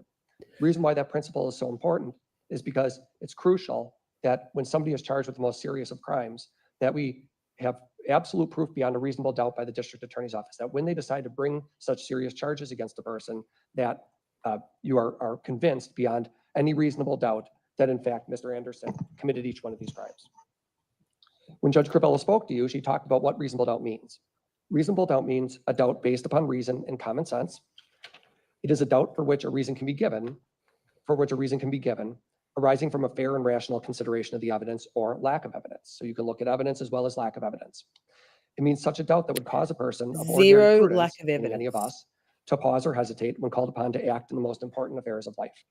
And of course, this is the most important affairs of life because you are deciding Mr. Anderson's guilt on, or whether he's not guilty on each of the counts. Another important instruction the judge had read is that each verdict, each count in this case, requires a separate analysis. And when I listened to the state's closing, I heard a lot about what their theory is with respect to intentional acts that they believe were committed after Sade passed away. I heard a lot about intentional acts that they were meant, that Mr. Vance Curzan talked about in opening and again here in closing. But I want to emphasize that when you go back to the jury room and you evaluate the evidence, you are required to evaluate each count separately.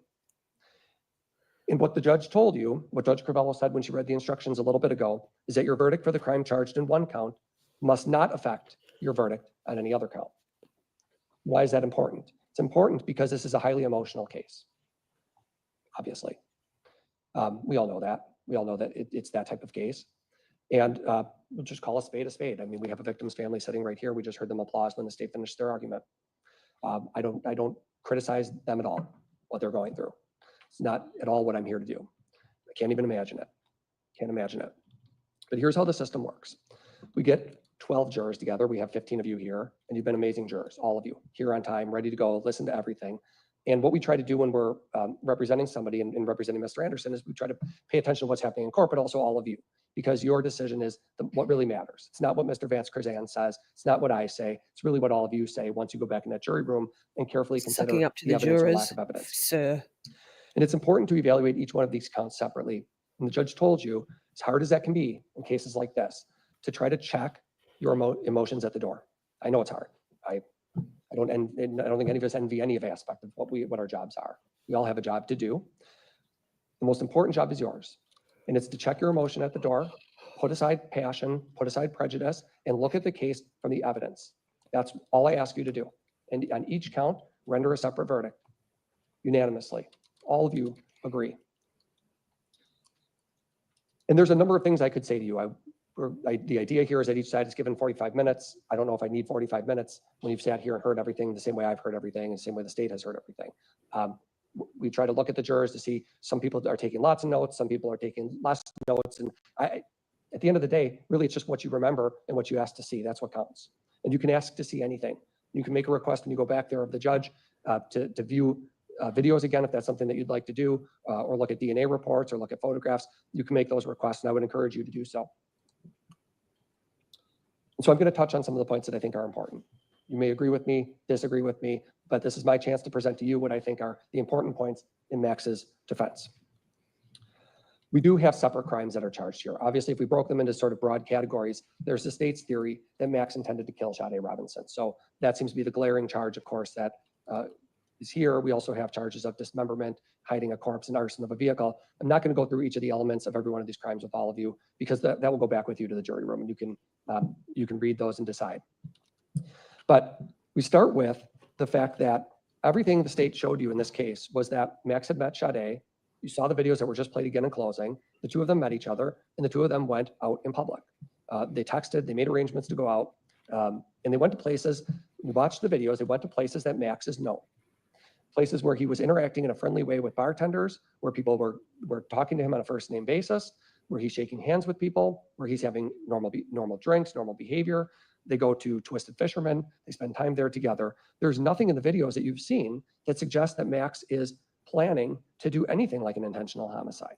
There's nothing in the text messages that even comes close to suggesting, because of course intent does have to be Hey, formed dear at some friend, point, as I'm the going to judge said, murder as the judge someone and told you, then dismember before her. a person I passes think this away. girl's perfect. Nothing about the Twisted Off. Fisherman video shows for 1 minute an intent to kill. And the same is true with Dukes. They go there, they're sitting at the edge of the bar, they're playing beer pong with another couple that shows up. Again, you can see, even if you want to watch the video again, you can see when Max leaves, he's saying goodbye to people that know him. Obviously, he used to work at Twisted Fisherman. You're an idiot, Mr. Cotton. He's known at Dukes. So this is not It's insulting. any evidence at all that Max intended to kill Sade. And like many people do, they went out after drinking and they went back to his house. We asked you in jury selection, all of you, we asked the question of whether or not you would insist that a defendant testify. The defendant has a constitutional right not to. That's a hard principle for some people to embrace. Imagine if he testified. Oh my The system lord. doesn't require that. It's human nature. It's to want to hear sometimes, what We we don't say to our do children that. sometimes, what did you do? What happened? Give me the side of your story. But that's how we handle things in our personal lives, not what is required here in court. And I am just going to address the elephant in the room. Max didn't testify, right? We all saw that. And maybe some of you were thinking to yourselves that you wanted to hear from him. Maybe all of you were thinking that. Certainly members of the public might have been thinking that. But he's not required to do that. The judge told you that. He's not required to give any explanation or prove his innocence. The system does not ever require a defendant to prove their innocence. It requires the state to prove that he intentionally killed her.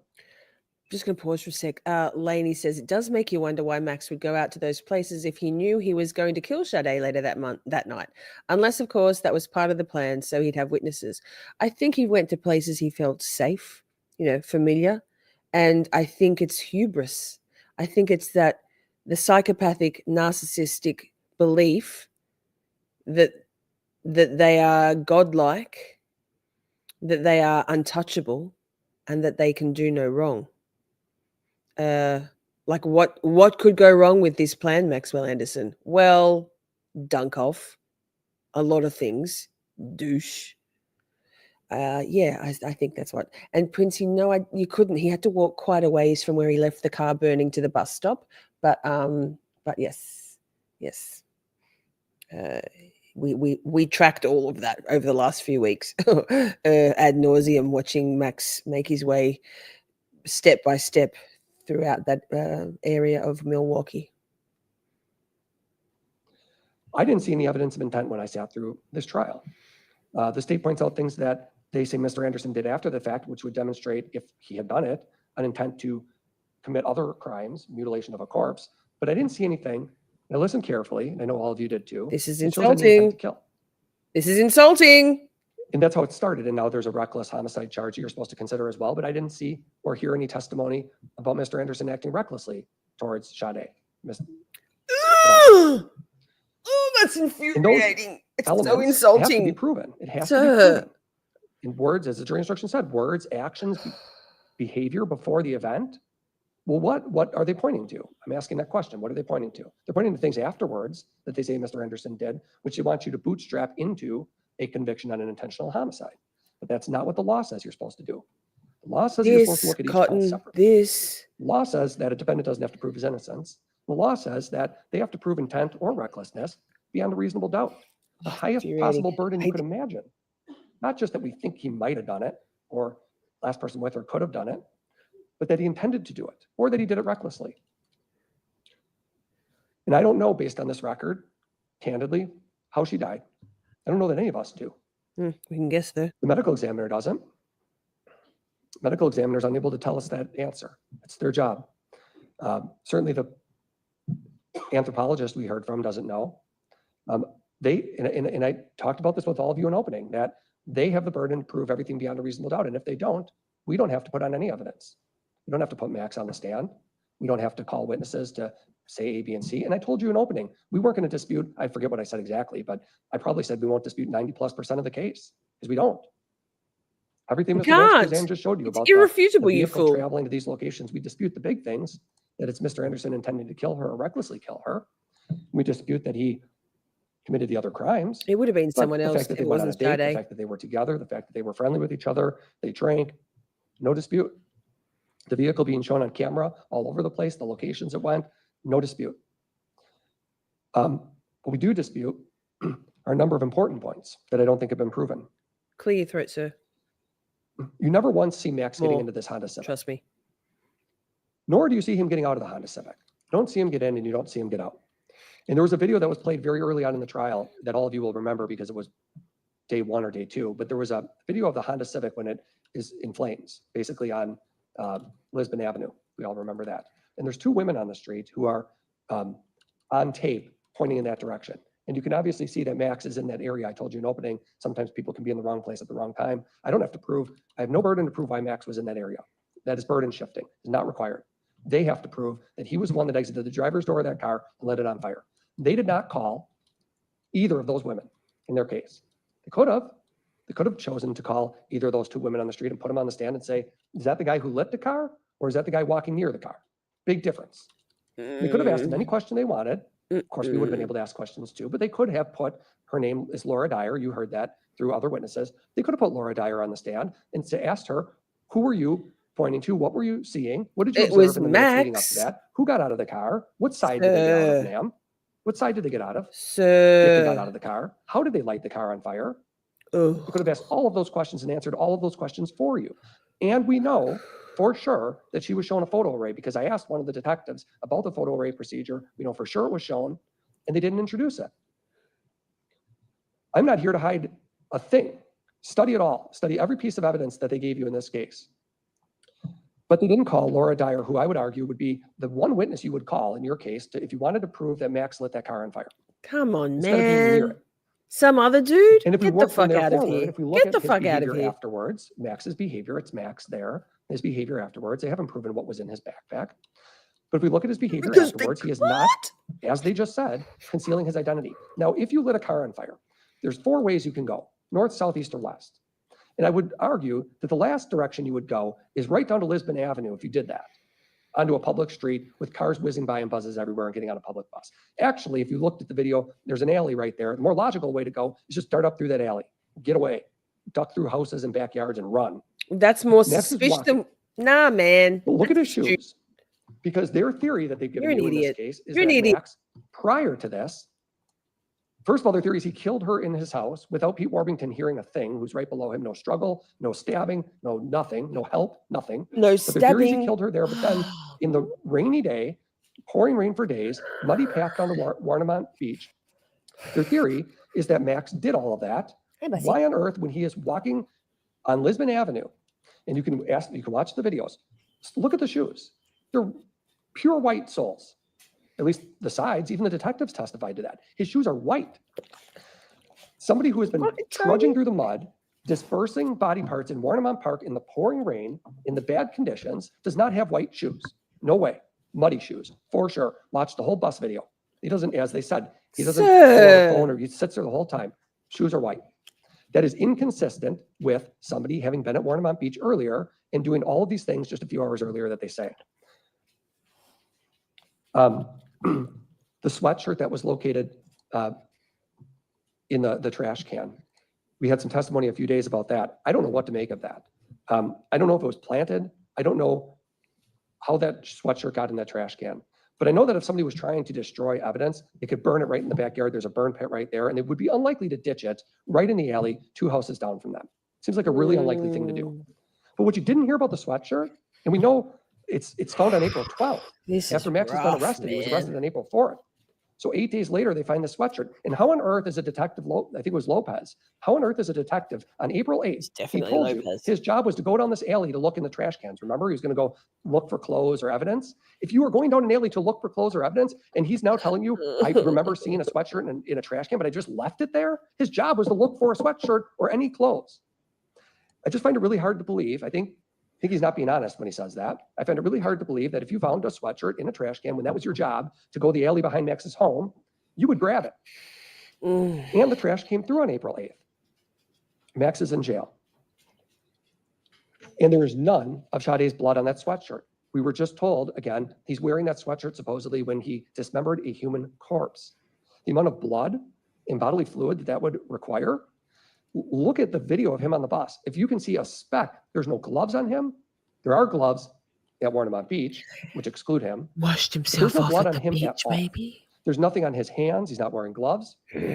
Max's DNA is also not on the driver's door of Sade's car, which is lit on fire, but her DNA is. So if their theory is that the DNA on the car driver's door Princey, was it's washed off by the fire ludicrous. department, why is Sade's DNA there? And his isn't. It's because he didn't close the driver's door. It was in the wrong place at the wrong time. Right. And they swabbed Get the fuck everything. out of here. It was really boring. Some of the aspects of the trial were really boring for all of us because you had to sit here and watch grainy videos of what a detective Yeah, thinks man. they see upstairs, and you have to listen to us on our end bore you, unfortunately, at times by going through all of the DNA evidence. But for crying out loud, this was the most swabbed home I've ever seen in my life. Swabbed everything. Everything. Ask for the report. None of Sade's blood is anywhere in that home. But she's been stabbed. He doesn't have any blood on him at all for a No, stabbing. she wasn't. She was dismembered. And they don't have any weapon that they can Very connect to him that was he ever used for this stabbing? Or however she died, they don't That know. misstates the facts and evidence. But they do know for Fuck sure off. the DNA excludes him. Objection. It excludes him because her blood isn't in his home. Her DNA isn't anywhere in there. There's no smell of bleach. There's no indication he cleaned up. I would argue this does not look like a cleaned up place at all. Look at the photos. And there was a hair found on a proximal bone, one of Sade's bones, the hair that was found, and they thought for sure that's going to be Max's hair. We have It a was hair on the bone. Sade's I guarantee hair. that's why they tested it. And look at the report. The hair on one of Sade's bones excluded him. Wasn't his. Sade's hair. It was Sade's hair. Fuck off. Jeez Louise. The video of the house, there's look at the pictures if you want to. It's grainy, it's poor quality. I also heard Rachel Smith said she spent 100 hours or whatever she said about the quantity of hours looking at video. The reality about the video is, again, we don't dispute that Max and Sade went back to his house. We don't dispute that they were there. Which silhouette is one and what it shows, This is so your guess is insulting. as good as mine. I know that the FBI could look at it if they wanted to. It was never asked of them to do that. They offer a witness with no specialized training in an effort to convict Max of homicide to say, well, I saw this silhouette and that silhouette. but they didn't do any height analysis. They didn't ask the FBI to be involved. And it doesn't show anything that we don't already agree happened. They were back together. But that front window was piled full of plants and other debris and Yes. miscellaneous things in there. So it's Yes. unlikely that there's really a whole lot of interaction you can truly see. It's probably dogs running around. What? No, it's probably I don't dogs think running Max is a around. So Oh. sophisticated of a guy, I'm representing him. We heard from Pete Warmington. I don't know that Max is the most sophisticated guy out here. He's No a smart shit. guy, but he's working 3 Nah. days a week. He's a bartender. And Pete Warmington says, I complain about a hydraulic arm. He won't fix it. Max doesn't like hearing that he's a bad landlord. I know. But the reality is that he's not a highly sophisticated guy where they introduce all sorts of evidence of his Pretty planning and right. research on wanting to kill Fuck. someone. It's the 30-some best years investigation living I've in the ever area, seen. working for a decade as a Almost. bartender, well-known throughout the city. They didn't introduce one weird thing about him. Outrageous. No psychological profile evidence to show you that he fits the pattern of someone who's going to just decide I'm going to kill someone tonight after a date where I went everywhere that everybody knows me and I've never researched it and I've never looked into it, nor have I even so much as looked at how to dispose of a body or remove body parts, which you can only imagine what kind of feat that is. Use your common knowledge of even examples you can think of cooking about how hard it might be at Thanksgiving to remove a turkey leg, let alone a human. No research on it, no planning on it at all. Again, that's because he didn't have any such plan to do anything like that. It's not that secret of a beach either, if I can just say that. I mean, a few hours after someone is down there in the rain and the horrible conditions, there's 2 kids there a few hours later in that same spot, right? They're there. They find a bone or a leg. So it's not that secret. It's Warnemont Park. It's a public park, 18-hole golf course. Everybody in the community is familiar with that area. Officer Desmet testified, very familiar with the park. People go there all the time. We have 2 youngsters there right away a few hours later, finding human remains. So not exactly a secret area that nobody's ever heard of before. What is Max's behavior afterwards? A lot of times in our human affairs, and judge does, state has told you, use your common sense. The reason they keep saying common sense, and again, I didn't tell you not to use common sense. I talked about this in opening. Go ahead and use it. Use it galore. But also, please look at the evidence. You have to do more than just base things on this expression, common sense, okay? Look at the evidence. We do know that somebody who committed a crime like this, who had done something like this, when they haven't, would be highly likely to change something about their life. He didn't do any such thing. He continued to go about his day-to-day affairs. You heard that he went to work at Dugout 54 the next morning, and his phone died, not turned off intentionally. It died during the hours when one would be asleep.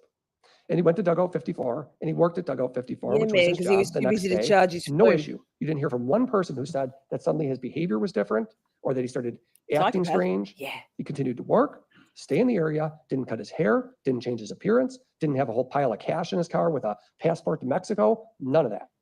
Just going about his day-to-day affairs. That's because he's innocent. Psychopath.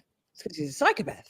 And the police are the ones Carry on. who make a decision on what to collect and what not to collect. And they give you that evidence, and then you decide whether it is proof beyond a reasonable doubt. They could have asked for more footage if they wanted to see what was going on the side of Max's house in the days after, or the alley in the days after. Does he ditch a sweatshirt in a trash can? But they chose not to, because they zeroed in on him, they zeroed in on a time frame, and that was all they needed to do. Oh my God.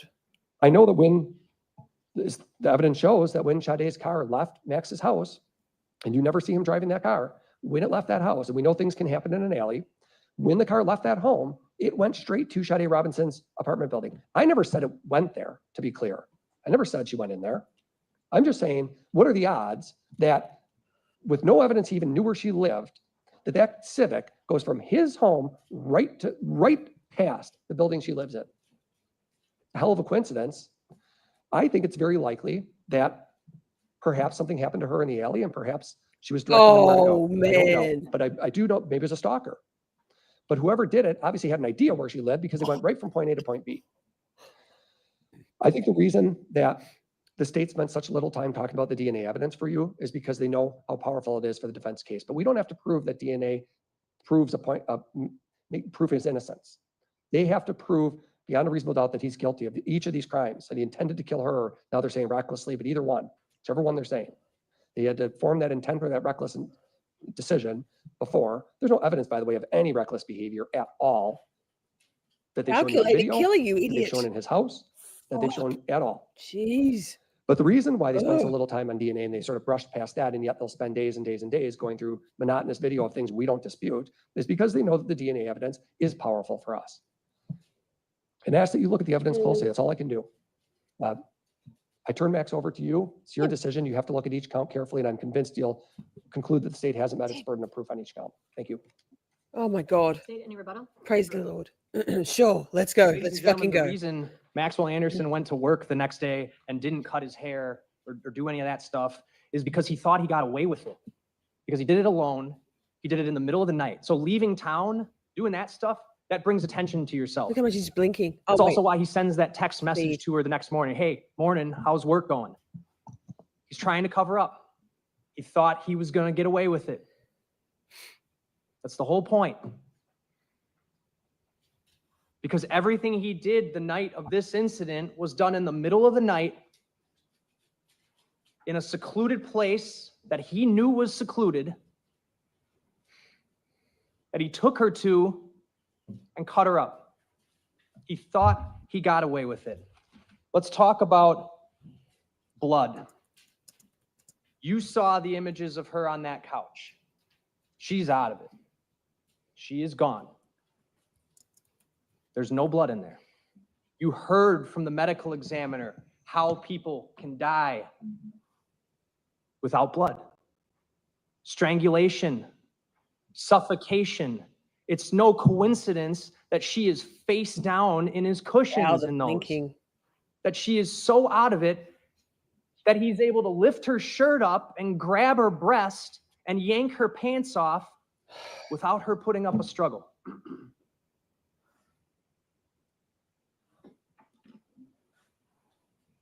We know as well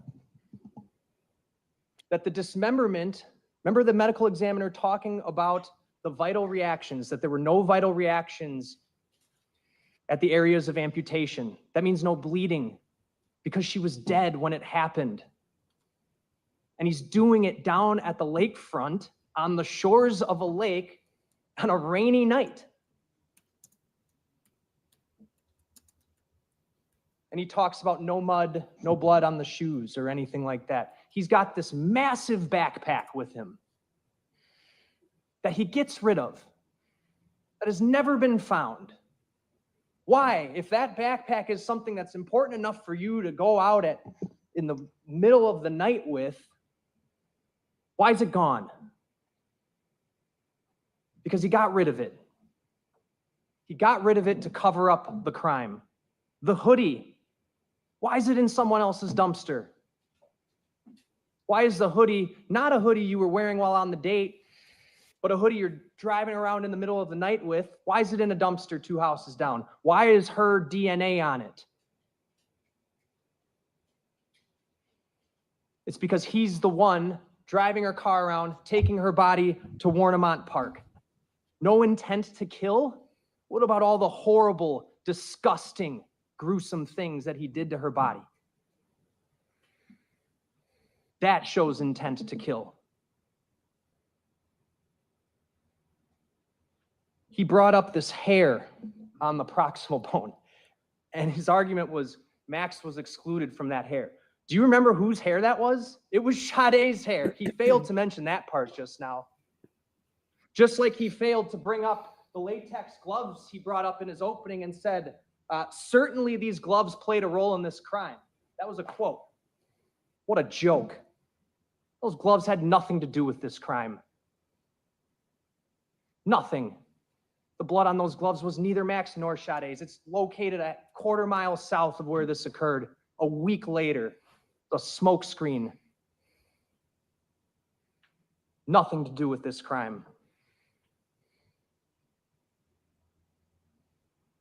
Maxwell Anderson was not walking away from the Honda Civic because he's in the wrong place at the wrong time.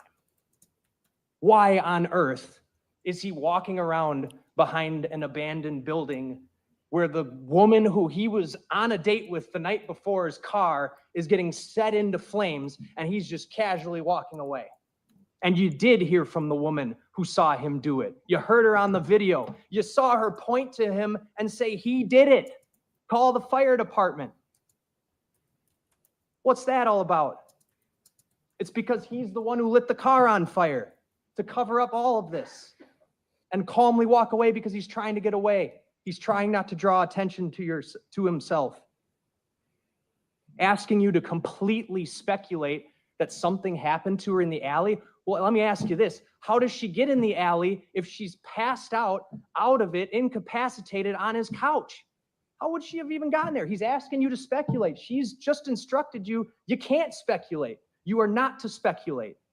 That's what he wants you to do. That's what he wants you to do, to find Maxwell Anderson not guilty, but you can't. You follow the evidence. Not a single piece of evidence points to anybody else. Everything at every single turn, even when police tried to focus on other things, like the latex glove, did it lead anywhere else except back to him? The broken pieces of car at the gate just happened to match the Honda that he's walking away from as it lights on fire. Sorry, Prosecutor ADA Vance. Look at Hydrant Head's body language. He couldn't be further turned away with even a barrier between himself and Max with the chair there. Like, oh, I know he's watching the prosecutor, but The beach where she is cut up. It's his beach. It's his place. Every single lead, every single thing the investigators did led back to Maxwell Anderson, and it is because Maxwell Anderson is the killer. He is responsible, so find him guilty.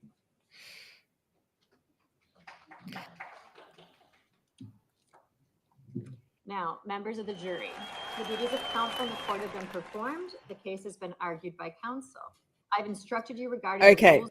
Pause. Sorry, Judge Laura, we love you, but let's for expediency, let me I have it right here because I am prepared. I have been getting myself organized.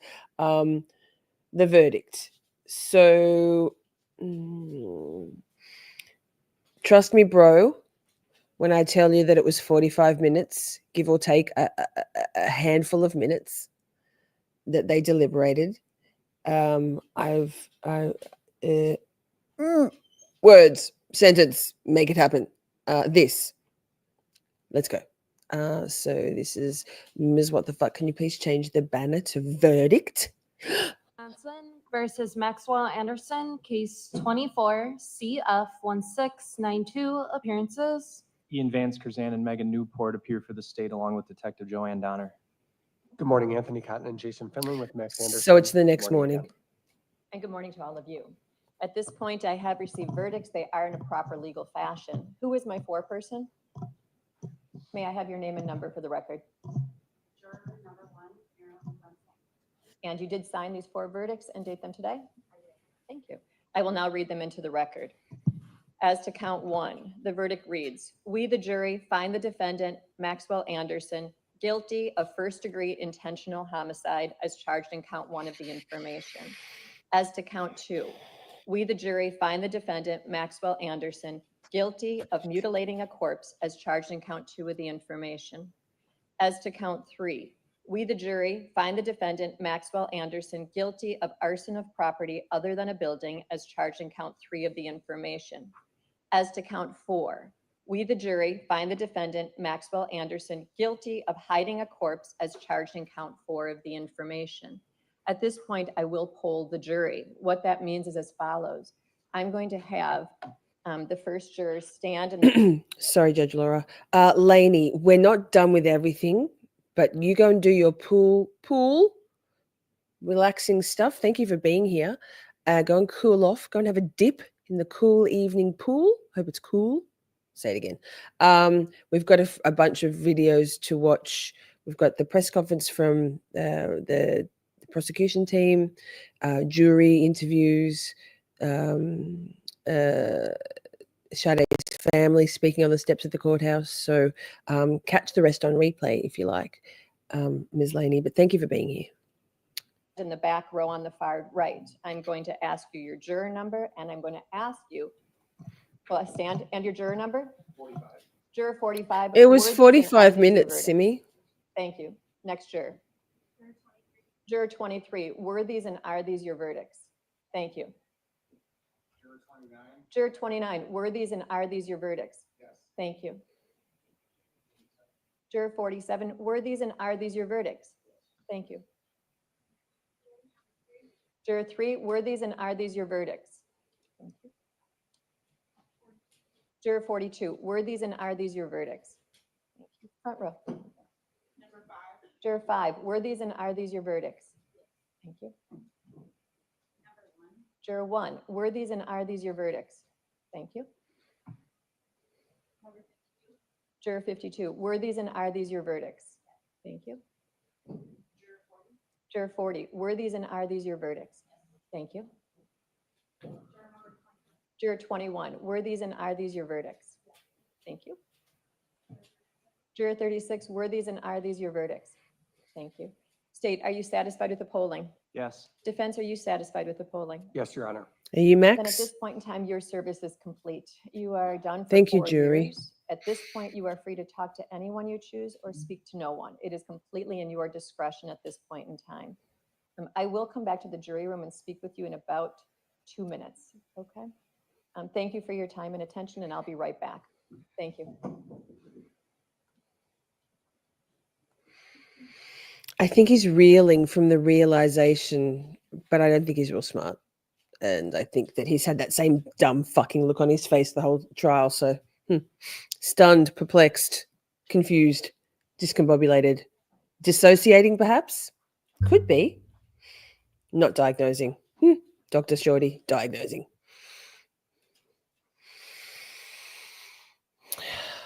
I'm just going to see if there's anything else left.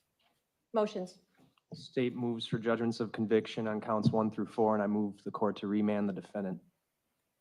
Move for judgment of acquittal on all 4 counts and no position on remand. At this point in time, I will put in place a remand order.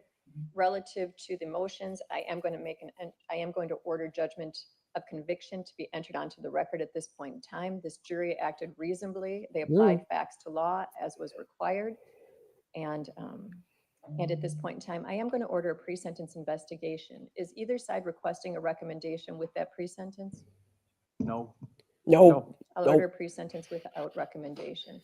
At this point, we will select a sentencing date. Due to the PSI, we are looking 60 days out. How about the week of? Pause. We know this stuff because we've watched it and we'll get there. Tony says, I could see a few ways of sadness pass over his face, but whether it's guilt or just that he got caught, I don't know. I feel like the wind came out of him, just the dawning realization that this is real. I think that the rest would have been quite surreal for him, all of it. And this is very fucking real. So let me just, I think what makes most sense now is to watch the press conference from the prosecution, right? Do you agree? It's got Detective Donna in it, Joe Donno, who, sidebar, we're talking to you tomorrow night. While I think of it, if you have time, it might be useful and helpful for you to watch, if you haven't already, Joe's interview with Gisela, Grizzly True Crime, before tomorrow night's interview, because I'm not actually planning to ask her many questions about the case itself, if any. Most of those kind of questions we might have were absolutely asked and answered by Gisela in her interview. I'm going to watch it again as research, and I'm going to perhaps ask her how some of those facts of the case made her feel. What I'm far more interested in. So rather than y'all in the chat tomorrow wanting to ask certain questions that maybe A, Joe's already answered, and B, like, it's not that it's not interesting to me, but I want to know more about, in all my interviews, how certain things make the interviewee feel, how it affected them. And we're going to talk to her a lot about her life, and as, you know, a glamorous, very feminine pinup girl, and vintage. She also rides motorbikes. She's so cool. So that's my suggestion. If you could watch that interview beforehand, so you don't because I don't want anyone to feel like I'm ignoring their questions in the chat. I specifically have said to Joe, and as has Simi, thank you, Simi, that's not really the angle we're going for. So that okay. Next, speaking of Milwaukee Police Department, it started in my earball. Share this temp. Wait, no. What am I doing? I don't need to. It's already shared. I'm a professional. Yikes! Thanks for being here, everyone. Okay, now max screen. Max screen. and of course the Milwaukee County District Attorney's Office.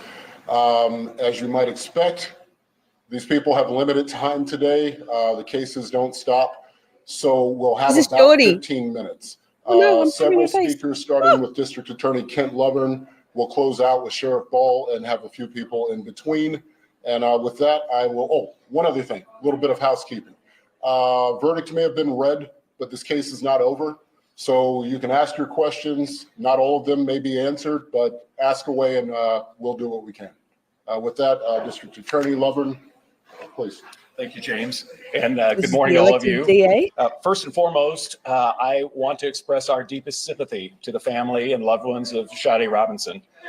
They've incurred a devastating loss that obviously occurred in a horrific manner. And they've had to carry this loss in a very public way now for over 14 months. And we are hopeful that this verdict brings some amount of solace to them. I want to express gratitude to the jurors who served in this case. We obviously are gratified by their verdict, obviously, because it is a just outcome in this case. But we are equally grateful for their service over 2 weeks, for their attention to this matter. And let's remember, jury service is among the highest level of civic responsibility any of us can be asked to take on. Juries are relied upon in the American justice system more than any place else in the world. And this is where members of our community have their highest amount of authority as they consider and decide cases. So we're very grateful for the jurors who served in this matter. I'm obviously very grateful to the superb law enforcement investigation that took place in this case. It was led by the Milwaukee County Sheriff's Office, and that team led by Detective Joanne Donner. Incredible work done here. As you heard through this trial, this was a very complex matter that took place, an investigation that spanned the entire county, and so required a great deal of meticulous and dedicated work. The Milwaukee Police Department played a big role in this investigation as well. We're grateful for their efforts.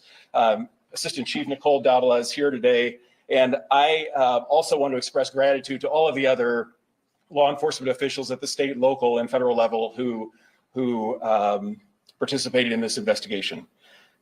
It is important to know law enforcement in this county works very well together. That doesn't happen every place. It happens here in Milwaukee County. And for that, all of us in this community can be grateful. And finally, I want to thank our trial team. You know, the best prosecutors have a sharp mind and a big heart. And Ian Vance Curzan exhibits both of those at the highest level. Everyone saw that on full display during this trial. But what most people did not see was the hundreds of hours Ian has given to this case over the past 14 months in preparation for what happened in the courtroom over these past 2 weeks. Thank you to Deputy District Attorney Megan Newport, who also assisted with this case. She's a leader in our office, on our executive team. She has had an exemplary career already, supervising dozens of people while managing a caseload of some of the most violent crimes in our county. And I appreciate her efforts here. And I also want to personally thank Sarah Martinez, our victim witness advocate. Sarah is one of many such advocates in our office who have the challenging but rewarding task of guiding hurting members of our community through a justice system that can be complex, confusing, and unkind. And as she always does, Sarah did an exemplary job in this case, and we are all grateful for her work. Many others in our office contributed to the success of this prosecution, as with all of the other investigative agencies here. We all know these cases, especially the complex ones like this one, require a team effort across the board. And I can tell you, I've been part of this community for many, many years, and I'm grateful for the cooperation that we constantly see day in and day out through all of our public safety partners, and this case was no exception. I'm grateful for everyone's work in this matter and for the outcome today. At this time, I'd like to turn it over to Ian Vance Kurzan. Good morning, everybody. I'm kind of tired of talking, but I just want to repeat something Ken said, that this is, while we are satisfied with this verdict, our hearts go out to the family of Sade Robinson. This is a tragedy, and I'm just hopeful that this verdict can be a step towards healing for everybody that this has affected, particularly her family. Quite young. I have to say that this investigation was extremely thorough, and the hours of work put into this by investigators from numerous agencies, the sheriff's office primarily, and the Milwaukee Police Department, as well as other local agencies, federal agencies, even one out of state agency. Everybody put together the case that you saw over the course of the past 2 weeks. It was an incredible effort by so many people, by so many dedicated members of the law enforcement community. And that's what you saw on display over the last 2 weeks. And the victim witness, Sarah, I can't thank you enough for the work you put in. You dedicated so much of your life to this case, and as the victim witness advocate staff in the district attorney's office really did that. I'm kind of at a loss for words here. It's been a long 2 weeks, but I just wanted to say those things. And yeah, and if there's any questions, or am I turning it over? Yes, Juror. Oh, yes, Detective Donner in particular. She was the lead, and she's incredible. I owe her so much. Well, it wouldn't have happened without his amazing presentation in court. But yes, like everyone said, my heart goes out to the family and her friends, and really the community at large. Everyone's come together, and it's hard to take that step back as a law enforcement officer and not get that emotionally involved during the case. But I will admit that I did go back to my office after the verdict, and I had a good cry because I finally got to have that emotion. It does affect us too. And as I said at one point on the stand, that as the lead investigator, this wasn't me. I just was orchestrating. I was directing people where to go and what to do.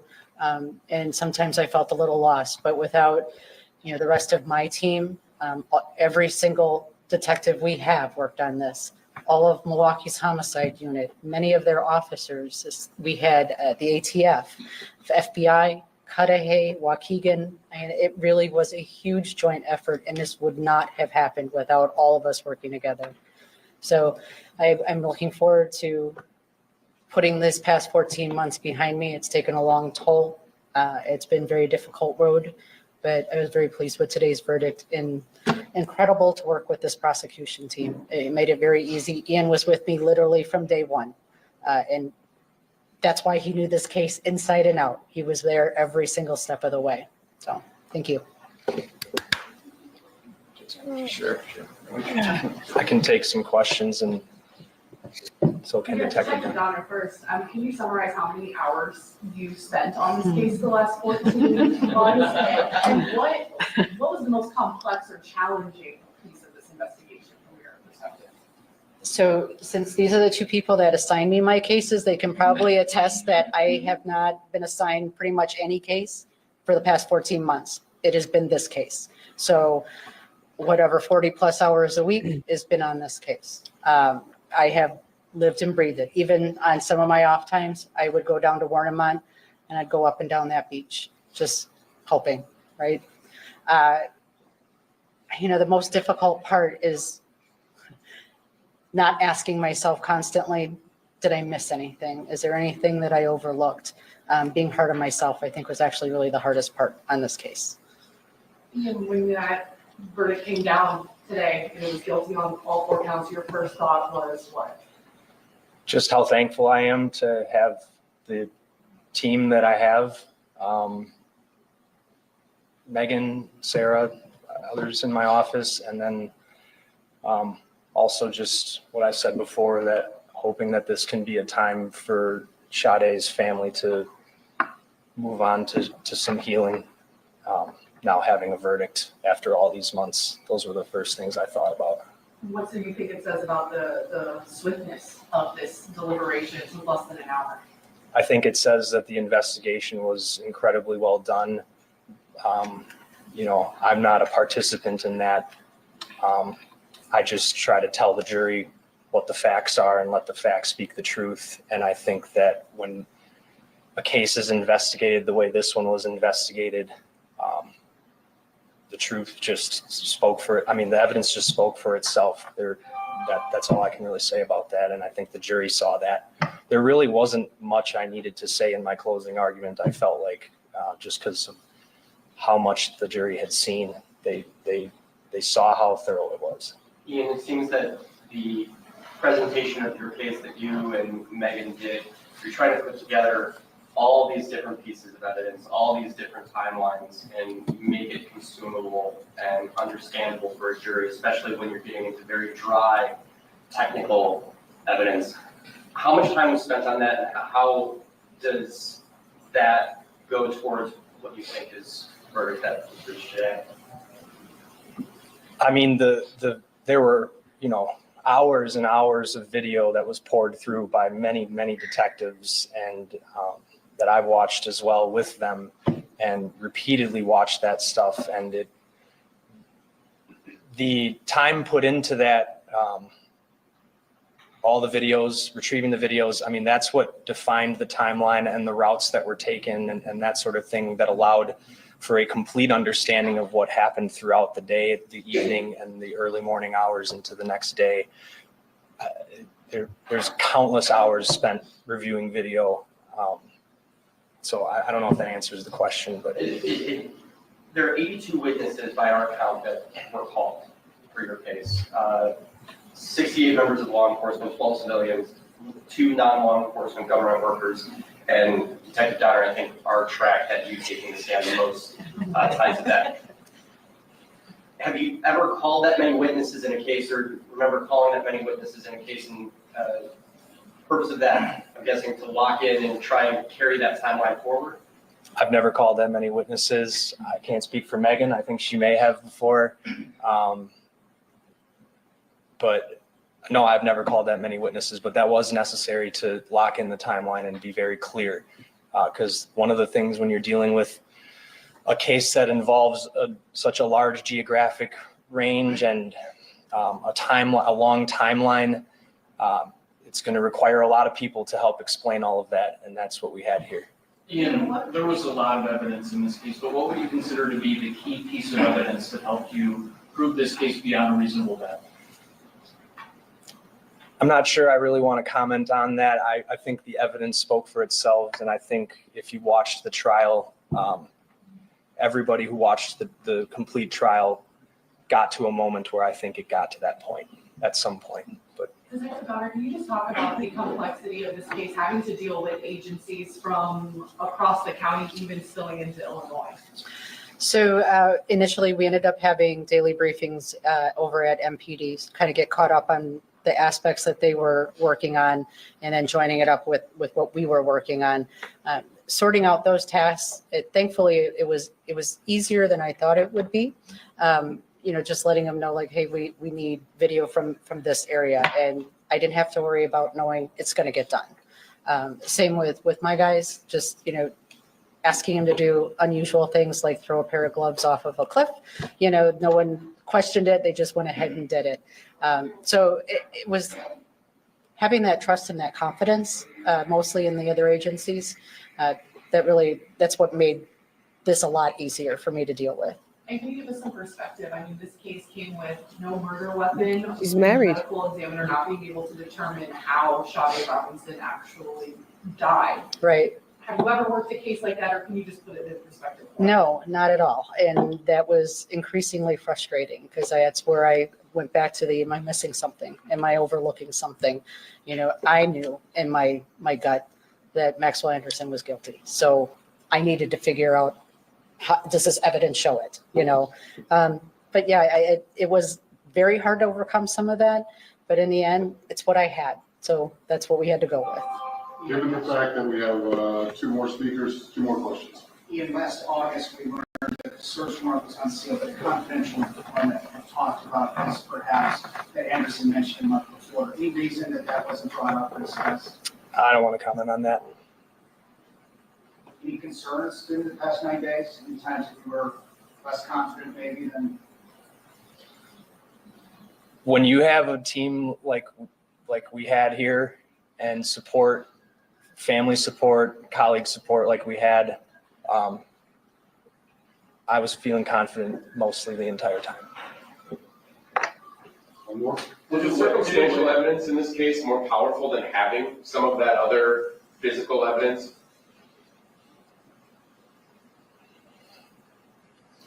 I think I'd just let the verdict speak to that.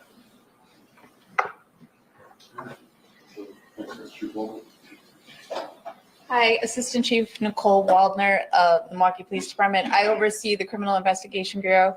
I just wanted to thank my detectives, many of which are standing here, but it is just a fraction. If you watched any of the trial, you know how many people were involved in this. And as Detective Donner alluded to, it was continuous cooperation between our two agencies. In my time of 28 years working for Milwaukee Police, we've always worked with the sheriffs, but never ever has it been as seamless as it has this time. And the cooperation between the agencies and the hard work by both of them and the teamwork was amazing. And honestly, I feel like it's due to the dedication of Sheriff Ball and Chief Norman always working together, and it filters down. And without that leadership and saying, okay, do whatever you guys got to do to figure this out, it wouldn't have happened the way it did. And so I just really appreciate all the cooperation between, you know, sometimes it's hard to get a bunch of type A's and the personality, you know, type A personalities to work on something, but they all just took this case and nothing was more important than figuring it out. So I just wanted to publicly thank all of the detectives on both sides that worked on this case. Is there anything that can be learned from this for the future? Any types of that cooperation or how a case like this might be brought, you know, like anything that can be gleaned from the last 14 months? So we've always worked in cooperation, but you all know, being in Milwaukee, there has not been anything like this, right? Since way back, right? So now we have a process, right? And I think it was the coordination between the two teams. And I feel like my feeling is this is how it's going to be. No matter what, if say something happens at the lakefront, this cooperation exists, and we're gonna do things together. Because honestly, with staffing, with crime, this is how it has to be for a community to have a law enforcement agencies that work well together. This is what it's going to be from now on. Amen. I wish we could hear Good from morning. Megan. First, I'd like to start by extending condolences to the Robinson family. Not you. But I also want to commend and thank all who participated in the investigation of the death of Ms. Robinson, as well as those who participated in the trial. As you know, this was not the typical homicide or death investigation that we would normally have. It was not packaged up in a bow and all of that. They literally, it was a puzzle that they had to piece together what happened, figure out what happened, and then present a case that was coherent to the jury. And so I'm proud of the work that was done by everyone that is involved in this case. Well, but that's on amazing. a personal note, I just want to say I'm proud of the men and women of the Milwaukee County Sheriff's Office, but also everyone that participated in this trial. The result was the result that we thought was fair. It was a guilty verdict. And so, you know, I'm hoping that it would bring some semblance of peace to the family. And so as I wrap up, again, I want to, on behalf of the Milwaukee County Sheriff's Office, I want to extend the condolences not only to the family, but to the friends and to the community who have embraced the Robinson family. And, you know, may this be the beginning of healing. Thank you. So I think with that, we'll conclude. No. Okay. Say that. Milwaukee Police Department, Oh. and of course the Milwaukee. Sorry, sir. What am I doing with my life here? Nobody's quite sure. Now, next, I think.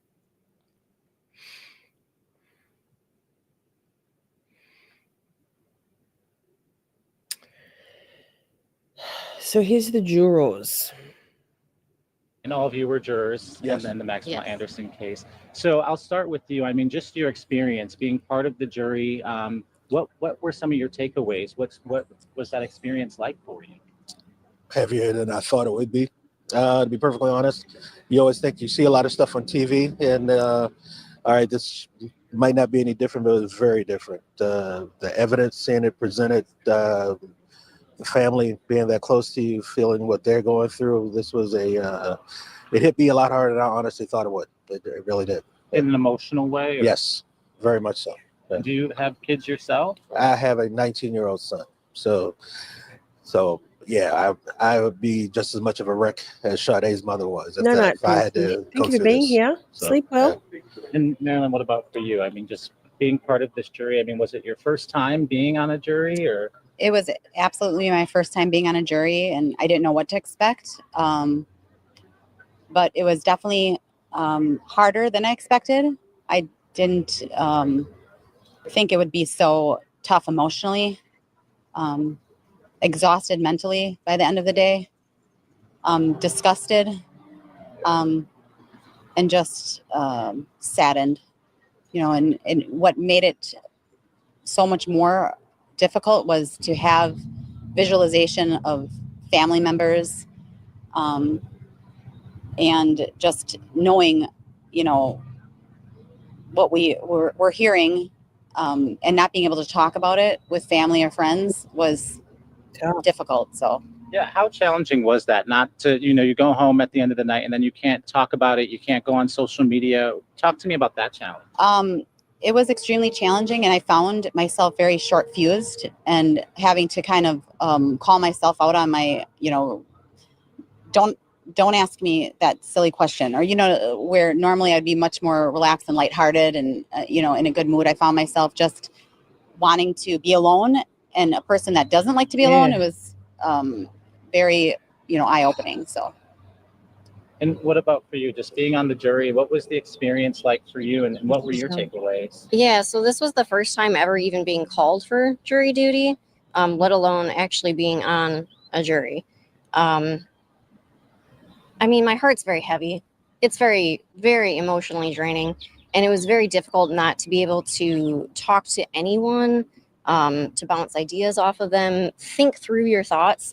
I ended up taking a lot of walks just to collect my thoughts and process things and go through them even out loud. I would talk to myself out loud on these walks to try and think through all the information that you're given, because you're just barraged with information for hours a day.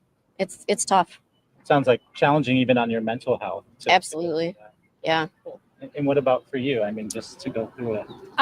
Being a part of the jury is very isolating. The fact that you can't talk to anyone or even process your emotions, especially on, those family members that you typically lean on to process your emotions throughout the day, just very mentally draining.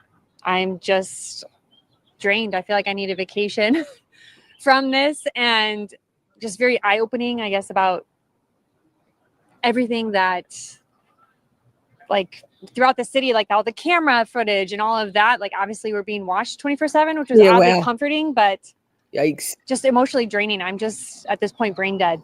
I see a lot, especially as a social worker in the city for the last several years, and I have no words at this point. It's just emotionally draining.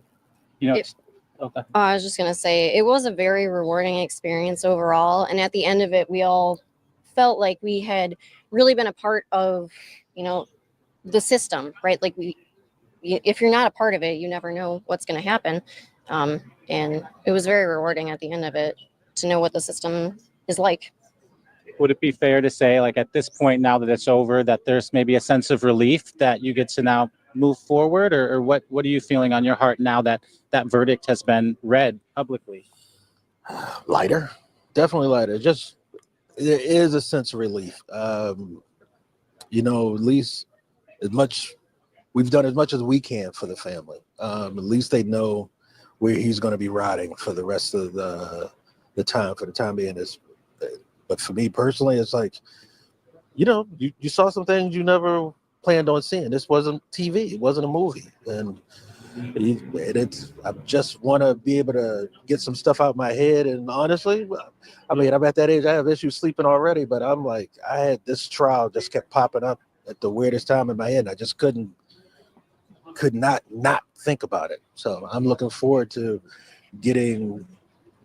pushing that in the back, that's all I can really say about that. Yeah. So seeing some of that evidence and some of those photos and videos, especially the photos, those last days when they showed their photos, and just thinking through it through my personal lens of male activity and certain things. But when you see that, I'm like, no, that's something different. I've never seen anything like that from any of my friends, male associates, anything like evil. That's the only way I can describe it. Certain things when you see it, you're like, that. When they say you'll know it when you see it, and you be like, yep, yeah, that's evil. That's all. That's the only word I can have to describe that. Yeah. It stands out that you said like this is not a movie. This was real life. It didn't look like special effects. It was. Like I said, when you just saw those pictures that was like found on his phone, that was just more nails in the coffin. Like there was already enough evidence that had been presented. I was pretty sure where I was going to stand. I was waiting for the defense to perhaps give me a reason to be like, okay, maybe not. That didn't come, but I'm like, there was no way what are you going to say that's going to change how I feel about having seen those photos? And there was nothing presented that was going to change that. Can you talk to me just about, the deliberation? Was everyone on the same page? What was that process like? Did it surprise you how fast it went? Did it take longer than you thought? It definitely surprised me how fast it went, but there was a lot of discussion. It was not an easy thing by no means. There was multiple people that we, had to discuss things through, but ultimately, Sade, the evidence, and our common sense brought us to a conclusion. And like you said, it was rewarding in that sense. And I feel like we did make the right decision. There's no question in our minds now, for sure. And at that moment that we made the right decision, I do think it's hard to explain unless you are unless you've done this before to really, explain how hard it was, and how much each and every one of us took it seriously. We really took it seriously, and we're focused and again kept Sade at the forefront of our deliberation and the reason why we were there. And so yeah, I feel that it was challenging. It did move faster than I had expected, but ultimately we all saw the same evidence, and we all were able to agree that he was guilty on all 4 counts. So You talk about taking it seriously. What do you want the public to know about just how you took on this responsibility as a juror? What would you say to people who might see this later today? Oh, I took it extremely seriously. I think it was very difficult to sit through all of the videos, the images, the descriptions. And I just kept thinking, do this for Sade. Whether or not we find it guilty, not guilty, what have you, this is who we're here for. This is why we're doing it. And I think that kept me going. What about for you?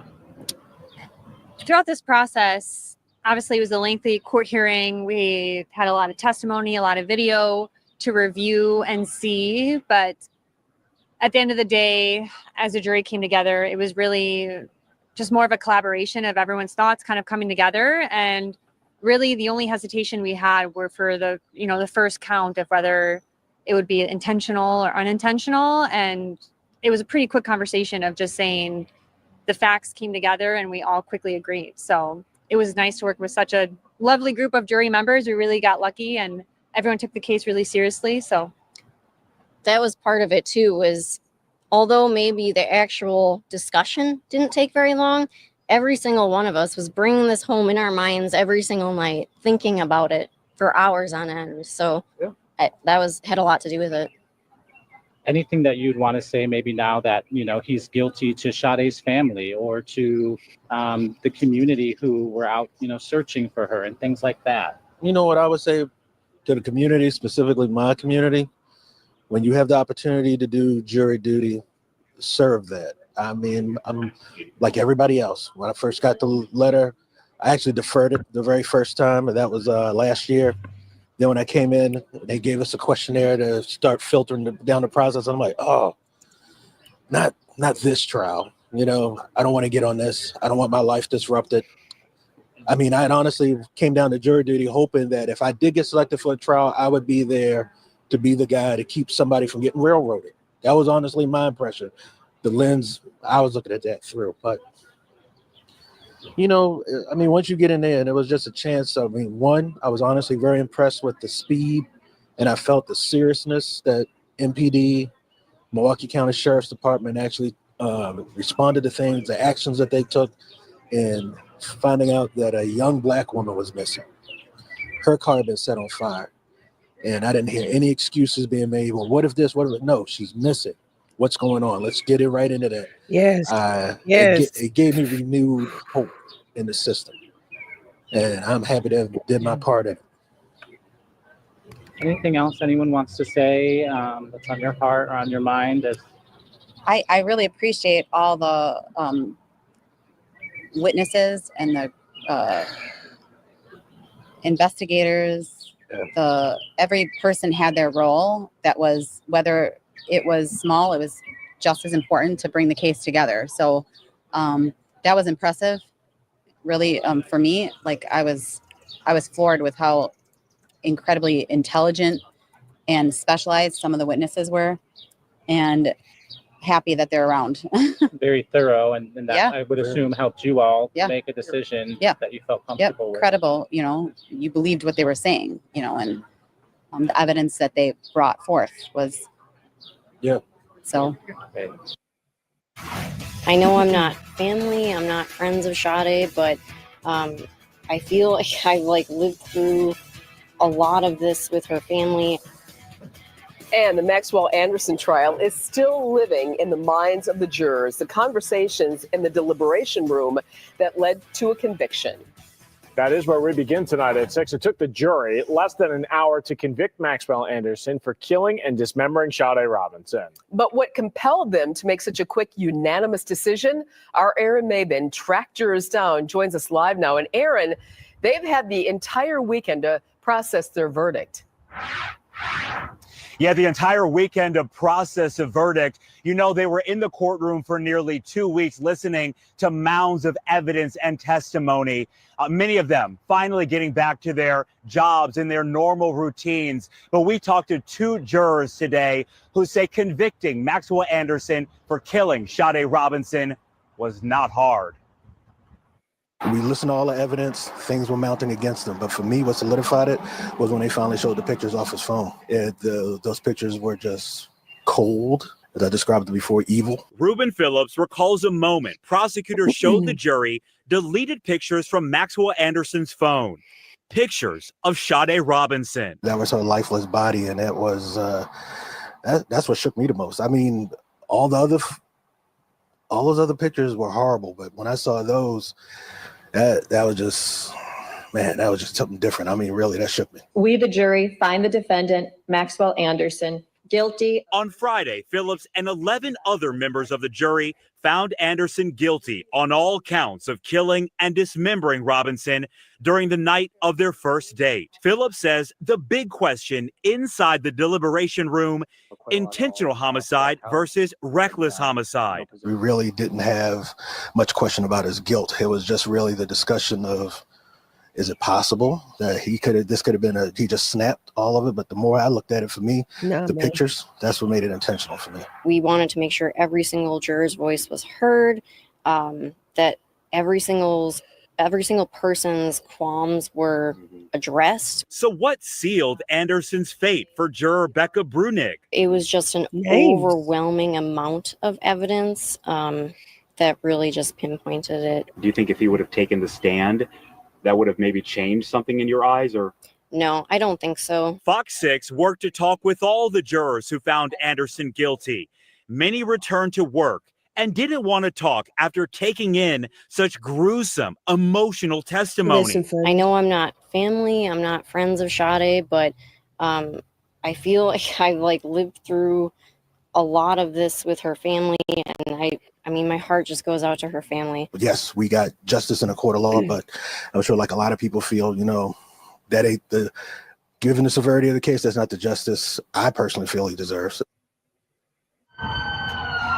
And a big development today, Maxwell Anderson's defense team filing a brand new motion. I have it right here.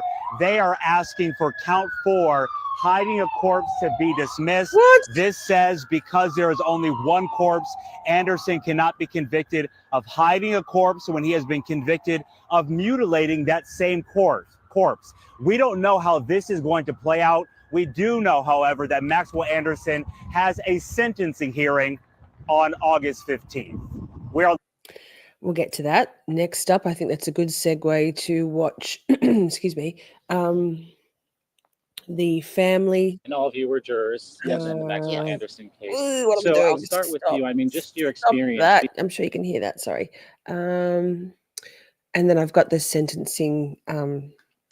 Judge Laura's soliloquy.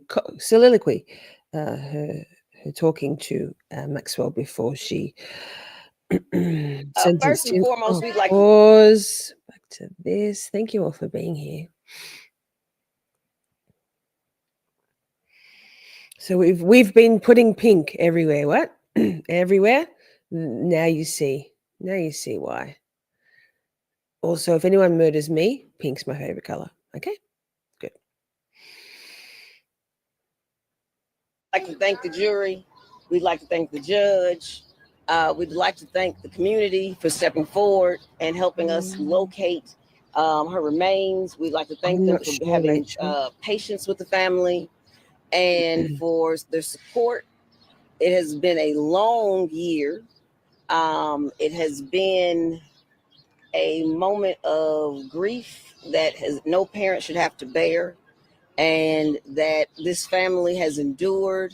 They've held their heads up high as they've sat through this trial. There were moments of weakness, there were moments of anger, there were moments of frustration. And throughout all of that, they were victorious in seeking justice. That was the most important thing to them. And we are appreciative to this community for supporting them in that. And as we move forward, we will be seeking legislation to help prevent this from happening in the future, to support women who are sex trafficked, who are kidnapped, who are put in positions where they are vulnerable, and where the system right now does not put forth enough effort to seek and find them before it gets to the point that they are missing. We want a situation where when someone steps forward and says that someone is missing, immediate actions are able to be taken. We want a better system for communicating and for women knowing how to communicate when they feel like someone's missing, and what the next step is for someone to do. That's something that should be taught to students, for them to be aware of how to react when they see a friend in trouble. I know that we would not have gotten to this point if it wasn't for the young women who saw the car on fire, stepping forward and saying something and calling attention to what they saw. It took a village for this to happen, and for this person to be caught for this crime, and for Maxwell Anderson to be convicted. It was many people who came forward and took those steps, but we also need to know how to take those steps. What actions should be taken when you see evidence? How do you collect evidence? What evidence should be collected and how to preserve it? Those are things that we are not taught that are necessary for our judicial system to function properly. And I believe we have Representative Stubbs here. So she's somewhere over here. Here she is. She is helping to support this family and bringing forth that type of legislation and drafting those types of bills. She's been being instrumental in this community for seeking information from victims, from witnesses, on how she can support what that bill should say. So if you have that type of information, if you have anything that you want to provide to her office, please do so. To me, the more voices that are heard, the more experts that can provide information, including psychologists, therapists, victim witness representatives, politicians, as well as litigators on both sides, defense attorneys and prosecutors alike. That information being brought forward to be put into a bill that can be concise, that can be proactive, that's important to this family at this point. We are going to be moving forward with our civil litigation case now that this has been resolved, and it will move forward quite rapidly once the sentencing has occurred. I am to some degree grateful about the fact that it was put on pause, because now I'm hoping I can get a ruling that he cannot use the Fifth Amendment to prevent such things as depositions and such forth moving forward. And we greatly did have the intent to hold a deposition where we will ask pertinent questions and where we can hopefully finally get to some other truths that the family would like answers to. And I thank you all for being here. I know from a health standpoint that my client has endured multiple issues health-wise that we are now going to be able to address and move forward on. She was pausing on some of her health needs just until this was over. Sleep well, Tony, when but you now fall we'll be able asleep. to focus on those things as well. I know people have asked that question about how she was feeling and her mood throughout the trial, and there was one day that she couldn't attend, but that was the reason. There's been some things that, you know, I don't know if anyone has had moments of lack of sleep, but when you cannot sleep for a year, when you have to deal with the torture of what happened to your child, when you have to sit through multiple times being shown those photos by the prosecution to prepare her for sitting through the trial, then to have to actually sit through that and have community members and politicians in Waukegan put those things out in the public in an indecent manner. And I've been told, which I'm quite upset about, that someone in this media team, and I'm not sure where they are specifically as I'm standing here, but someone did a very disrespectful thing and put this out in the media and actually exposed photographs of her child. I am just begging you to remove them before we have to seek legal action against you as well. That was disturbing. That was disrespectful. That should never have been done. So whoever that was, please take that down. It is my understanding that that information is now sweeping through underground media. And if you don't know what I mean by that, there is a such thing as the dark web. The dark web loves to expose those type of photographs, and they make money off of them. This should not happen in the city of Milwaukee. This should not happen to any victim. It should specifically not happen in this case. I am extremely upset by that. Outrageous. That type of information should have never been leaked to the media. If it was, you should have destroyed it. You should have had enough decency to destroy it. This case has been riddled with people who are inappropriate. This case has been riddled with people who are indecent, inhumane. That's why we are here. So for you to continue that type of behavior is appalling. Appalling. It should cease. We are demanding that it ceases. The family is demanding that it ceases. The community demands that it ceases. We should not feed into the dark web. We should not feed into dark behaviors. Take action. Respect yourselves. Respect this community. If you're going to be the people who report the news, report it in a proper manner. Amen. We have nothing else to say. I believe they did the best job that they could with the information that they had at hand. This was a circumstantial case. There were no eyewitnesses, and he did his job to try to do this case and as best as he could, dealing with a person who did everything that he could potentially do to try to conceal evidence and hide. So when you have that type of person at hand, which is one of the most vile type of criminals that you could be, because your whole goal is to continue to commit crimes and get away with it, which is why most of us believe that this is not his first time.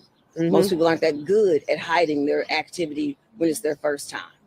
So we are happy that he is behind bars, that he will not be able to do this to anyone else. How frustrating is it to still not have answers about where her remains are and how she died? Well, we believe we know how she died. Based on the circumstantial evidence, the reports from the autopsy reports, we believe we know how she died. As far as the rest of the remains, I am hoping that throughout the process of the civil litigation, I'm able to give some more answers. I wish we could have gotten them now. I wish his family as well as him would have been more upfront and honest about what was happening. But someone that went to that extent to hide and conceal, how much more could we expect of that behavior, type of a person? Do you feel justice after the Jurors for Sade? I believe justice has been served from the standpoint of a criminal situation. Justice is a strong word, and it requires more than just the judicial system from a criminal standpoint. It also requires litigation. It requires legislation to happen to prevent these things in the future. So those are things that a community has to do to support justice. Justice is not just one day in court. It has to be a continued effort by media, by the everyday individual when they decide to go vote. Justice is an ongoing process. Just want to get, does Sheila feel like sharing how she remembers Sade? She is honestly exasperated and exhausted. Both parents have been exhausted. I mean, this is a type of case where you saw a father get so angry and frustrated that he destroyed a ball that should be indestructible. And a mother who has sat through this grueling 2 weeks of testimony where you saw people getting exhausted to the point where they were falling asleep. You saw a mother get so filled with anxiety and frustration and overwhelming sentiment that has now harmed her physically, health-wise, emotionally, mentally, and everything else. This type of a case takes every cell in your body to get through. It's not something that you just can, oh, okay, let me go get through my day like you get through to a regular day at work. It's just not that. And so I understand her not speaking to you today. I understand her and respect her. She does and I hope speak, that you but do I as well. think- Her taking the position that she's just tired. Ms. Morgan, Fucking hell. everybody here has been in the courtroom every single day. Is there someone who could come forward to just talk about what it finally feels to hear that verdict? That you all have been waiting You can do it. You can do it. Thank you. It's I remember Sade is forever, she will be forever remembered as an angel, a light worker who's touched so many souls, so many lives in the Milwaukee community. She is our hero. She is forever leaving an imprint. She walks in her own path, her own light. She solved her own case. My baby solved her own case. That's how I raised my kids. We don't give up. We are fighters. I demanded justice. I stand tall. I stand affirmative. Sade will continue to walk with me daily and right beside me. Please continue to support us by walking in how you move every day. Like, live by your principles. Live in your true spirit. That's how Sade is remembered, from every job, from every stranger, from every person she touched. Her energy is just, it will be forever with us. Please continue to support the foundation, Sade's Voice Foundation.com. Look at this system. Myself and Adriana and all of the Sade's Voice angels and light workers that have been standing beside me, the whole team. We will definitely be advocating for all of the other missing, murdered, all of the other individuals in the community. I appreciate everybody in the community that's been standing beside us and by us. I know that there's a lot of other crime victim families in the community that have been outreaching me, and I had to, I have to take it one step at a time. I have to get my baby's justice first before I can be able to help maneuver and support any other crime victim families. But that's definitely going to be our mission. That's how I'm going to carry on Sade's, her voice. Definitely. I'll be working with Representative Sheila Stubbs, thank you so much for being here. We're pushing for the missing and murder task force. It's mandatory. The state definitely needs it for our BIPOC women, for all women. And just allow us time to just kind of grieve. I haven't really had a day to grieve since April of last year. Me and Adriana have been nonstop all day, every day. We my mom, my family, all of us, we don't give up. So that's what I can say about Sade. Go hard for your kids. If anybody has learned anything from this situation, please talk to your kids. Please communicate. Takes a village. See something, say something, and just we'll be working to do many things. Just continue to follow us and support us. And my mission is for crime victim families. Ms. Sheena, are you able to finally have some relief tonight after fighting so hard for justice, knowing that this man who murdered your baby is going to be spending decades in jail? It's definitely it's a weight. It's such a heavy weight. It's never gonna be the same. Even for Adriana, like my mom, that's our best friend. That's my baby. That's my angel. And there's no such thing as justice. Like, we don't have her, but we all. I mean, please understand how you treat people and how you put out energy and how you recycle it into the community, because I guess that's what keeps me knowing that it was the relationship that I had with my daughter, and it's nothing but positive energy, and the goals and the things that she was able to accomplish in her 19 years is She was just amazing. so phenomenal. And I have that peace in my heart knowing that I did She was amazing. the best possible job as a mother, and I will forever have her close in my heart, just period. Sheena, do you have any words for them, for Anderson? Ugh. No. No. What's your favorite memory, childhood memory of Sade? God. Energy vampires. Fucking trauma Everything, farming. her smile, just her light. She carried an aura, like the glow, the same aura that she FaceTimed me the Monday before she was taken. That same aura, angelic aura, that is literally a glow. Like, Sade carried that glow from birth, and it's just her energy. Her energy. That's my.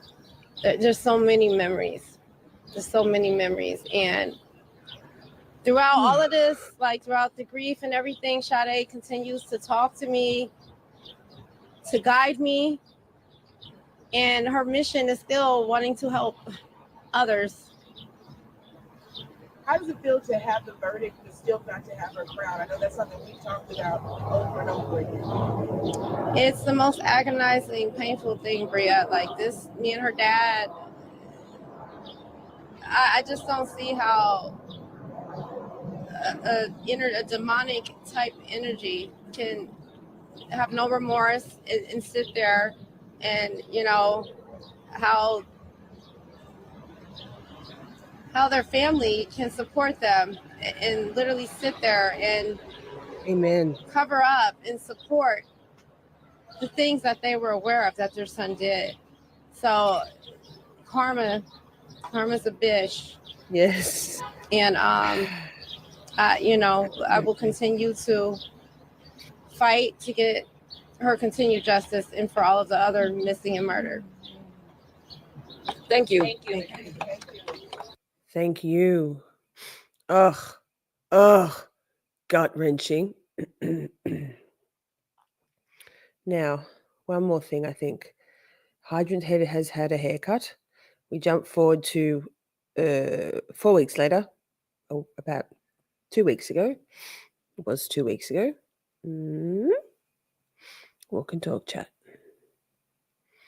Let's hear excuse me, vapes are good for you. Let's hear Judge Laura rip him a new one. His hair's grown a little.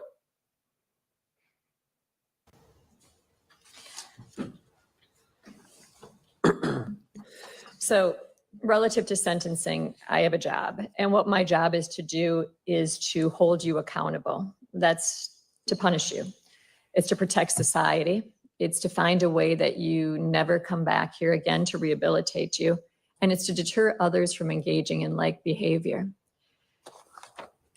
At the point of sentencing, I have to look at different factors. I have to look at your past record. And I'll agree with the defense that the prior record on its face is not as egregious as many cases I see in my courtroom. Quite often you see a background filled with felonies and violence. But what I said was on its face. When you look at the record as it's worked through in the pre-sentence investigation, I'll agree with the state that there are some red flags that jump out at you that, that show a level of violence that maybe it may have been a precursor. You know, when you look at the original case mentioned from Milwaukee from March of 2010, it looks like it's an underage drinking party. And when the officers come in, they find a bunch of people hiding, and they indicate they're about to do a search. And later there's people saying that they were being held in the home against their will. Kind of a weird comment to have on an underage drinking party. Ultimately, they find Mr. Anderson hiding behind an entertainment center. He's belligerent. He tells the police, "Fuck you. I hope you're proud to serve your country this way." Judge Laura said, "Fuck you." He's then very coarse and his comments are obscene. He then urinates in a police vehicle and calls a female police officer a cunt. Inappropriate. Then we have the 2014 case where that involves the mother, where officers are dispatched to a location. They enter the home, they see, they make contact with the mother. She indicates that her son was in the kitchen. Officers approach and the response is, "What are you gonna do, shoot me?" And he runs out the door. He then jumps into his mother's vehicle and apparently steals the mother's vehicle and drives off. The mother indicates that when she returned home from work, he was acting strange. He was sweating profusely. He argued, he punched a vase, he caused it to fall to the floor. She calls her ex-husband. He pushes the mother into a room and shuts the door. He prevents her from exiting. He then breaks the phone. He's continuing to scream and yell and throw things, at which point she calls the police. Ultimately, what we find is that he returns to the residence. He gets into a physical altercation with Mr. Foose. She's informed that he had crashed her vehicle into the deck at the rear of the residence and fled on foot. Ultimately, we find that the mother's fiance confronts Mr. Anderson and he throws that person to the ground. He's able to get back in the house and to prevent Mr. Anderson from getting in. He suffered 3 to 4 broken ribs as a result of the altercation. Wow. Ultimately, they have to meet with Mr. Anderson at the hospital because it appears he suffered a broken collarbone. He's convicted ultimately of disorderly conduct because he says Mr. Foose pushed him down the stairs as he tried to gather his belongings. It's interesting when you see Mr. Anderson's comment about that because he just says that Mr. Foose just poked him. Sounds like a bit of a discrepancy there.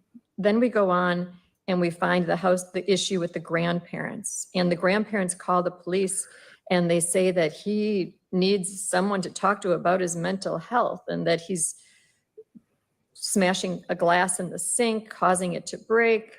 He goes in the basement, he punches a hole in the wall. He breaks the other phones. They have to go to a landline at a neighbor's, ultimately to call the police.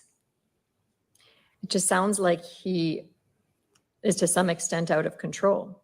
He's ultimately on probation. He's given conditions of no drinking. He's given conditions of having anger management counseling. He tells the agent other people probably deserve to do anger management. I don't. He then goes on and tests positive repeatedly. To look at his explanations are ridiculous. At one point, he claims that he accidentally grabbed someone else's Red Bull that had liquor in it. But going through the repeated indication, it sounds like Mr. Anderson's the guy that does what he wants, when he wants, and he follows his own rules, not the rules imposed on him. And that's a frightening thing. You know, I read through the defendant's version of what happened. And it starts off by indicating that he was skeptical to meet with the pre-sentence investigator because he did not receive a fair trial. And there's no reason to believe that this writer's report would be fair or impartial. Wow. You know, speaking about the trial, you know, there's a constitutional right to a trial. Every person charged with a crime has a constitutional right to a trial. And we do not in any way penalize anyone for going to trial. It's also a constitutional right to be represented by counsel. And Attorney Cotton did his job, which is just his job to represent Mr. Anderson. Yeah, but still. That's under our Constitution, the rights that exist. Now, you get credit for taking responsibility. You get credit for resolving a case early. You get credit for stepping forward and saying what I did was wrong. Because usually this first step in rehabilitation is taking of responsibility. And we didn't have that here. That's why it's important to read what his version is. So you heard him say today that he didn't commit this crime. What he said about the offense was that they met for food and drinks and they proceeded to his apartment. And that's pretty much all there is to say, he said. He offered no other information as to what transpired that night. He later said that he regretted he did not walk Miss Robinson to her vehicle when she left his apartment. And he believed it was at that point she was abducted by an unknown assailant. Quote, either from the alley or from my backyard, unquote. When asked how he accounted for his presence in the area where Miss Robinson's vehicle was set on fire, Mr. Anderson said that he was set up. He stated he was in the area to buy marijuana, and quote, and all it would have taken was for someone to know where I lived and where I'd be in the morning, unquote. He would not tell the writer when or how he made the arrangements to purchase the marijuana, and then instead stated, quote, I plead the fifth. He then went on to point to things that he claimed were egregious errors at the trial. He claimed that there was a video that showed the photos on the phone and that the state only played stills of the video. That wasn't the evidence at trial. Am I correct? Yes. He claims that the still photo that showed his hand grasping Miss Robinson's breast was part of a video and it was only a still that was shown. Incorrect, correct? You're correct. Okay. He indicated that at trial it was flaunted, the difference in age. And when I read that, I was somewhat shocked because I didn't really find that that was pointed out at all during trial. I mean, it was mentioned how old she was, but other than that, I didn't think that that was in any way an issue, and it barely even made it into my notes. So I thought my point is, I thought it was interesting how his view of reality seems different from what I find truly transpired. And I found it at numerous points during the pre-sentence investigation. You know, looking through this pre-sentence investigation, his viewpoints were very inconsistent with the reality. You know, I think the first issue relative to the mother's fiance, that was credibility. You know, it sounds like he lied to law enforcement. You know, he's asked, have you ever been involved in mental health treatment? Have you ever been in a mental health facility? Have you ever received treatment? He responds in the negative, but then we have the mother indicating that he was in an outpatient at Rogers.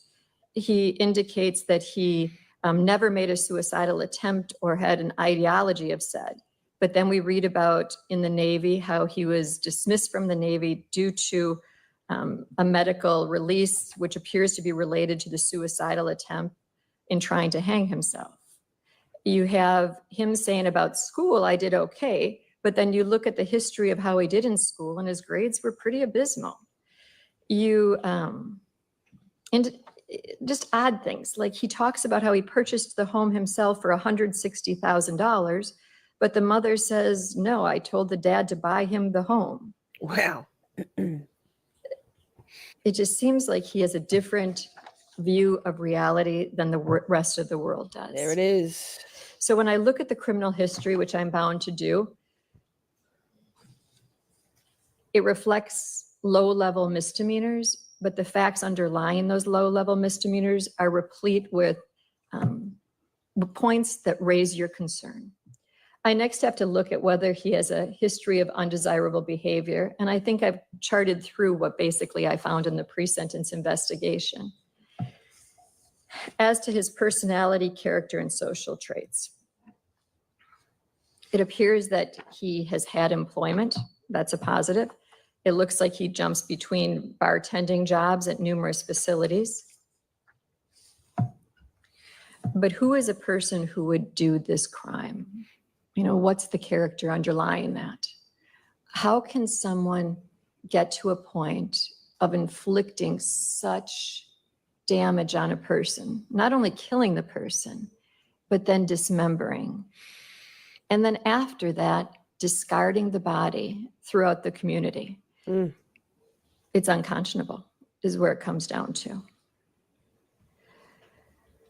I did read the letters that were supplied on behalf of Mr. Anderson, and I do agree. They paint a picture of a man who helped his family when in need, who cared for animals, who went out of his way to love and support his family. But they love him, and that's clear. And that weighs on his behalf. You know, the fact that there are people out there that care and love him, that says something good. You know, quite often we do trials or we go to sentencing and there's no one here on the behalf of a defendant, which is really tragic and sad. So it says something good that a family does still care about him. I have reviewed the pre-sentence and I've taken into consideration what's stated therein.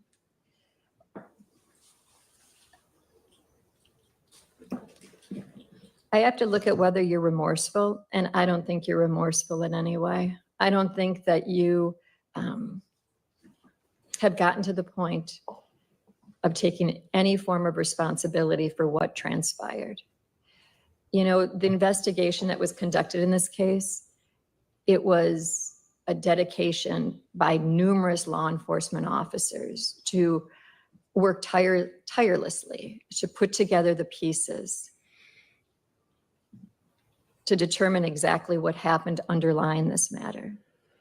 You know, I do think that jury trials, they do re-victimize the victims. You know, it's hard to sit and watch a trial. It's hard to see the details. And it's hard, you know, not even to have known Miss Robinson, to wipe from my mind what you saw during that trial. And I didn't love her. I didn't know her, but you did.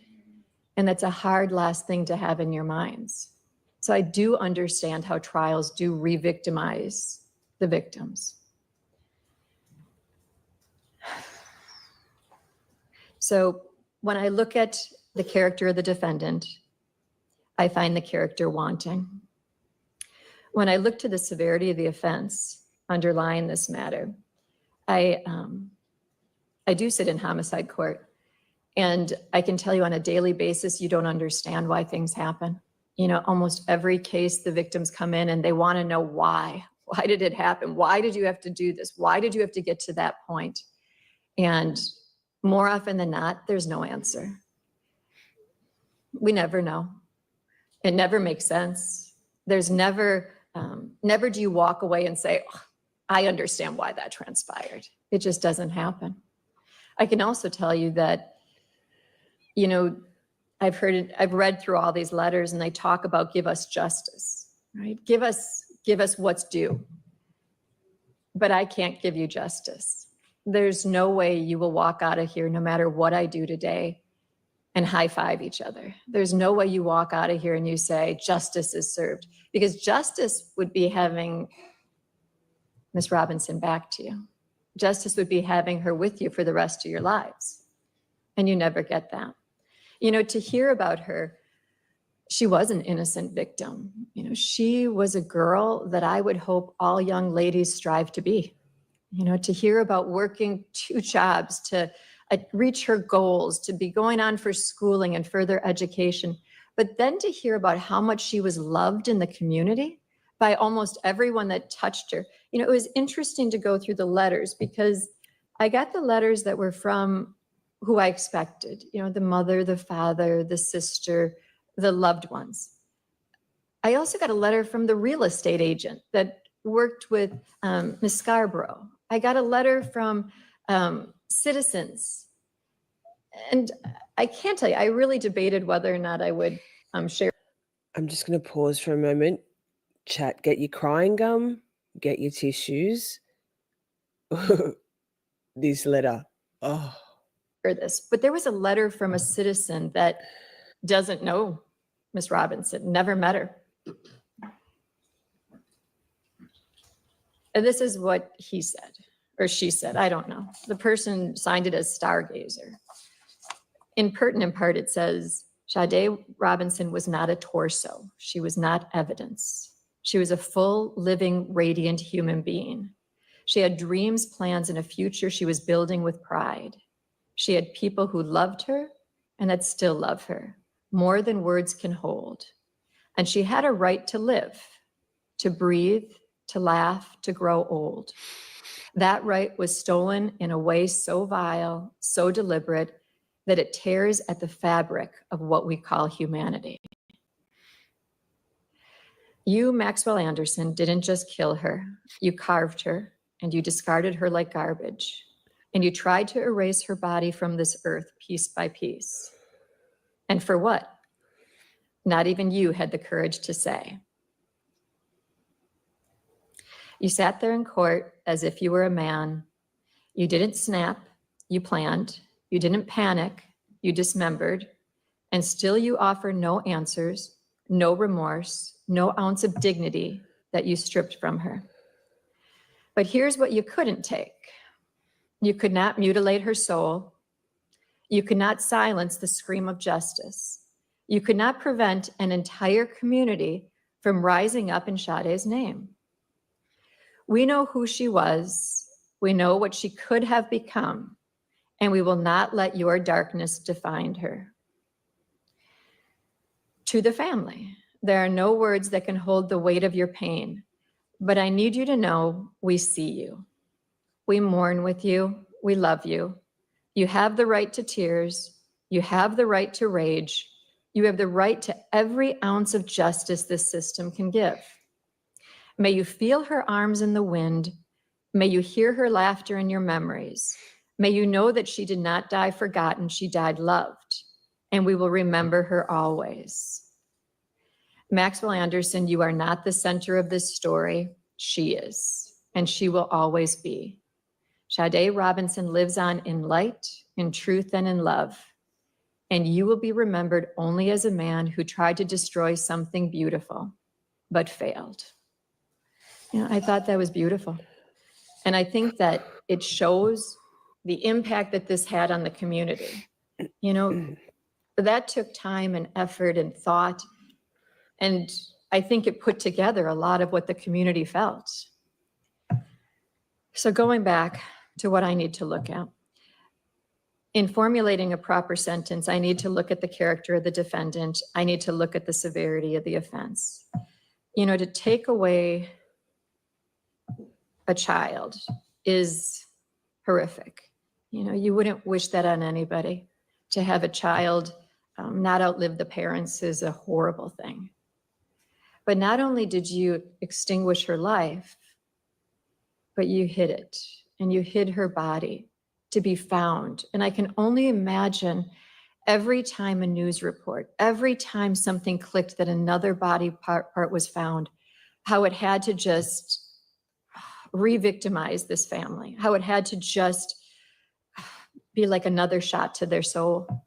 I can't imagine how horrific that had to be. And yet, I wonder which was worse, the not knowing in those first days where she was, you know. I can't even think of a word, horrific. It's beyond imaginable for a parent to think of not being able to know if your children are dead or alive, and then to learn that they were dismembered and disgraced to the extent that this poor girl, her body endured, is beyond understanding. So the severity of the offense, I'll agree. It's definitely at the top of some of the worst homicides I've seen in this court. Looking at the impact on the community, I read that letter because I thought it stated to a great extent what we're here about. You know, what my job is to do, it is to hold you accountable and to punish you. It is also to protect society. And that's about how do we figure out if at some point you're redeemable? How do we figure out if at some point you will change your mindset? You will get the therapy and education to be at a point where you will be safe to have in the community. Now, part of that goes into the fact that you don't take responsibility. You know, I listened to the evidence. I watched what was introduced during the course of the trial. There is no explanation that I've heard that's valid as to why you would be walking away from that burning car. You know, those photos were not of a girl in a video enjoying life. Those photos of you grasping the breast that was ultimately shaved from her body, with her face plastered into that, I don't recall if it was the ottoman at the couch, the way that her body was positioned. There's no explanation for that. I don't need to rehash the evidence. I've gone through all my notes from this trial, and I think that Attorney Vance Cruzan did a nice job of summarizing and in part the details. But there's no answer that you briefly provided in this pre-sentence that makes even a hint, that even resonates with a hint of truth. So how do we protect society from a man who clearly has had darkness in his past, who engaged in behavior that is, it's the facts that you see written in horror novels. That's what we have to determine. And you know, it isn't easy. I can tell you that when you think about, is there ever something redeemable in a person? You'd like to say at some point there is. And I can tell you that at the points in life where I've come to the conclusion that there isn't anything redeemable, you know, you do think about, I think it takes away a little piece of my soul. How come I couldn't find anything good? How come I can't find anything that I can say at some point you'll be a better person? So ultimately at sentencing, considering the seriousness of the offense, your character, and the needs of society. This is clearly not a probation case. Probation would unduly depreciate the seriousness of the offense and isn't even allowable under our law. You are sentenced to a term of life imprisonment, and that is what the penalty is for a jury of your peers ultimately coming back and convicting you on first-degree intentional. In this case, I didn't see a restitution request. We are asking for a restitution hearing, and we've pre-selected a date. Thank you. We'll be setting restitution off to be determined at a later date. Relative to this matter, I have considered the seriousness of the offense. I have weighed your character, and as I've indicated, I find it wanting. I've also reflected on the needs of society, and are you a good risk? And sadly, you're not. As to my sentence, relative to the nature of the offense, you are not eligible for challenge incarceration. You're clearly not eligible for any substance abuse programming. Restitution will be determined at a later date. You do need to submit a biological specimen to the state crime lab and pay the surcharge thereof. You do have the right to appeal. And if indigent, you have the right to this assistance of God the help public us. defender. What you need to understand is that a notice of intent to pursue post-conviction relief must be filed in the trial court within 20 days after sentencing for your rights to be preserved. You have been convicted of a felony. You may never possess a firearm. If you do, you're looking at 10 years of imprisonment, a $25,000 fine, or both. You may not possess body armor at any time in the future. If you do, you'll be subject to 15 years of imprisonment, a $50,000 fine, or both. You cannot vote in any election.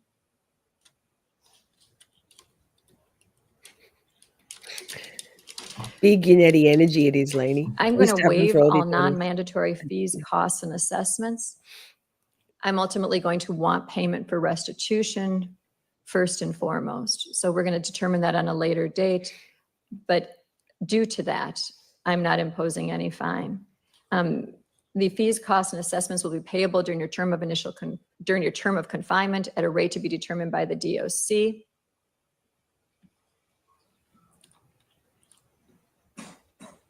Pretrial incarceration credit. I'll get that information to you. Okay. So Hodgin relative had a to haircut.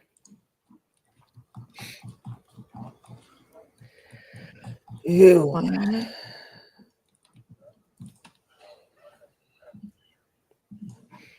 Gross. Bye-bye. Count 3. Bye-bye. Arson of building other than arson of property other than building. That's a class I felony. On that offense, you are looking at a fine of up to $10,000 or imprisonment for not more than 3 years and 6 months or both. Relative to that matter, the maximum is 18 months of initial confinement and 2 years of extended supervision. I am imposing 18 months of initial confinement and 2 years of extended supervision.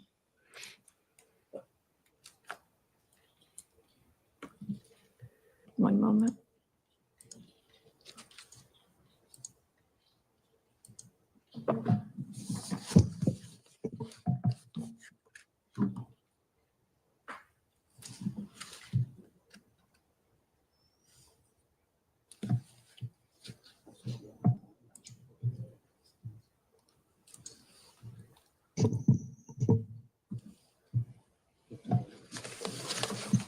Oh, I was muted. As to count 2, which is a charge of mutilating a corpse, that's a class F felony. That means upon conviction, you could be fined not more than $25,000 and imprisoned not more than 12 years and 6 months or both.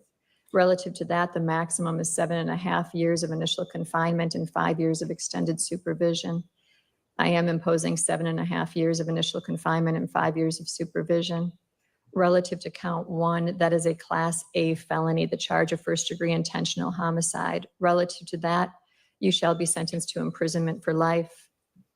And relative to this matter, weighing all of the factors that I must, looking at the Galleon factors, considering your character, the severity of the offense, and the impact on the community, where you stole a truly shining light is what it sounds like. I am ordering that you will not be eligible for extended supervision. Counts 2 and 3 are consecutive to count 1. The date for the restitution hearing will be September 4th at 10:30. Have you determined? Yes, excluding today's date, 484 days. I will provide you with a written explanation of the determinate sentence for your review. State, what have I failed to address? I think that's everything. Defense, what have I failed to address? Nothing further. Celeste? Nothing, Judge. One moment, and I'll give you a copy.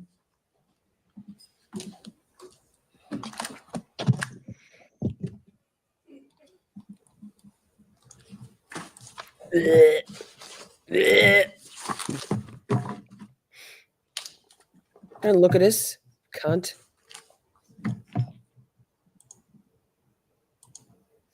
Sorry, hydrant head. Covering hydrant head. Is there a printer in the paper? Is there paper in the printer?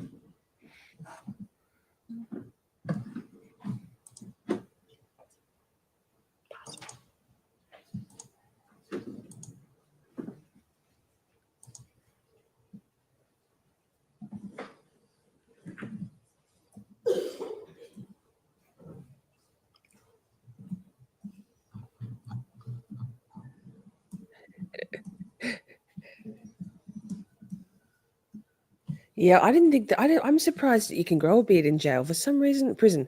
I thought that. Oh, he would be still in jail, wouldn't he? This would be prison now. That's how he wants to look. It makes him look less fetal alcohol syndrome.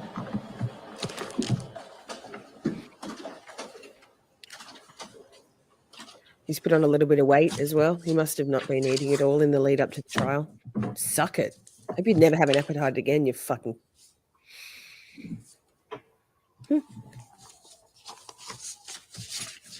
Look, not blinking at all. Not really. No, not really. Just a Yeah, he still looks fetal alcohol syndrome. Fair, Akasha. Moving forward, just an idea. Sade Robinson, she was working so hard for good. She was working so hard to achieve so much. I haven't heard a word about how she was involved in violence or any type of attack or any type of ugliness. Wouldn't it be great if we all move forward not thinking about retaliation or revenge or hunting people, but about let's emulate that spirit and move forward trying to be kind and gracious to all. I mean, that's clearly the effect she had on the community. I love her so much. If we all try a little harder to step away from violence and to be kind to each other, to communicate more, maybe our world will be a better place. Just an idea. Thanks, everybody. Thank you. Thank you, Judge Laura. Now take him away and lock away the fucking key. Throw away the key. We just don't want those things playing. See you later, fucker. Suck it. Suck and swallow. I'm sure you'll have to. Yeah.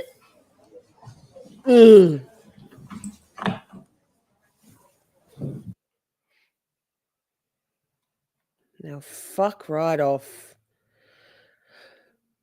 Oh, whew. Shorties. That's our. Is that our first? Oh no, we watched ASAP Rocky as well. Bye, Felicia. Don't drop the soap. Judge Laura Crivello. I will keep my eye out for sure, Rach, to make sure that if there are any future televised trials that feature Judge Laura, that we cover them. Absolutely.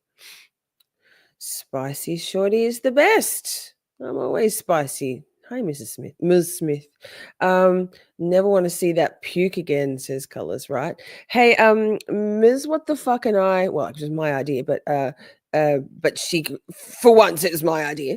I've got the startings of a trial certificate, completion certificate, like Gisela does, Grizzly True Crime. So, not sure how that's going to work, but we all made it through a really tough trial together.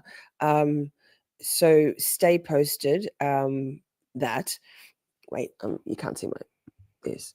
What else? So tomorrow night, Donna Adelson at 5 Eastern-ish, clock drift. And then Detective Joe Donner chatting with me, live, not even pre-recorded, just live. She trusts me. Thank you, Simi, for setting that up. You're amazing. You're all amazing.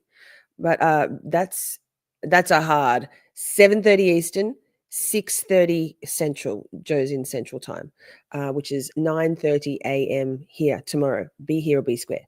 I highly recommend you go and watch Gisella's interview with Joe, so you've caught up on her answers to all the case stuff, because we're not really going to be going there. It's more of a behind the scenes. Let's learn about Detective Donna Joe misdemeanor.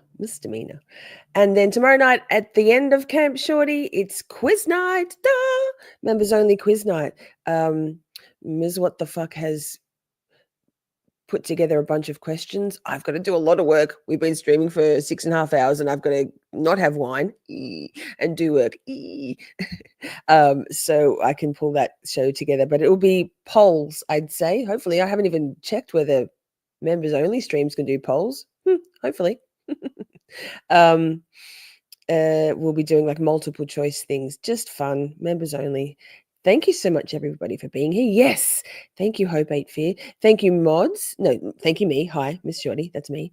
And best mods. Yes. Thank you, chat. Thank you, Ms. What the Fuck, for being behind the scenes. My beautiful mod squad. I've ordered just housekeeping. I've ordered probably 2/3 of the mods stuff. So y'all who I've already ordered will be getting yours. Stephanie Pokemon. Haven't ordered yours yet. I'm still waiting on Princey and Amber to give me their order. Yeah, but that was the buy me a coffees from last weekend and just me, my money. I love you all very much. Shall we go out with Chaddy's Bay? Something to lift our... I mean, that was pretty uplifting. Judge Law is amazing. So, that. I love you all very much. Thank you for being here. Thank you for being here throughout the trial. I appreciate you all very much. And I will see you tomorrow night for a big, big one. That's what she said. Yikes. Mwah. Have a good I love you all so very much. We had a blast just chatting and stuff.